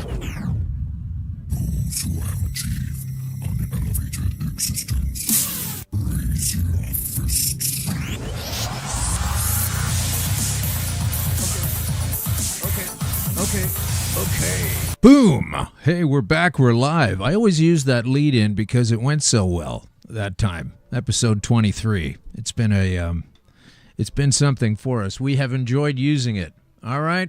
Is that okay? Is it okay to say that? All right. I'm going to try to put something else on in the background because I need a little quiet and peace. We do broadcast from 234 King Street East, the Pacific Junction Hotel. And it can get noisy because it's very fun in here. And a lot of people come in. There's a particularly robust gathering of fellas this afternoon, and they're making a lot of noise. So it's easier for me to do the show with this. Not so loud. There we go. Okay, just enough to wash them out. In a polite way. So listen, this is something I have to tell you is that when injustice becomes law, resistance becomes duty. Thank you, Henry David Thoreau, or was it Thomas Jefferson? I don't know. What matters is it is true, and I am that. For saving my life with cannabis and sharing how I did it, that's Green Crush, and that's the duty that I have. Yeah, I said duty. In the best way I know how to live that duty is to get this word out. To as many people that are willing to listen as possible. I know there's all kinds of people that don't want to listen. I heard a guy telling me today he believes his doctor 100%. It doesn't believe me. I shouldn't have done what I did. I was wrong to go ahead without any kind of prognosis from a doctor. Well, they just said, you're done. There's not much we can do. So, that's why I'm not too worried about what that's all about. Now, what happened here? Gee whiz. What is going on? See, that's what I mean. That's why 23 was so smooth, and now this one's not so smooth. But that's okay. We normally have, we always have guests on the show that have something to do with cannabis. And, of course, that's the name of the show, Green Crush, green being the cannabis crush, what it can do to your ill health. And in my case, well, let me get to it. Green Crush, this is comedy episode number comedy. All right, we normally numeralize our shows. Not doing that today. This is comedy, and Conspiracy Queries number is also comedy. So that's the show that was born because, Conspiracy Queries, because some people still think that, it's a bit of a stretch there that they think, but they do think it's the law and that we have to go along with it. And like Thoreau, or was it Jefferson up there says, not on my watch, buddy. Not if it's a shit law. No thanks. I'm done complaining about it in a way where I'm just complaining about it. I'm out here telling people, here's where the problems are. I know there's a lot of people thrilled that Canada's, they're going to make it legal this year. Oh, they're finally doing it. Okay. So you're celebrating. You don't know what you're talking about. Again, just after the show last week, had a conversation with a fantastic young fella here at the place. He said, "You really think there's going to be problems after this?" I thought it would be great because now it's all legal. And I explained a few of the problems. Oh no, that's not going to happen. He says those arrests won't be made on that new series of laws they just drew up. And then he backs down and says, "Well, I didn't know all that stuff." Oh, okay. So then don't be surprised when I tell you about it, because I know about all that stuff. What else do you think I'm doing? Not much. Just researching this stuff. And because it, I had my life was, wrapped around this issue, folks. It's not that nuts to get on board something that had helped turn you around. I was given no medical option. I found this one. I took it. It worked. I'm telling people. That's the 5-second pitch on the show. But won't you come on for a visit? Canada's architect of oppressive, nonsensical rules there, Bill Blair. Won't you come on here, please? It would be great. But like I said, Bill Blair, the guy that put these laws together, he's a G20 criminal. He is. He's a rights abuser, got away with it. Well, people don't seem to care. And that's okay. You can be a rights abuser and design the new cannabis laws of any nation. That doesn't seem to be outrageous, right? That's not a problem. But particularly when there's no victim and no crime, you always have to question the laws that are allegedly placed above you. And if that law exists to help disputes between property holders, injury makers, and receivers, fantastic. Otherwise, it's not really a law. And if I want to partake of this plant and I'm getting medical results that, surprise others, well, that's fantastic. That's what I get to do. That's what I'm going to do. That's what I've been doing, and I'm going to keep on doing it. But come on, Bill Blair, cup of tea and a fireside chat over why you say I'm a criminal for knowing and doing this and why you're a great man for abusing rights at G20, then getting away with it, and then abusing rights of people who will continue after your little fairy tale of bullshit laws get thrown together like some Jurassic Park dinosaur barfing up some village he just ate into the wind and hoping it lands in the shape of a building. But it's not going to go like that, Bill. We're not going to stop doing the things that we already know how to do properly. Despite your blather. God, get a surgeon to take a look at that eye of yours, too. It looks like you've artfully draped a couple of pieces of well-shaven bacon down there. Got some strange business going on with your eyes. I wouldn't normally make fun of a man's appearance, but when the man's job is an adjunct to the health parliamentary secretary of the country, you don't have to look like a sack of shit and get away with that law. That ruling, that series of rulings. You kind of got to look good. It's like having the fashion coordinator come in wearing a sack. The guy's got to wear clothes or she's got to look snazzy. Can't just come strolling in here. I'm the fashion person, and you look like a heap of, garbage clothes. Something people are throwing out. That's what these series of laws look like. that they're putting together. They put together for us. Had a bunch of idiot senators debating over them.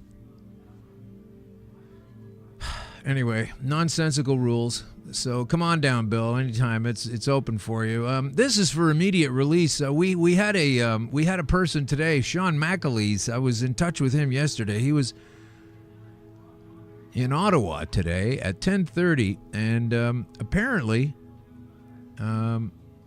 they were saying this is not legalization, so stop calling it that. Sean McAleese is a representative from, what's it called? Patients' Lives Matter. This is a loose affiliation of cannabis users, activists, and industry workers. Wonder if any of them were actually patients, such as myself. We'll hold a press conference today. They held it at 10:30. It was a half an hour at Parliament Hill to address the many glaring shortcomings. Thank God I'm not the only one that sees this, of the new cannabis bills that recently became law. This is not the legalization we fought for, said Sean McAleese. Frankly, it's an insult. We wanted free market stores, lounges for consumption, and freedom from police coercion and intrusion. You don't get to have that when a cop actually drafts the architecture of the laws. But this is obviously what we're fighting. What we got instead is over 35 new ways to get busted. I think it's 45 laws in total. Provincial monopolies, nonsensical driving restrictions, propaganda, and sentences so obscene that defy reason. Every Canadian, cannabis users and non-users alike, should be appalled at what has happened, and so should you foreign listeners in different countries that are looking on Canada as the fantastic new place that just went legal and you think it's wonderful. It's not. It's an inch forward and a couple of kilometers, or perhaps miles if you're listening in the States, backwards. Yeah. Every Canadian, cannabis and non-cannabis users alike, should be appalled at what's happened. They will be the ones paying for this incoherent and convoluted mess of a law. Okay, well, while most Green Crush episodes focus on the comedy of errors, also known as legalization, and fact omission and suppression that has rolled across the decades of enough people being sleepy enough to allow ourselves to relinquish our own control to a series of simpering sycophants who claim authority they don't have to rule against the will of people who do. It's amazing. But check this out. This is in Vice. This just came out a couple of days ago, or maybe even today. Canada's new impaired driving laws give cops a terrifying amount of power. Completely sober drivers could end up with criminal records. Why are you so upset about what's happening with cannabis? I don't know. I thought you would be happy they're making it legal. Because of all this bullshit, stupid. Pay attention, please. Stop telling me you know it's going to be okay when you don't know anything and you haven't studied anything and you haven't tried it for your own accord or for your own health reasons. You don't really know, you haven't really read about it, and you thought Trudeau was good looking, and now you think it's going to be great. All eyes were on the passing of the Cannabis Act last week here in Canada, which will make it legal to buy rec weed in Canada. I mean rec. When you buy it from the government, it's wrecked. It's no good. In Canada on October 17th, but the government also passed its impaired driving bill, one that gives police sweeping new powers, which is all they're really fit to do. You know, get a broom and clean up, and do that behind those fucking horses that keep dropping shit everywhere. I don't understand why we're always paying tickets for a dog leaving a load somewhere, and some cop's got a fucking Clydesdale, he can leave a big brown stripe down the middle of Yonge Street. Anyway, Bill C-46 creates new offenses for people who drive with a certain amount of THC in their system. And by certain, they mean almost non-existent. It toughens up the rules around drinking and driving. While that may sound like a good thing, no one wants dangerous drivers on the road. True. Experts argue several parts of the bill are unconstitutional and will trample on the rights of citizens. Who could we get to draw up such a law? I know, the big fat cop that was at the head of Toronto when G20 came to town and abused all of our rights then and has gotten away with it ever since. Cops are going to be able to demand a breathalyzer from anyone without reasonable suspicion of impairment. Sorry, what? Previously, cops needed reasonable suspicion in order to make a... You got to spell things better, Vice. In order to make a driver take a breathalyzer test to check for alcohol impairment. Reasonable suspicion might include swerving and erratic driving. Slurred speech, bloodshot eyes, the smell of liquor. That's always a good tip-off for cannabis. Or visible alcohol in the car. Bill C-46 allows them to randomly demand a breathalyzer from any driver without a specific reason. The bar for police to have you blow into a roadside device is very low, says Grant Gotgetro, a retired West Vancouver police officer. That seems arbitrary to get randomly pulled over, and I think there's a potential for it to be abused because police are human. This is a cop saying this.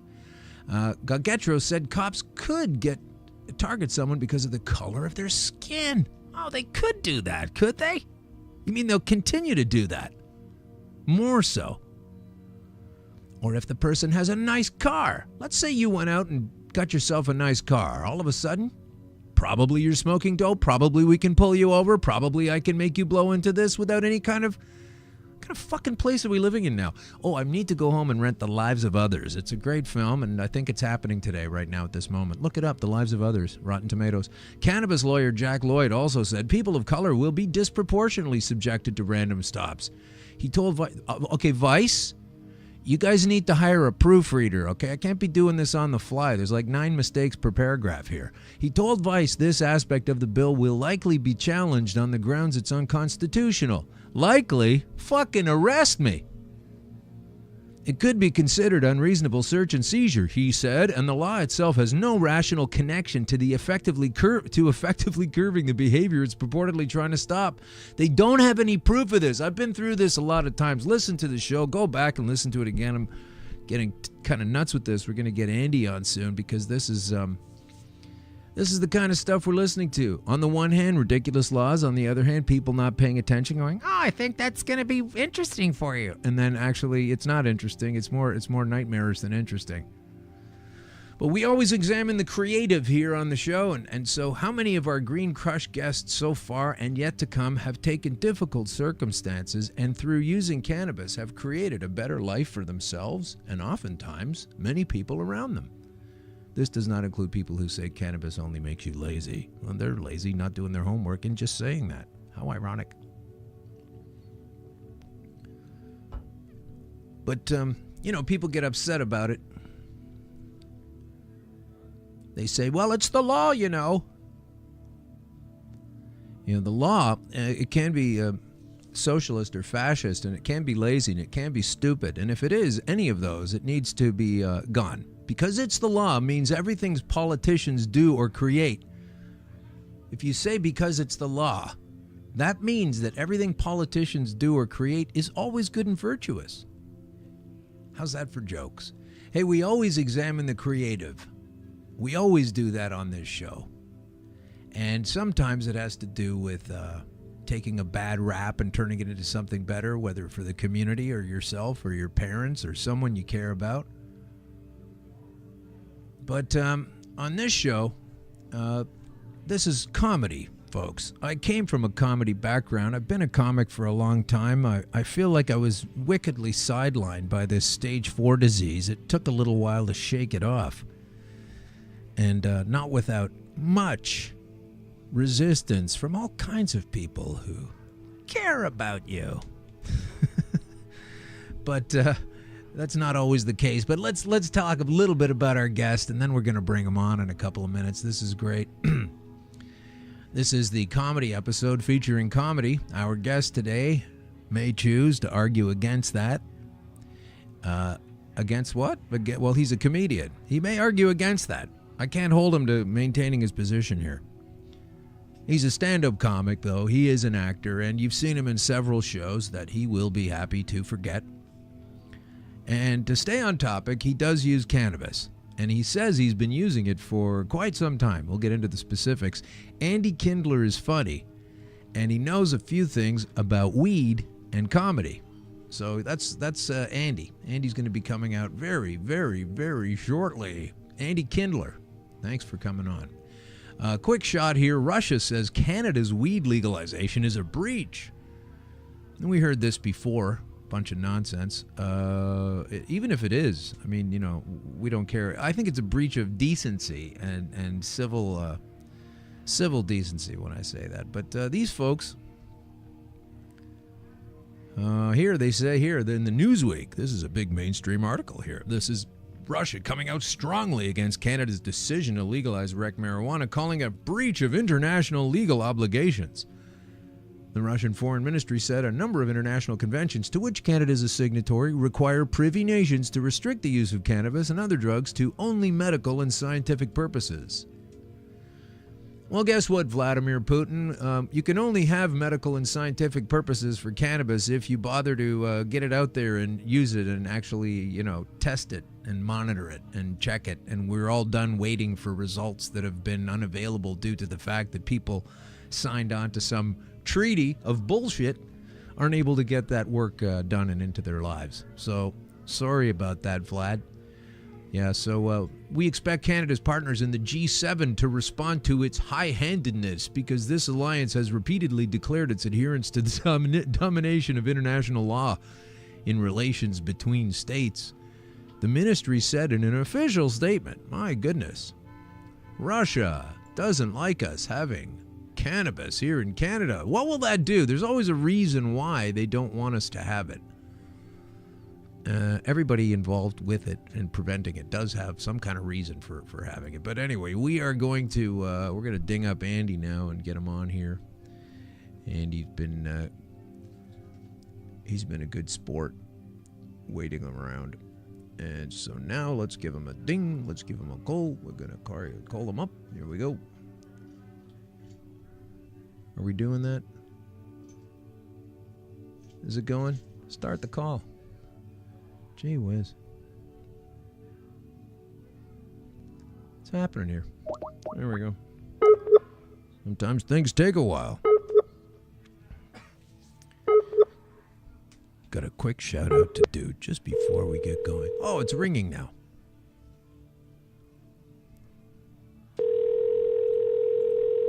One ringy dingy. Hello. There's Andy there. Andy, how's it going? It's Alan at the show. Hold on, let me see if I can get him. Oh, he's not there. He's not there. Okay, well, I'll hold. Wait, let me see if I can get him. That's my first joke of the day. Woo! Right out of the gate. Yeah, I don't wait till after the show begins to bring the funny. I'm sorry. Why would you do that? No. Hey, let me get this out of the way. Let me get this out of the way before we get going because sure. I meant to say this earlier and I forgot. And, we're going to have a good time, or at least I am, and then it's going to turn into complete forgetting. And I don't want to do that. So we do have a quick plug to make here. Real quick. Here we go. Sure. All right. We're doing a shout-out to Cannabis Daily. Cannabis Daily rocking it to the bumpers of Moving On. Remember that show with Claude Akins back in the 70s? That's what that music was right there. So shout out to Cannabis Daily. Yeah, can you believe it? Claude Akins. I'll talk to you about Moving On in a minute, Andy. I'm sorry. We've heard that before. I should be quiet. So cannabisdaily.co, they actually put our website together at Green Crush. So they put it together. They ran with it. They said, hey, do you want us to make a website? They've been very helpful, and they're a bunch of great people. So cannabisdaily.co. Go online, Cannabis Daily, C-A-N-N-B-I-Z, or Z, daily.co, that's the same, isn't it? D-A-I-L-Y.co. And go check them out, and they have all the fantastic weed stories up to the minute. So, listen, let me explain this episode. As we know, we always deal with cannabis-y kind of things, and we do have a cannabis-y kind of guy on the line right now. This is a comedian named Andy Kindler. I've met him. I've worked with him. On the same show anyway. We didn't actually meet on that show. I think he's going somewhere else. But anyway. You're the only person in show business who won't exaggerate. I will not. I think he was on the show. I won't. I worked with him. My favorite one is where you wind up doing a gig at a club, and then later on, some huge star comes in, does a set, and then later on, that comic will say, yeah, I opened up for Jamie Foxx. You didn't really open up for him. It was I'll give you that it was contiguous in the time-space continuum, but you didn't really open up for him. But, I opened up for Jamie Farr. That's how old I am. Is that a fact, or does that just roll out? No, it's not a fact, but I thought it was a good pun. No, okay. It is a good fun. That's a long way to go for a far pun. Anyway. No, wordplay is easy and it's available. Speaking of available, are you lighting one up right now?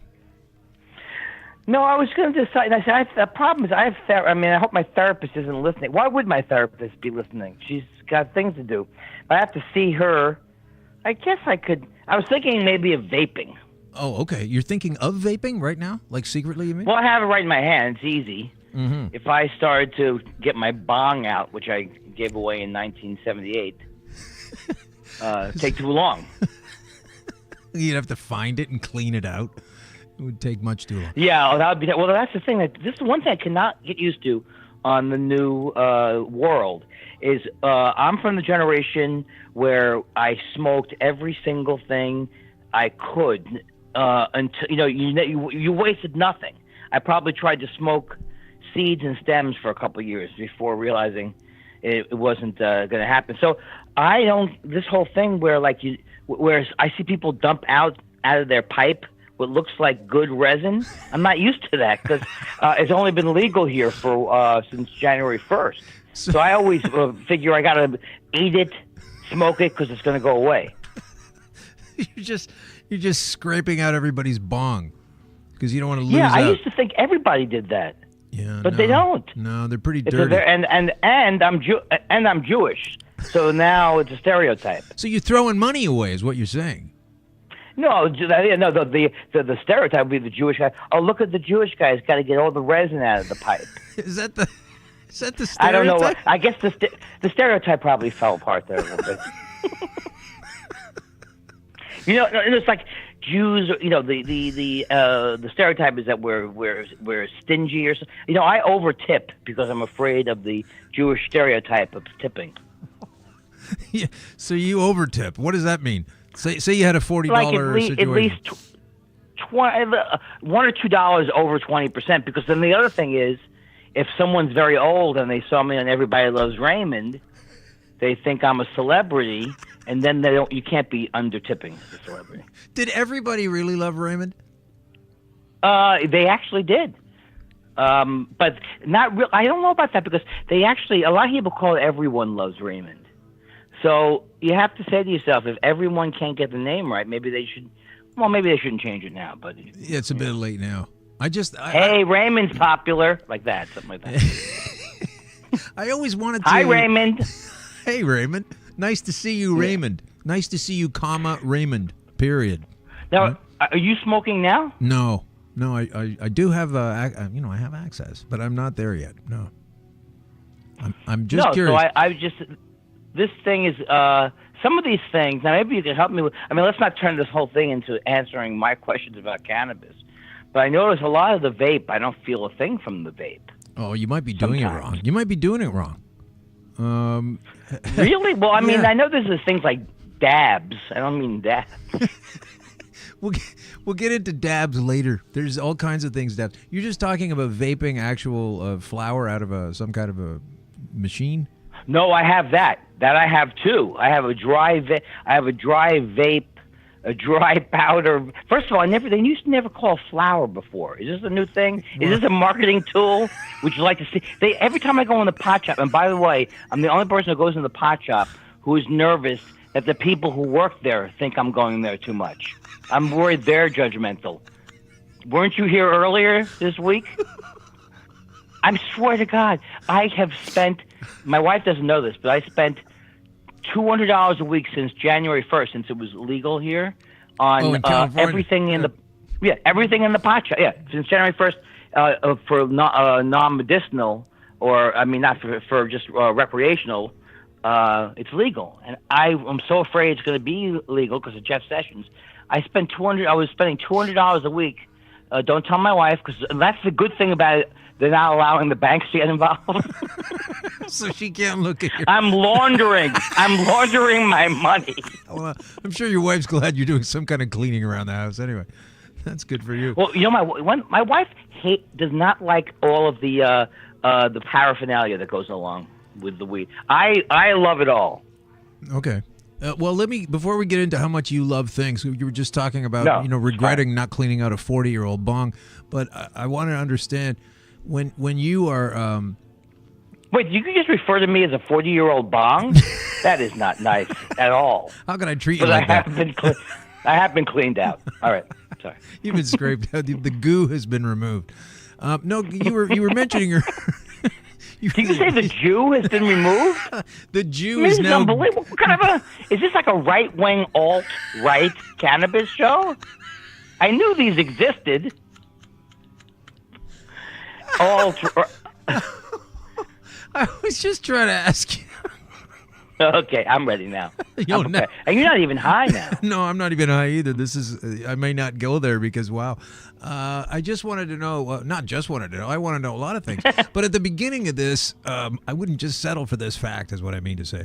At the beginning of this, you said you might smoke something, you might vape something, but you were concerned about your therapist. Now, how does that exactly factor in? Like, you're a bad boy if you smoke before you go to a session? Yeah, that's the thing.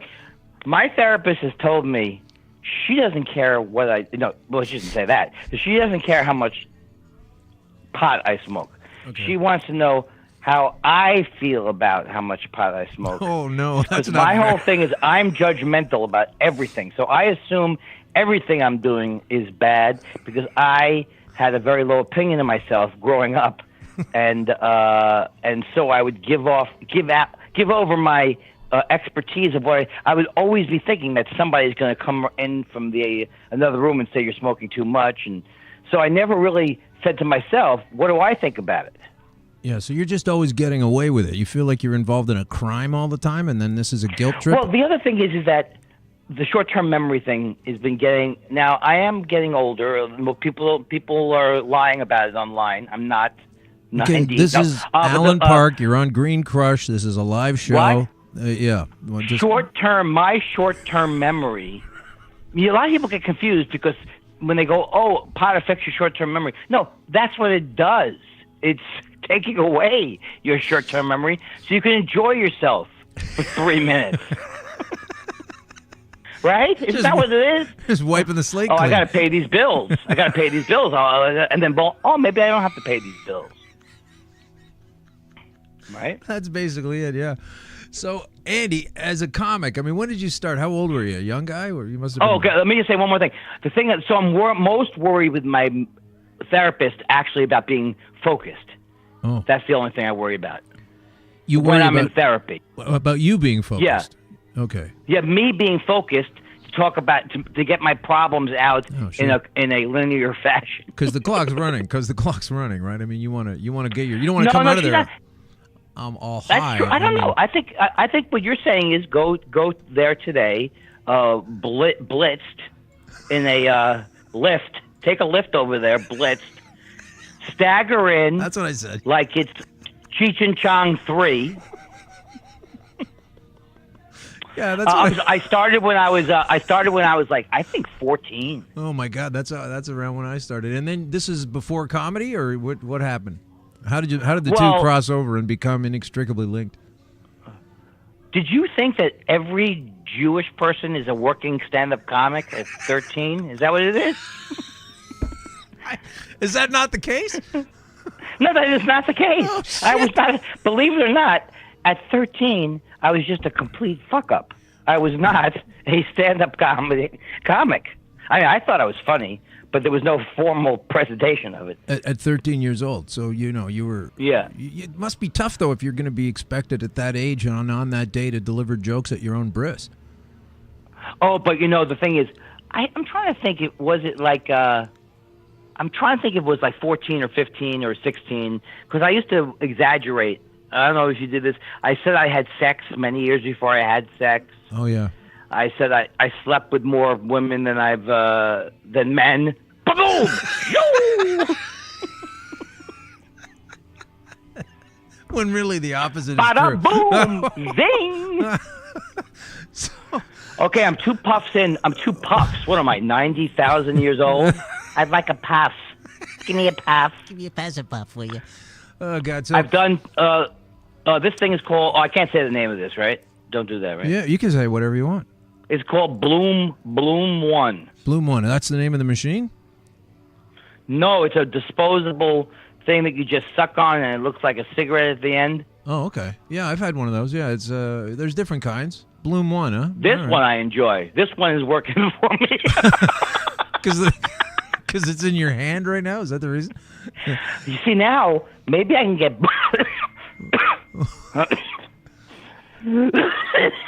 Now, why am I coughing from the vape?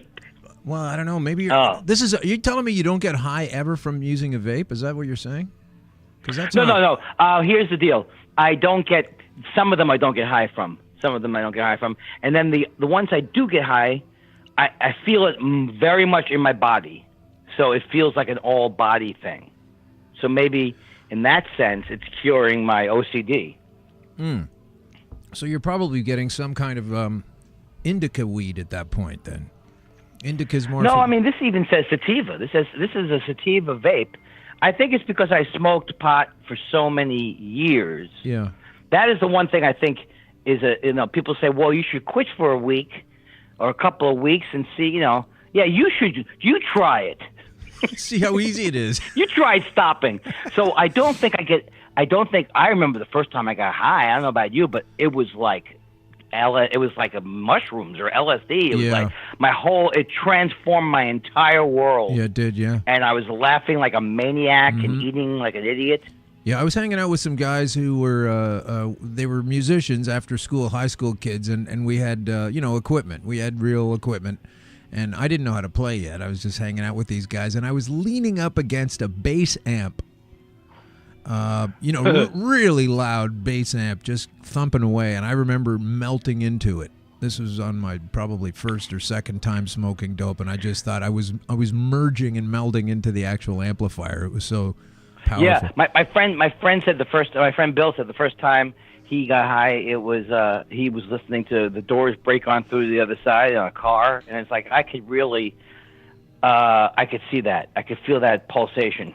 Yeah, you could. Well, that's why I believe in. That's why I believe in God. Is from my, not just from that, but just from your friend. From getting, what's that? Because of your friend. That's why you believe in God. No. Because I had what do you call them? Transformational, transcendent experiences when I first smoked pot, and in college when I did LSD and stuff like that. That made me feel like there's something going on in the universe that doesn't get summed up by an equation all the time. But it can be. The mainstream writings and offerings, you mean? So you feel there's more going on out there. So you believe in ghosts? Let's just go right to it. Do you believe in ghosts, or are you talking? No, I don't believe in ghosts. I don't believe in anything that hasn't. I don't believe in anything that you could see where the profit's coming from. Like, I was watching this thing on TV because I was on Netflix, and I was like, I keep watching documentaries. So it's a documentary about this guy, and he said he took pictures of aliens outside his window, and then 20 minutes in, I Google, and supposedly the guys are, it's all fake. So I don't want to watch fake little aliens peering in from the outside of someone's house. I want to see a real. If you show me a real alien, I'll see it. But then I don't think you can see a real alien with that attitude. You got to check your personality before you can meet a real alien. All right. Well, but I absolutely believe that there's so many things. Like it's a long story, but I had a premonition in like an out of body experience before the earthquake in '94, and in this out of body experience, this was the Northridge quake. Oh, okay, yeah. And so I had about 5 out of body experiences. That I never had them again. They just stopped. But in one of them, I go to this like hotel, and this woman says, "Don't forget room 431." And then that's when the earthquake happened, like a month later at 431 in the room in L.A. Oh, I see. You mean at that time of day? Yeah, in L.A. So now, do I think does that prove anything? No, I'm just saying I think that there were things that hundreds of years from now they might find these other senses and ways that we can pick up stuff, like when a mother knows that their daughter is sick or that kind of thing. I think there will be explanations for some of the stuff. Yeah, and you feel like you might be involved in that whenever you get high? Is that what that is? No. Well, I stopped doing. My wife and I both stopped doing hallucinogenics the same day. when you reach a certain age, this is mushrooms, and mushrooms are very unpredictable because people think they're mellow, and they can be. But my wife and I, we took mushrooms, and we made the mistake of not going outside. We stayed indoors. Oh boy! And it got bad. And then we looked outside the window, and there were these kids like dueling with tennis rackets, or were they a foot from our face in the room with us? Or were they outside? Or were they 40-year-old Civil War reenactors? We were freaked out, and we said, we're going to watch TV. We turned on TV, and it was, I'll never forget, it was Entertainment Tonight. And we thought the guy hosting was the devil because he was smiling. Oh, yeah. And then at one point, they had Babyface Edmonds on, and Babyface, they said, what's your new album like? And they said, people want to put Babyface in a box. And that's it. We turned off the TV. That's the end of and that. we hard-knuckled it. And the only thing that saved us, I don't know if you have him up where you are, but there's a guy named Huell Hauser. He's a California show where everything is happy with him. What's his name? He's like, yeah, this is a farm? That's fantastic. What's his? You drive this car yourself? That's amazing. What's his first name again?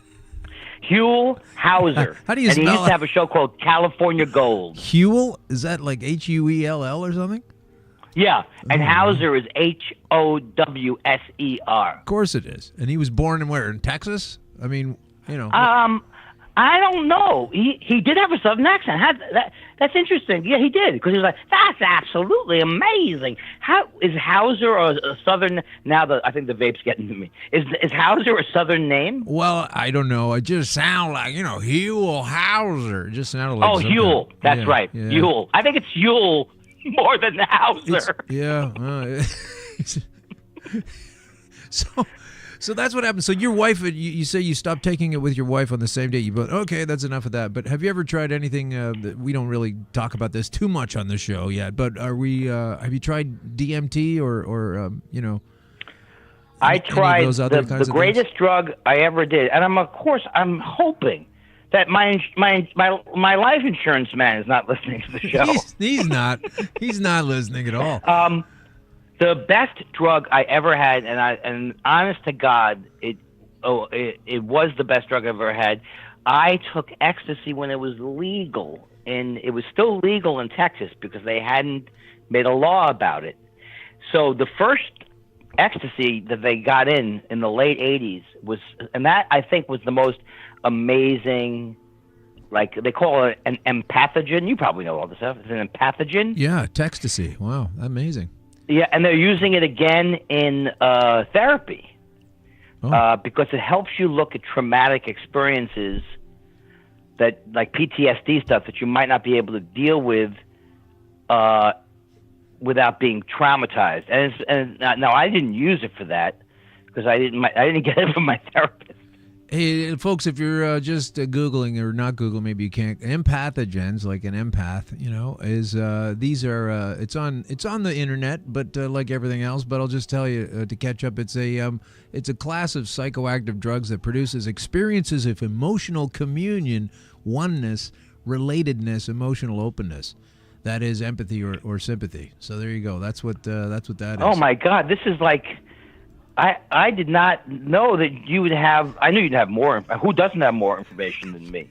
But I didn't know that you could fill in the articulate gaps. Oh yeah, no, this is how I'm still alive, pretty much. I'm just articulating the gaps the whole time. But listen, you are a scientist. I am. Well, I know about science. I'm not a scientist. You know about science, right? I know it's out there. But I did. But go ahead. I'm sorry. That's okay. That's my. I just want to say. One thing I wanted to say, I said that on my wedding night. No, the problem with ecstasy, and you know this, ecstasy, the actual lethal dose of ecstasy is not that much higher than the regular dose. I mean, it's 3 or 4 times. Mm-hmm. You literally could not OD on LSD. You could jump out of a window. But it's not. This is from what I know. It doesn't kill. It can't. It's like that. I think pot's pretty close behind. But there's not. It can't kill you from taking it. Yeah. Ecstasy, because it's not legal, you don't know what you're taking, and that's why And I started to get shipments that didn't seem good, and I said, I can't deal with this. I just can't deal. You don't normally have to worry about pot that you're smoking too much. No, you don't normally have to worry about that. You used to have to worry about any kind of concern you have about smoking pot. If you really break it down, Andy, is that particularly in Canada, a lot of these government, and I would imagine almost any country that offers state-grown or license-produced, government-okayed weed is never all that fantastic. You don't get a lot of great reports on how wonderful this stuff is. Well, you mean beyond things like Marinol? You mean like just where they're getting it from? Yeah. I mean the actual place where they're growing the flower and raising it. And there's a company here in Canada called Organigram. Now I'm sure you know the root word of both of those words are organic and gram, and yet they were caught with non-organic substances in their final product, and then they made a bunch of caterwauling about how, well, we didn't know that was in there. Well, it's not even supposed to be in your building. And then the government tells you that's the place you have to buy it from. And you have to stop buying it from all the cool places that, when Andy Kindler comes to Toronto and needs to get some, you can't buy it from there anymore. Andy has to be part of the Canadian legal system and will have to go to the store and, oh boy. Are you telling me that I'm not going to enjoy being able to buy pot in Montreal? I think you've had your last pleasurable time in Canada. Yeah, could be. Wow, I don't want to hear that. No, you just stick to the other side. No, it's okay. You just have to stick to the other side. You just have to say, look, well, their I have a system's not working. friend. A friend who's a comic who's married to a chemist, and this chemist, he said that he didn't work with because he said because pot was illegal for so long here, they don't able. He goes, he was saying the strains and the sativa and the indica is there's so much more they're going to learn now that they can openly do it, Mm-hmm. No, absolutely. It's incredible. Is he right? He is dead right. Yeah, we had a guy a couple of weeks ago on the show, and I'm still in contact with him, and he is a chemist as well. Alex the Chemist. Quick shout out. He's at Alex the Chemist. And he said that I'm not sure if this was on the show or not, or just after when we were talking, but they've got it to science now where they can extract out of the cannabis every viable agent in there, such as, obviously the part that gets you high, THC, then the CBDs. There's CBDA, CBD, different CBDs. There's different terpenes, different cannabinoids, where basically he described it to me like we can extract every single thing out of the plant and line it up like it looks like a pencil crayon kit. And they color code them so that they can use so that all of the properties. So it's not just like in the old days, you and I in high school. One day you smoked a joint, you got really stoned, you didn't understand it. And the next time you smoked a joint, it was all in your head and it felt different. You didn't even realize one was indica, one was sativa. But these guys are putting it down to specific tendrils of using this medicine and combining them together. So maybe 5 or 6 or 7 of those compounds would help you with your eyes.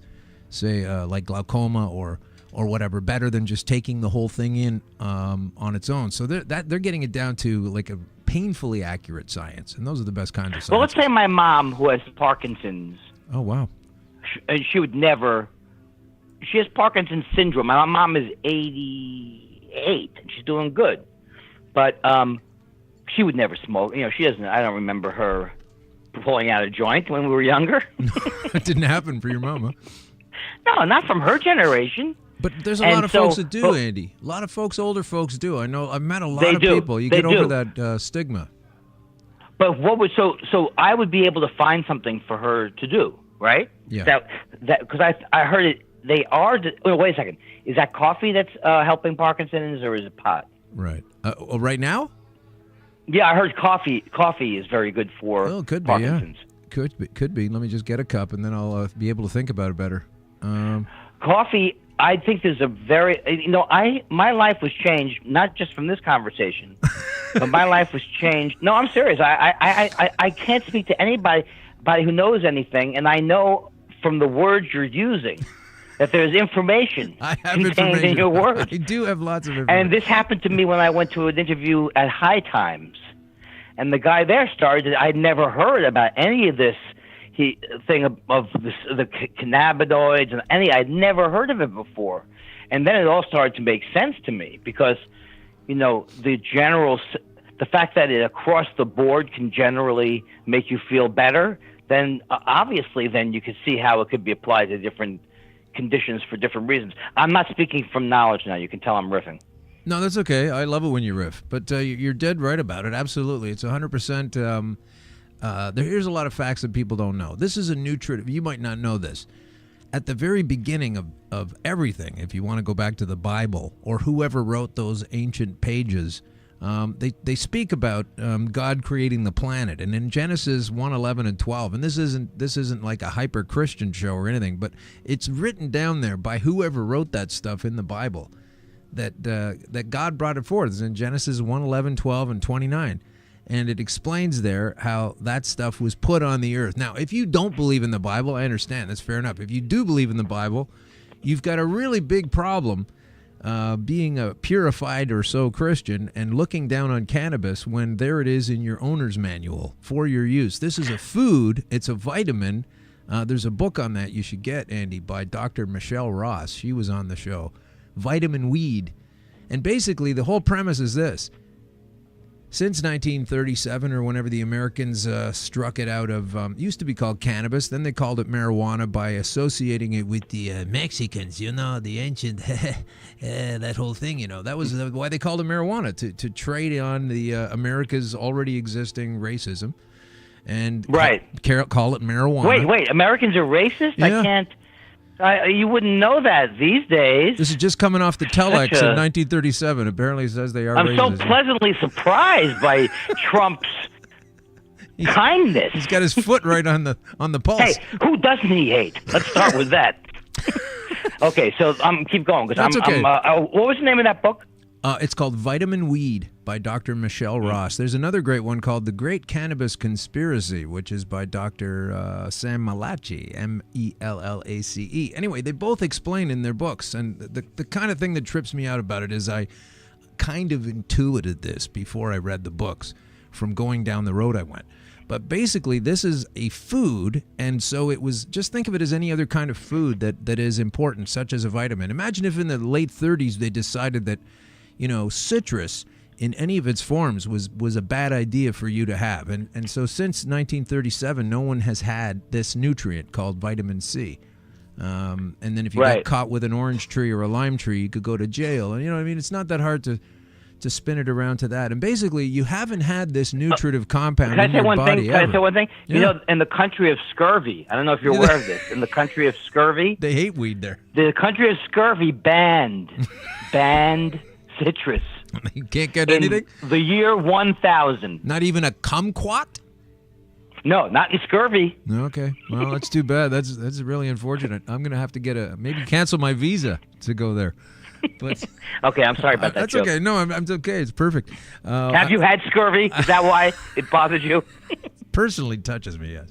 But it's basically you don't have this nutritive compound. So as a person growing, as a baby, not getting it from mother's milk, and so forth and so on, the rest of your life, not taking in this essential nutrient. Just imagine any other essential nutrient, whatever, calcium, magnesium, anything, that you're not getting into you ever. So over the course of your life, of course, you're going to break down in some ways. There's pollution and there's shitty food and there's all those other things. But if you don't have this armored force of nutritive compound in your body, you can't really expect to get through your life unscathed. So once I started taking this in a certain concentrated form and catching up, basically, I'm pretty good. I'm feeling fantastic. I keep going in for tests and it just keeps working. So I won't be told it doesn't work. I mean, you could try. So what is it? What is the nutrient? What are the nutrients? Is it all the things we were talking about before with the terpenes? Yeah, the terpenes, the phytocannabinoids, they call them, because they're coming from a plant. Phytocannabinoids, the cannabinoids, the CBDs, they call them, the cannabidiols, kind of hard to pronounce. But CBDs, these are all the nutritive compounds. The THC, we've been listening to them tell us forever about how it damages your brain. Now, I don't know how it can do that when the science now shows it also, if it does damage your brain, that's amazing. I don't know about that. But it actually kills the protein that causes the the protein that causes the Alzheimer's disease will actually kill that protein. THC, the thing that's supposed to ruin your brain, actually ruins the thing that ruins your brain. So, well, that's the big tragedy, is that because it was made illegal drugs, and because I've read the Acid Dreams is a good book. Yeah. About the CIA and acid, and it's like that. People like me, when I grew up, I just assumed that everything was lying, what they were saying, because it was all just propaganda. Yeah. And that's actually made the cocaine thing worse, because when cocaine first came out, people the word, not just on the street, even like from medical people, was that it was kind of like a mellower, it wasn't really that dangerous, and then people started dying from it. But why would you trust any information about cocaine or any information about anything when the government, their job is to lie to you on these issues? Yeah, and because it's illegal, because it's, I don't do cocaine. I have done cocaine back in the 80s, and I don't do it anymore. I don't do it either, but I did do it back in the 80s. Yeah. I think it's a bad drug. Me too. I don't care, but I also don't want to put you in jail if you do take some more. No. No. And also, some people I think it's you know more about this than I do, but it's a metabolism. Some people, I particularly got very high from cocaine, and then I would get very, very depressed. And then I was a 80s comic who was not making a lot of money, so thank God I still am. I couldn't get further. Yeah, thank God I couldn't get further. But no, and that artificial feeling where you come down and you have to get back up again. That's the greatest thing about pot, is that when it recedes in a mellow way. Right. Exactly. Yeah. So this is I'm telling the expert.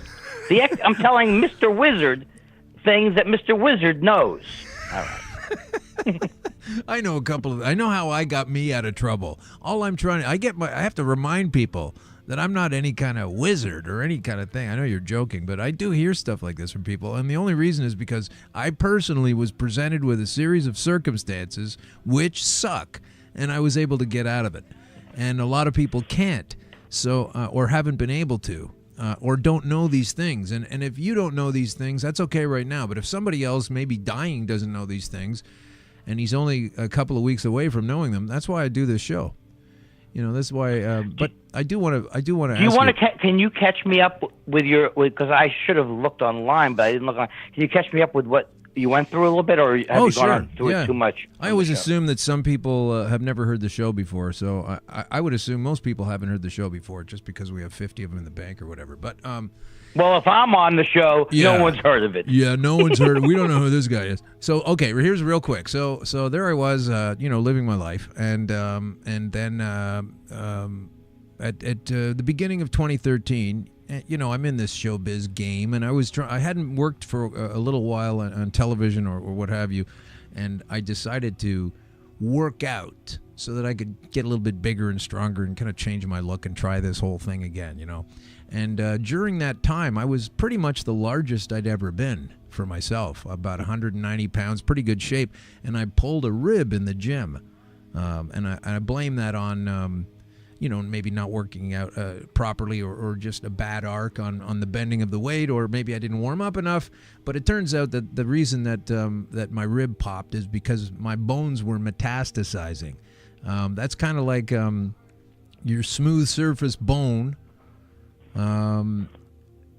goes more like a sponge surface and starts to rot away. So therefore the muscly or sinew attachments can't stick on it anymore. Like if you put a suction cup on a glass of water, that'll stick on there. But if you put it on a tree branch, it's not going to stick on there. So that's what the metastasizing was doing. So there I was in what seemed to be I was in the best shape of my life on the outside. On the inside, I was rotting away from stage 4. So that's kind of how it started at the beginning of 2013. So 6 weeks later, I'm not. Where did it show up first? Well, in my rib. I was doing an exercise in the gym. And I got you. The rib muscle, or so I thought, came off the bone because I was improper or I didn't warm up. That had that not happened, who knows how long? Who knows how you would have found out, because you were feeling okay physically. Right, exactly. So 6 weeks is like, oh God, I can't work out in the gym. That sucks anyway. So closer to 6 weeks, 3 weeks, 4 weeks, I'm still hurting, and in fact more so, and it's floating around my rib cage. And so then I'm over the counter meds, and I don't know what's wrong with me. What's going on here? And then I started to go to the doctor, and I spent some time in June and July and September at doctors of increasing importance until until later on they well, I don't know. You seem to be, you're okay. All your levels that we're checking, hint, hint, not enough level checking, are okay. And you should be all right. Meanwhile, I'm deteriorating, and by the end of November, I was just, I was petrified. I was so scared. I was in such pain. I could barely walk. I was showing up at gigs way early and leaving way late, so no one would really see me walk around. I remember going on stage once, a couple of weeks before my diagnosis in November. I had to do this thing where, kind of a wide stage, not as big as the Saint Denis in Montreal. I say that because I know you'll know the size of that stage, but a pretty good sized stage. Oh, that's maybe one of the larger rooms I've bombed in. Yeah. So imagine a room about 2/3 the size of that, and as I'm coming on stage, I can barely walk. Okay, so it looks like I'm an old man in agony. So instead of giving that up to the crowd or telling anybody about it, I make a big deal of it. I make a meal of how long it's taking me to get to my lectern in this debate. Kind of like Tim Conway as the old guy that he used to do. Remember that? Was this a CBC? Yeah, it was Debaters? a CBC. So exactly. So I'd come out and I'd do a couple of steps, and then I'd stop and turn and wave and be ridiculous. And I just took way too long to get out to my lectern, and I was just covering. I thought maybe if I make it seem like I'm sucking up every bit of adulation and applause for way too long, that'll be funny compared to giving up the ghost that I'm in mortal agony over here. So those are the kind of head games. And then you do your show, and it's all great, and then you leave and go home. And but by the end of November, I woke up one day, and it was so terrible. The pain by that is what I mean, that I managed to get myself down to a hospital. And in the emergency ward, they decided to tell me that I was stage 4 aggressive advanced prostate cancer, which had already metastasized into much of my body. And 5 weeks later, I was told by the expert that there was nothing they could do, that I was too far gone for chemo, radiation, or surgery. But by that time, I'd already been using cannabis oil and experiencing a lot of positive results. And then 6 months later, I finally told my prostate doctor why I thought I was doing better, and he recommended that I stop taking that oil because they didn't know much about it and it was probably dangerous. The same guy that said he had nothing for me to use. So that's really almost it's a little malpractice-y. If there's nothing he can do, why would he? Well, when I asked him, I said, "Is there anything else that could be done?" And he said, "No." So therefore, I'm supposed to have been dead. I'm sure that's why he imagines I'd ever visit his office. And I am going to visit his office one day with a camera crew, and we'll have some fun. Hey, if you can't get revenge, what's the point of getting well? That's about it. So that's my little story in a nutshell. People have heard it ad nauseum. I've gone into particularly gross details here and there along the way. But right now, hey, listen, now. Now, so when you go in, your numbers are good now. Yeah, my numbers are good. Now, the last 2 times I went in, they were not so great. Like, there was one thing called the PSA score, and it was just outside of the comfort zone after 36 months of being in there perfectly. And it came out a little bit again last month, and so I'm back onto a course of taking the oil, and we'll see next month where I'm at. And my doctor now concedes that if everything goes back in the box, then he has to, or as Richard, what's his name, said in All of Me, back in the bowl. If it all goes back in, then I'm good to. He has admitted he will have to start doing some serious homework regarding cannabis and cancer, if I can pull this off. So we'll see what happens.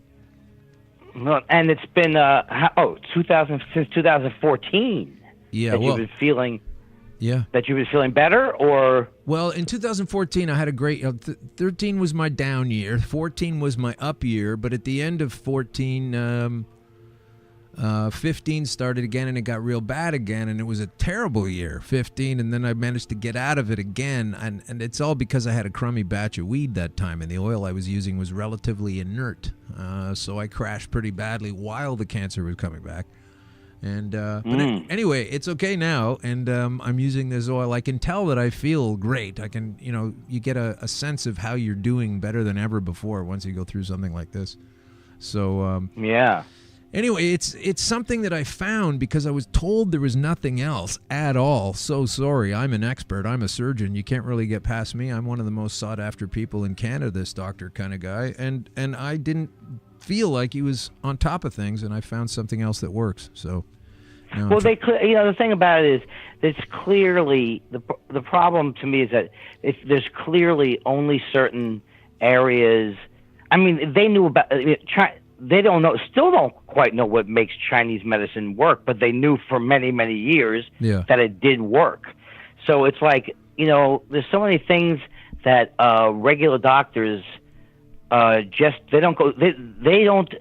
want to have evidence, double blind, whatever the hell they want. And if they don't have evidence, they don't normally even want to look into a field. But anything that's ever been cured before in the history of our world, it's like I'm sure the guy who did penicillin, maybe they're like, stop playing around with that stupid fungus. Yeah, what you are you doing? idiot. You're going to get that on your socks, and then we'll have a whole new problem. Yeah. Or how about the fact that Albert Hofmann, who's a Swiss chemist, who, as you know, discovered LSD, it dropped on his finger when he was working on a rye fungus, and he got high. And That's what he says. Anyway. That's what he tells everybody. Anyway, That's what he tells people. He doesn't say anything anymore since he's been dead. Nothing, not one word. That's true. No Tibetan book. I haven't heard from him from the Tibetan Book of the Dead. Nothing. No Bardos. Nothing. Yeah. What's Bardos? That's in the Tibetan. That's in the Tibetan Book of the Dead. The Bardos. Oh. I only know the titles of things. I know nothing. It's like I Ching. I'm all over it. Yet the only thing I've read a little bit of, because I had to argue that it was the root of all evil on a Comedy Central show, was I had to try and read Dianetics. Oh, okay. Oh, you read that? When did you do that? 2000. It's I think 2008. I did a Scientology was the root of all evil type of thing. It was Louis Black show. Oh, okay. It was fun. It was a lot of fun doing it. And he's a terrible writer, that guy. I can't believe that he was popular as a pulp writer. His writing is just so awful. Sorry, I know you're a big this? L. Ron Hubbard poetry fan. But, his poetry, sure. Great at haiku. But the book is just horrible. Dianetics. And so, right? Yeah. Yeah. This is a Scientology thing. Yeah. I read that book. Well, I read some of it. I did a high school report where in world religions, and I took on Scientology and went down to the place in Toronto and went through the whole process. They hypnotized. Oh, wow. They hypnotized me. I went in there too young. I needed to be 18 years old, and I was only 17. And I, hang on to my little alibi, and I go through everything, and they showed me everything. There was a little office upstairs where, when the eminent one would come, that was his office, and they had a picture of his little sailor's outfit. I mean, he's creep. I mean, those pictures are creep. Those pictures don't make you go, "Oh, I want to join." He looks like an evil skipper from Gilligan. Yeah, he looks like if the Alan skipper Hale. was someone you would be, if you were scared of Alan Hale, and he put out a creepy vibe. That's guy, what L. Ron Hubbard. Yeah. Like Gilligan says, I don't want to hang around here. I don't want to hang around here and sleep in your tent. I want to go sleep in a different tent. What has anything ever been sexy about some sea-going guy? Oh, the ladies love the nautical themes. Apparently they say they do. Hey, just to get this out of the way before we move on, a bardo is a transitional state, okay, between death and rebirth. So it's like whoa, yeah. It's a little place to hang out while you're not quite sure if you're coming back or not. And there's a lot of them. Is that who Bridget Bardot was named after? And is Bridget Bardot the one who is now like a racist? I heard one of that. those people. One of the beautiful women from that time period is now like a racist. And it could be Bridget Bardot. If it's not, I apologize to you, Ms. Bardot. You like to do that in person, I bet. You could apologize to yeah, well, I would. Even if she's the racist, you'd probably want to apologize to her in person. Right? That's the problem. Yeah. That's why I actually was attracted to a racist in the late when I was a wolf-like comic on the road, looking to score, and I'm proud to say that I was able to overcome my horniness to be by her racism. So I couldn't consummate the act. Oh God. Well, that's sometimes when you don't consummate things, it's a lot better than you think. Yeah, but look, you don't have to tell me. I've done so many after-school specials. I told my wife I'd be blind somewhere in a clinic right now if I hadn't gotten married. You know what I'm saying? I thought you were going to say if that. I would have had a Craigslist premium account. Is what I would have had. I thought you were going to say you'd have been blind if that thing about masturbation was true. Right. That's also true. That's another one. Yeah. So, yeah, Andy, as a creator. You're a creator. Let's tell people that people that listen to this show. We don't do a lot of. There aren't a lot of laughs on this show. We've had more. I know you're going to find this hard to believe. More laughs on this show than the last 10 put together because we don't usually talk to someone who's funny. But as a creator, tell people who you are. I want to ask you about something George Carlin said. You remember George Carlin? Of course. One of the great. I don't know how you feel about him, but I think he's one of the great comics ever. Is it the thing where he says once a month he smoked pot even after he quit everything else? Yeah. What did you? No. Is that it? No. What I wanted to ask was he said something that was. I'd like to hear about that. But what he said was that he doesn't participate in cannabis in the greater mining of the material when he's writing stuff, but he puts his stuff together, and he was doing a special a year for 30 years or whatever it was, but then he punches, and then it's punch-up time. That's what he said he would do. He'd smoke a joint once the big, the tough work is done, and then he would find little things that didn't occur to him when he was sober. That I definitely remember him saying, and I think it was also because at one point, I know he quit all drugs, and then he had sometimes he slipped back, but I think mostly he had abstained in the last years of his life, except that for doing pot. Of course, he didn't know, nobody knew. I guess some people knew then about the stuff you're talking about, but because it was illegal, we didn't get any good. I didn't get any vitamin pot that I know of as a kid. No, but there's a thing, going back to that because it was illegal, that is why. This is the ugly circle, okay? The reason that it's, well, you can't really put a fork in it at the beginning, but basically it is illegal. Therefore, it's not accessible enough without a lot of hassle. Therefore, not a lot of work and research can be done on it. Therefore, the cries and the complaints about how good it is and how it's being repressed go unlistened to. And then they'll say, well, you can't prove that. We don't have enough research on it. And then you say, well, that's okay. Do some more research. And then they go, well, no, we can't. It's illegal. And then that's their excuse for keeping it out of our hands for so long and for not knowing these helpful things that it can bring to our lives. Well, that's the thing. Like we're going right through right now. I'm in therapy twice a week, and not just because of Trump, but it's like, there's so much nonsense. You know what? I just forgot. This happens to me, and you have to tell me what's going on. It's my short-term memory. Okay, it's short-term about memory 12:30. really is getting. I know, but it's like my short-term. Do you have any idea what I said 12 seconds ago? Well, you were just sort of sputtering about how you were about to say something. Is that close enough? I'm pretty sure. Maybe that was 15 seconds ago. It's something about cannabis. Oh, when they lie to you, something about being lied. The government. Something about the government. No, like Trump. What's going on with Trump? This is how I called Trump Hitler. I was comparing, I'm Jewish, so I compare everyone to Hitler my whole life. Sure. Like I would say to my mom, this is from my act, like, see you in the morning, Ava Braun. Jews.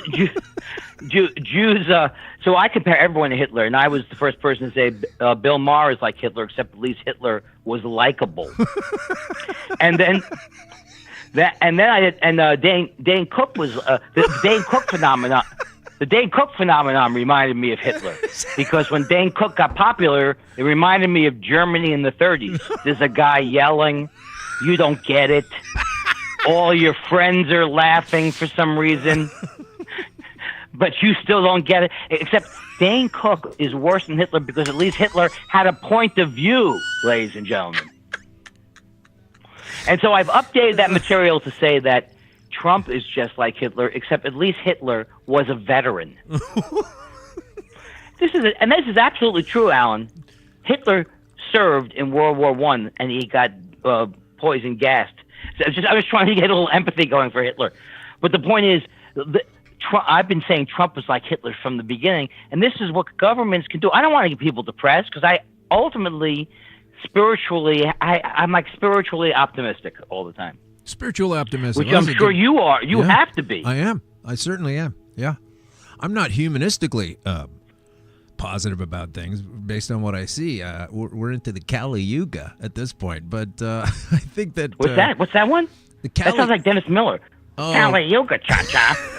I guess... Hey, let me tell you something about the Kali... Yeah, I All my favorite comedians became right-wing fascists. Oh, is that right? Who else besides Dennis? He's like a No, I'm just kidding, but he's like a fascist now. Oh, yeah. He's terrible. Well, that was during the George Bush times, right? I mean, that was during George Bush No, after times. 9/11, Dennis Miller got a little mean and angry. Well, he was always mean and angry. But yeah. Well, the Kali Yuga, there's the 4 times. There's the 4 stages of age, like the ages, right? The ages, they're called yugas. And the Kali Yuga is that the world goes through a cycle of yugas, and according to the Sanskrit scriptures, this stuff goes back a long way. I mean, did you do any clubs? Was there a Sanskrit Borscht Belt? But they had... No, I never did that, but I did listen to a lot of Alan Watts in the 70s and 80s. No, 80s mostly. Yeah, so I know bits and pieces of these kind of Sanskrit things, and what's the religion that's based on? Let's see. It's the Upanishad. Are you going down the Upanishad? The Upanishad lane? road. The Krishna's departure marks the end of the Dvapara Yuga and starts the Kali Yuga, which is dated to up until February 3102. So you've got a chance to get booked before that ends. But basically, this is the worst time where everything comes apart. It's basically, it means, Kali Yuga means strife, discord, quarrel, or contention. And this is the 4th of those times. And once this all ends, then it apparently resets and starts over again. There's your... like, how about a man who could be said to be 60, who could be accused of being 60? Will I live to see it? Oh, no, you're not going to live to see it. No. Oh, okay, but that's good. I just I want to make a nice table for people. You know what? I wanted to say one thing, though, that's very important that I believe in. Okay. Is that I hate this. I'm sorry to cut off a laugh, but that's my whole act. I hate the new atheist movement so much, more than like I hate anything, basically. Because what does that mean, the new atheist movement? What do you mean? The new atheist movement are people like Sam Harris, and there's a guy in Canada, maybe, I don't know, Jordan Peterson is a different thing, but there's a whole bunch of and basically Sam Harris, and they're all basically saying that all religion is terrible and the Islam is the worst. And it's like, anybody I know who's spiritual, I'm not talking about fundamentalists. Right. I'm talking about people who are actually, adults and have gone to a concert or tried to watercolor, and, it's like, I never took did I, as a Jewish man, want to sacrifice? I don't have any kids, but did I have an urge to sacrifice my firstborn because there's some story in the Old Testament? These are all supposed to be metaphorical or based on stories that go back so long. Nobody has, only fundamentalists and these new atheists take the Bible literally. Oh, okay. And it's made me mad because it's made me like the things that we're talking about. If you are just going to say, well, I can't believe any of these books that you're talking about until you show me, it's like it's poetry sometimes. It's art. Yeah. It's like that's the connection. And I just think, and I don't think I'm wrong about this. I think people who are younger coming up now are actually less cynical. That's only from when I'm talking to some people. But I think people are maybe getting more open now towards, not so like, that's an ancient book, so I'm not going to listen to it.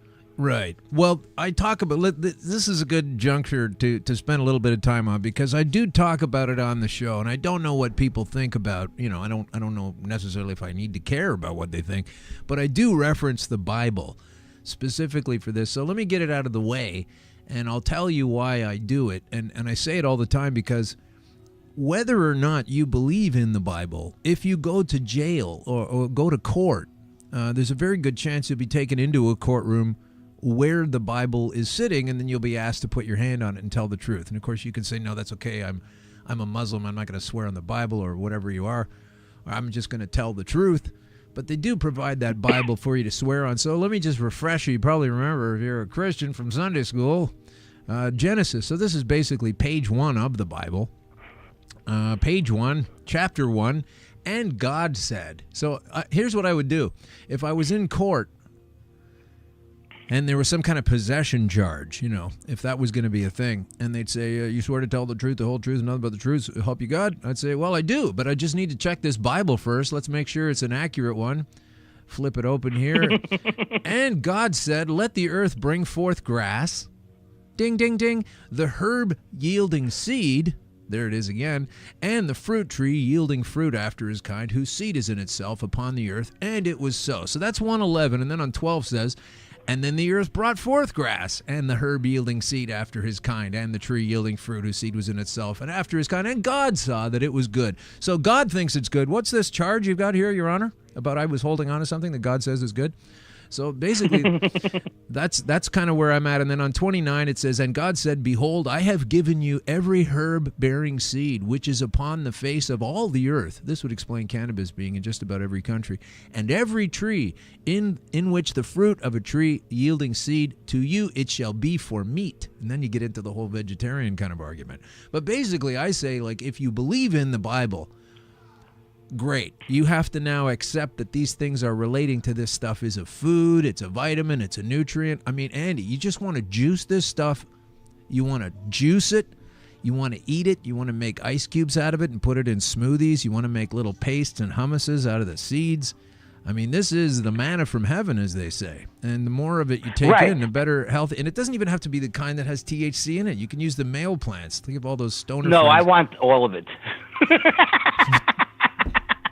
Almost did a spit I take, want you all, I bastard. want all of it. Yeah, so that's why I reference the Bible. And I think it's important to, if you were a Muslim and you had this charge and you went into court and said, yeah, I'll swear on the Bible, this Bible here that says this, that I can have this. So they've put up a series of laws around it. They've tried to restrict us from getting on top of it. And people like us keep on using it all the time anyway.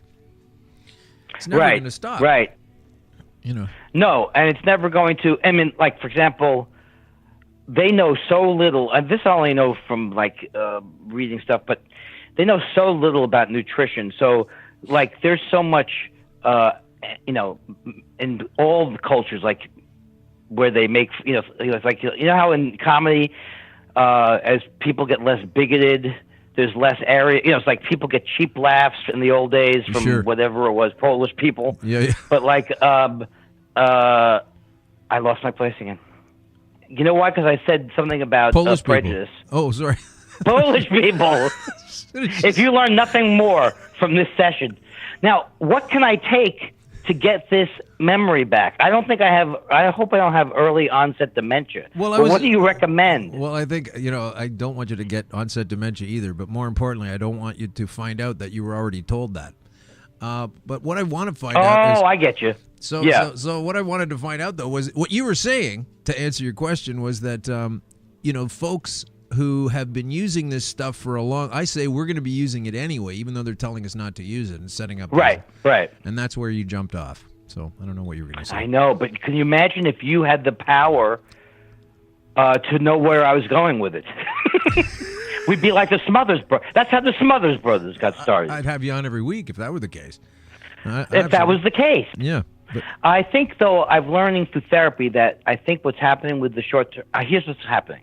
I think that my natural state is to... And I don't want to start to sound like one of these New York artists, but it's like my natural state is to be like in the moment and kind of like stream of consciousness. Yeah.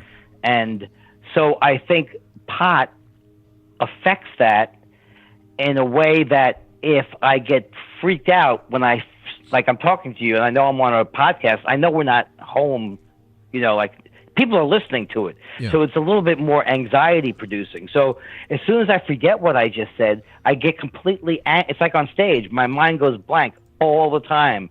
Like I didn't know I had ADHD when I was a kid, and I didn't know until I really knew I had it. But it's like my mind goes blank, but that's kind of what my mind wants to do. It's more like the anxiety of me having to remember what I just said because I'm on a show. Well, I've got something you can use. I don't know how you're going to incorporate this. Okay, so don't start telling me how this isn't going to work. But it's not going to work. Oh, see? Now right away that's it. Oh, I'm sorry. That's it. Sorry. Show's over. We're done. No, I just want to tell you, if you ever get to the point you still feel like from time to time you're too high, or there's a problem, or a bit paranoid, or a bit anxious, or what have you. You ever get that feeling? I get tired. You get tired. Okay. I get tired, and like if I'm on a deadline to write comedy, then the pot can make me not want to write the comedy. Oh, I thought you were going to say it keeps you up. No, it makes me sleep. It makes you sleep. Okay, well, I think you're taking the wrong kind. At that point, you should be taking a sativa rather than a indica. I think that's definitely right, because so this chemist was telling me that I told you about before. He was saying that the way that everything is defined into sativa and indica is still not at an incredibly advanced stage. I don't know if he's right about that. That's true. But I do notice that when I stick to the sativa, I absolutely don't get as tired, even more than the blends. Oh, yeah. You know? Like the blends make me tired. Well, unfortunately, here the truth of it is that the blends are pretty much everything. Because if you have a sativa right now, there's going to be some indica in there, and if you have an indica right now, there's going to be some sativa in there. Right? So it's a percentage thing. Yeah. So you're not going to have a full-on 100%. One way or the other. Yeah, it's going to be hard to get that going on. It's some of it. It has to be a little yin yang. You're saying, right? I am. There needs to be some yang with the yin. If I knew what that concept meant, I could probably say something intelligent about it. Well, if you did, you could probably put it on your wall like a little poster. But listen, here's the tool I'm going to give you to help you out, because this. Oh, sorry. This may help you out, and if you have a friend, and if anybody listening, if Andy has a friend, or you have a friend, or you yourself, if you've had any negative experience, perhaps you're too high or you're anxious or whatever it is, the terpene. There's a terpene inside the cannabis that's doing that. So that's one of the pencil colored crayons I was telling you about that you might not notice. It's making it more psychoactive? Yeah.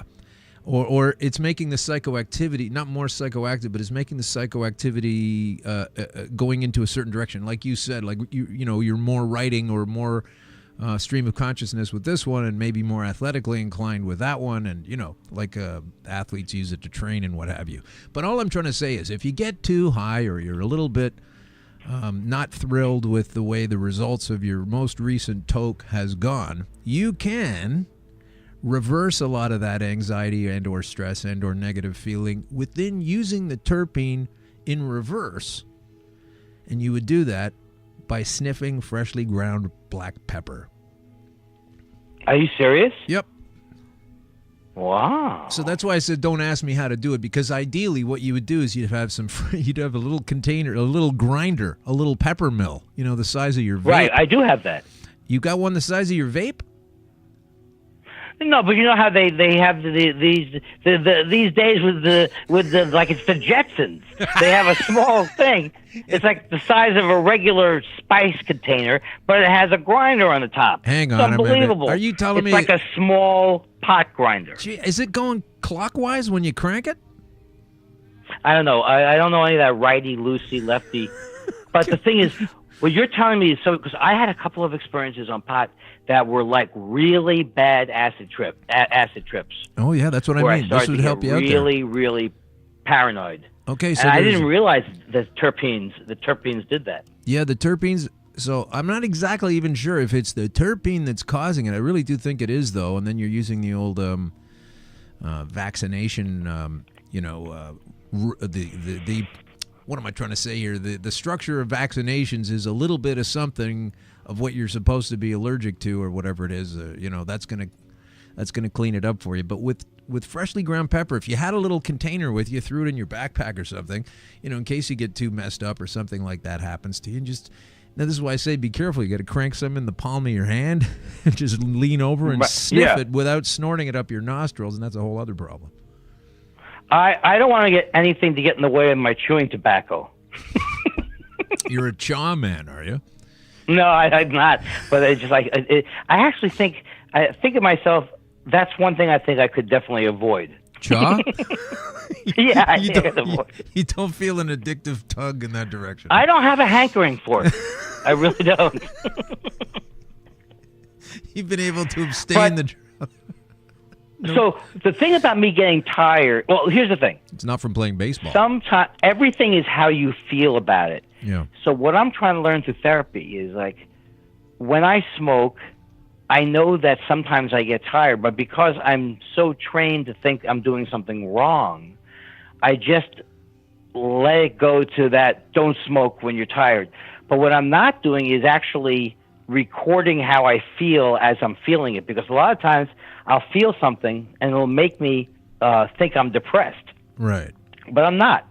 And so, and that's the thing that therapy is good with, because you start to, I've learned that a lot of things I was thinking about the world and concluding about other people just wasn't true. It's just based on my own, my own growing up being hypervigilant. Right. Okay. Well, who is making you feel so guilty about it? Where did that all come from? Is that? Well, that comes from the great Jewish goddess of guilt and shame. Your mother? I've genetically, there's a lot of guilt in my family. You know, it's like my family is like, here's my family. What did you do if you came home and there was a problem before you said, something happened? What did you do to cause this problem? What did you do?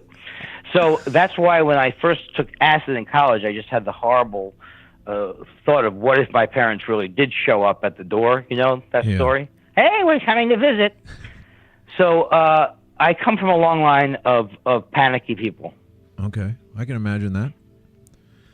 All right. But now through therapy, I've realized that that a lot of the things that I was thinking are just assumptions I made. So I really am curious, like I do my own podcast, and yesterday I Which didn't we're going to smoke plug all day. Let's talk about that too.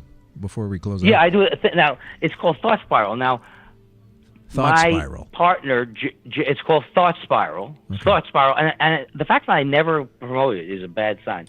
But it's you never J. promote Elvis what? Weinstein. This podcast. I forget I have a podcast. Well, I just sucked you into saying it twice, so I'm trying to help you out. I know, but I mean, it's like ignoring the thing that you do when you can actually, when there's no reason to hide my light under a bushel, right? So, J. Elvis Weinstein is my partner. He's the co-host, and we co-host it. And because you're doing a show with somebody, you do learn that, there are certain things that I can get into an area where it's just alienating because I'm just spinning out and not remembering anything. Sure. So yesterday, I did the show without having smoked pot all day, and I was more it was better for the podcast in the focusing area. But I still think if I could relax more doing a podcast down the line, I think I probably could. It's probably my reaction to the pot is making me think I'm going to space out or something. Oh, so I see. All right. You're right. Just keep smoking pot at every moment. Well, have you tried CBDs on their own? No, I don't even know. I mean, it's like I see that area of the shop, but I don't know. Am I tincturing it up? Am I tincturing it? You're not tincturing it properly. There's probably a salve you could do that is, some kind of a drug. Did you just say, see, this is the kind of thing. The first few weeks I went to the store, I'd be like, I'll have pot, lip balm. I buy it all. Pot, salve, ointments, medicaments. Pot. Do you want pot cotton candy? Yeah, I do. You didn't leave out the liniment. Now I have a thing right here. It says Kindred Spirit. Okay. Raw tincture. Okay. Well, 150 milligrams of. This is the worst thing. You have your own show, and I like a Jew at a party. I find out someone's an expert. I go, tell me about this bottle I have. Excuse me, Alan. It says 150 milligrams of cannabinoids. Alan, is that good? That's how my mother would do it. Is that good, Alan? Terpene. You're saying take terpene or don't take terpene? It's like turpentine. Why would I want to take that? That's going to poison me.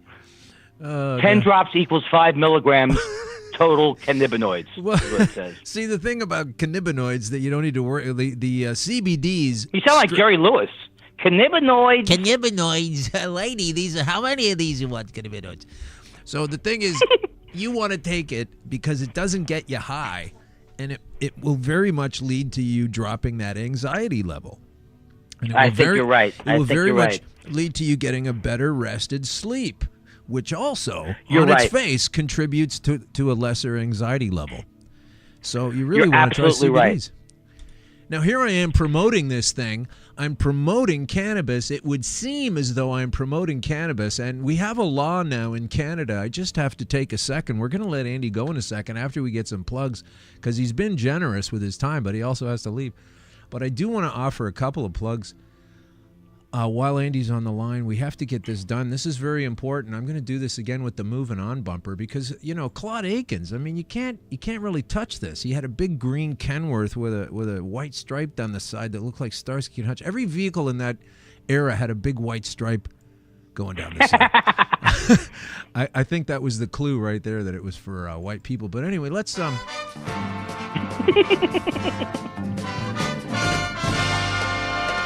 I lost you. Oh, I'm still here. Where'd you go, Alan? I'm just You're doing still this. there? Okay, I'm just doing this commercial. Marijuana. You're doing a commercial separately from me. I'm doing it. I've already started it, and you've already come into it, so you're already part of the commercial. So, just chip in when you want. Marijuana. Oh, okay, I'll chip it in. It's really called cannabis. Those still calling it marijuana are still racist. But don't think by highlighting its racist history and governments lying about it doesn't mean I'd like to believe cannabis can really help me and that it did help me and positively remedy my cancer. Did I say cure? No, but I'm not really famous. I can vouch for the fact that you have not said cure once during the conversation. Did not. And a couple of times you made me depressed, if that helps. Oh, okay. Well, I meant to. that might not take much.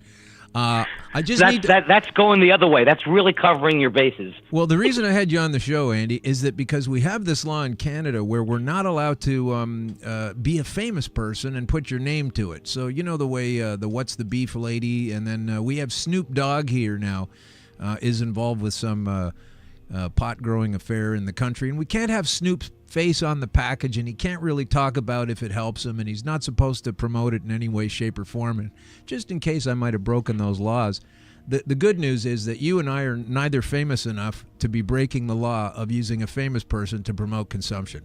So that's pretty... How did I get roped into your pirate radio show? I just said I'm home in L.A., and all of a sudden now you're trying to drag me into this legal shenanigans. Well, I had to in do Canada. it. Hey, Canada, please! I have enough problems. Don't make it worse Don't make me have to prove that I'm not famous in a court case, because that would be the ultimate indignity. Okay, I'll tell you what we'll do. We'll clean up some of this commercial in editing. Hang on, we're just going to close it out now. I'm going to leave it alone. You can redo it if you want. I'm just high.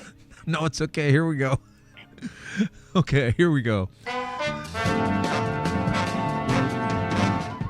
Cannabis, it probably doesn't work. I can't really endorse it, but it's now available for you to find out for yourself. Okay, that's as close as I could get to the line without promoting it too much. I like that. In fact, you're saying you could even go more cynical if you were using Jewish marketing. You'd go, what's the big deal? Enough already with the not trying it. You know what? I will. Don't try it. I'll sit in the dark without it. That helps. You think you're better than me for not trying it? That's right. Think you're God's gift to the earth? Well, if you ever come back good. to, are you coming back to Montreal for the Just for Laughs festival like you always do? Andy gives the fantastically hilarious State of the Union address, and he talks about all things wrong in the comedic and television and media industries. Are you coming up for that again? Yes, I will be coming there in July for sure. It's almost time. It's almost time, yeah. That's why I'm plugging it. So Please go and see Yeah. one of the funniest comics out there. I swear, I've known this guy for a long time. It's been a pleasure getting to meet you and know you on the air. This was great, Alan. I'm sorry, I'm a little bit high, but this was fantastic. Oh, well, I'm so glad you had a good time. I certainly did as well. And don't apologize for being high again. It's okay. I'm cured of my moroseness, huh? Let's go up against the line again. Woo! You're pretty zippy. Hey, listen, tell everybody again, this show you have with J. Elvis Weinstein, it's called Thought Spiral. Thought is in thinking. Spiral is in that's where Andy goes. Could have called it Mr. Tangent. Could have called it all kinds of things. But how long have you been doing it? And there's no guests. It's just me and Josh. Oh, wow. That's it. Every week. Every week, and sometimes we want to kill each other, but it's just us talking about things, and so there's pressure because there's no guests. But I actually think it makes it less pressure on us to be charming. So you're chastising me for having you on as a guest because I needed a guest to get through this show, where you could have gotten through your show without a guest by yourself with J. Elvis Weinstein. Yeah, but we don't want people listening to our show. Your show is entertaining. Our show is each show is called a test show. Yeah. Test show 1. We're working with the government on a program to see why people are affected by podcasts. Oh, well, I'm sure you will get to the bottom of it. So check out ThoughtSpot. No doubt. Man, that was the best. That was a great get this guy off the air segue. Actually, I'm having trouble with it because I do know we have to let you go. You have a previously mentioned appointment. I got to let you go. No, I have to leave for therapy. I have to leave for therapy in 20 minutes. Okay, so what do you have to do before that? Tie your shoes? I have to. God, if I don't get something, like I have a little yogurt, I got to put something. I got to put my pants on. But you may want to do that the other way around.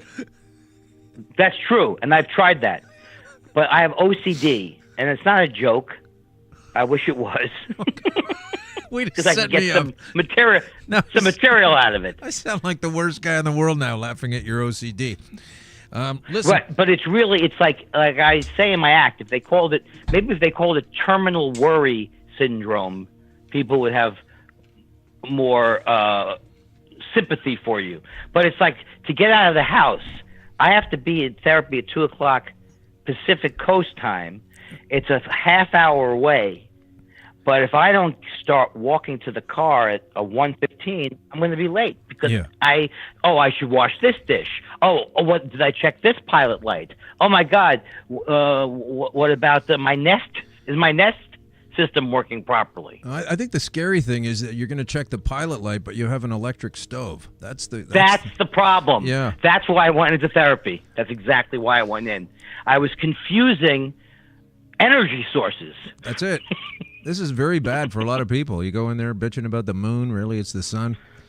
Hey, when you get out of your talking about anxiety, we're going to let you go, I swear to God. When you are talking about your anxieties or whatever reason that you go to your therapist, and you've been going for a long time, and you speak of this. Not a long time. I'm the oldest Jew I am literally the oldest Jew to enter therapy. I didn't go until a year and a half ago. Really? Yeah, I just started. This is new. You this strike is me as all someone new. that's been going there for decades. Oh, I got that wrong. No, and I'm also on Prozac. I never was on Prozac before. Oh. And I'm also I can go through different things, but let's not get ahead of ourselves. No, but I mean, I thought ADHD was a fake thing when I was growing up because again, I just tell myself these things in my head, and so I didn't realize that SSRIs can be very effective for OCD things. Yeah. So, and it has been very effective. It doesn't eliminate it, but because I used to think in my 20s that I was driving down the street and I hit someone with my car and I didn't know I hit them, so I go around the block and check that, and then, I'm 40 years old and crying. That's the way it sneaks up on you like that. You hit and run somebody. Yeah. A few decades go by. Absolutely. You realize what a bad fellow you are. Okay, so I thought there was I tried to tough it out. So just like you're talking about weed, there's also, I'm absolutely convinced, well, I'm not saying anything new, but SSRIs, all these things that they're doing, these things, maybe they won't work forever or whatever, but this is real. And so I wish I'd listened to my mother on that one thing, because she said I could be helped by SSRIs. And I wasn't listening to it. Just going back to the Jewish guilt complex, you talk about it a lot. A lot of Jewish people talk about it. This going to the therapist that you're doing, do you anticipate ever getting to the point where now your therapy is over and you're okay now? Or will you be suspect that you've been cured because of this inherent guilt factor that keeps you going and going again like on a hamster wheel? No, because I'll tell you, I know for a fact that and I wouldn't have said, I know that my mind could be a big enemy to me in my life. But since therapy, one OCD thing I would happen to be, I'd be walking down the street and I rub the side of my face and I go, did that person think I was picking my nose? Did that person? And then it'd be 30 minutes later and I'd be worried that something's going to come on TMZ about me rubbing my face. I have been able to, with my mind, say that is not real. You know what I mean? Yeah. And I've been able to, just by saying that, not go down those roads. It doesn't cure all the OCD. Right. But absolutely, I could see a time. I definitely could see a time. I'm sure there will be a time where I will say I don't need therapy. But my therapist is so great, and I can't even believe it because I was so resistant to it for my whole life. And just the idea of finding out things about remembering things about yourself and seeing why you're freaked out or panicked, it's invaluable. Did you have a little fear at the beginning that if you got everything sorted out, you wouldn't be as funny anymore? Well, I take Adderall for ADHD, and I was worried that I would be less stream of consciousness on stage. So it has, maybe if I had gotten help when I was first starting comedy, it would have been I would have been scared. But because I've been doing comedy for so long, I was a little worried that could happen. But as you can tell from this conversation, my ability to go off on tangents seems to be intact. Never limited in that area. But hey, listen, we're limited for time. You've been so generous. Hey, listen, I've had a great time talking to you, man. Can It's you really believe cool. it, Alan? I can. Alan, I have worn out my welcome once again. I have done it at every party in my life.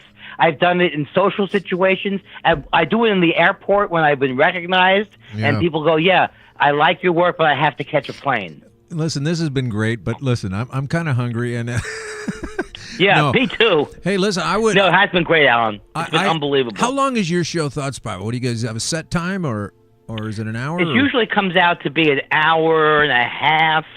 Okay. Sometimes 2 hours. Sometimes as little as 1 hour. Yeah. Okay. But we try to keep it. Yeah.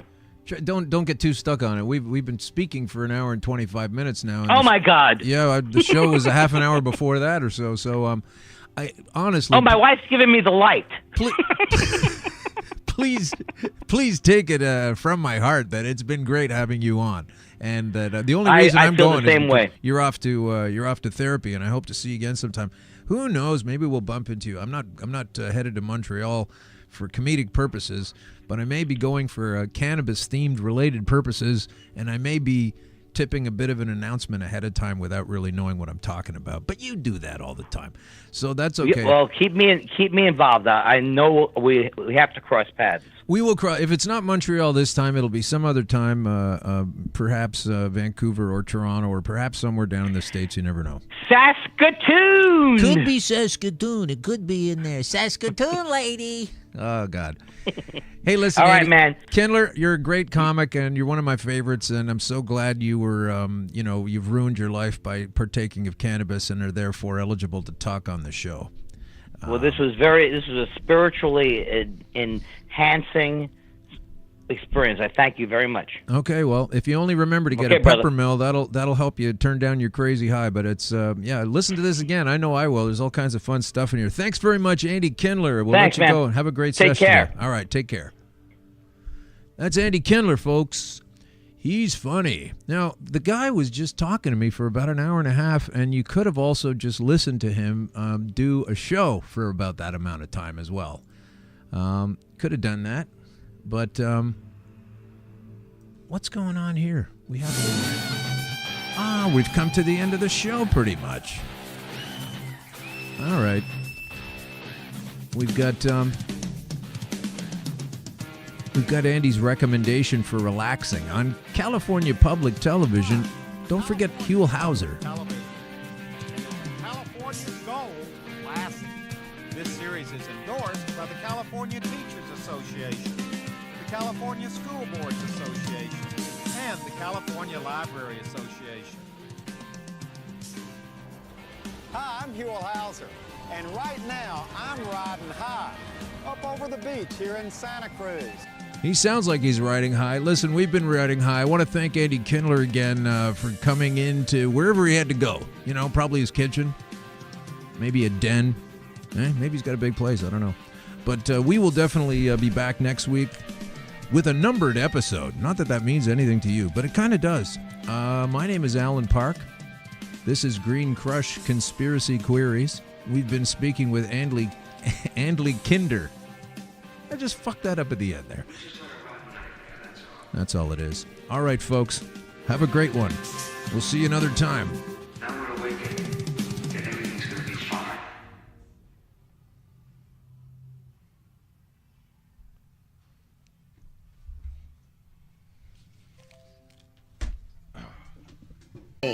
He's the newbie. She's the doobie, and this is the show where we toke cannabis. Talk.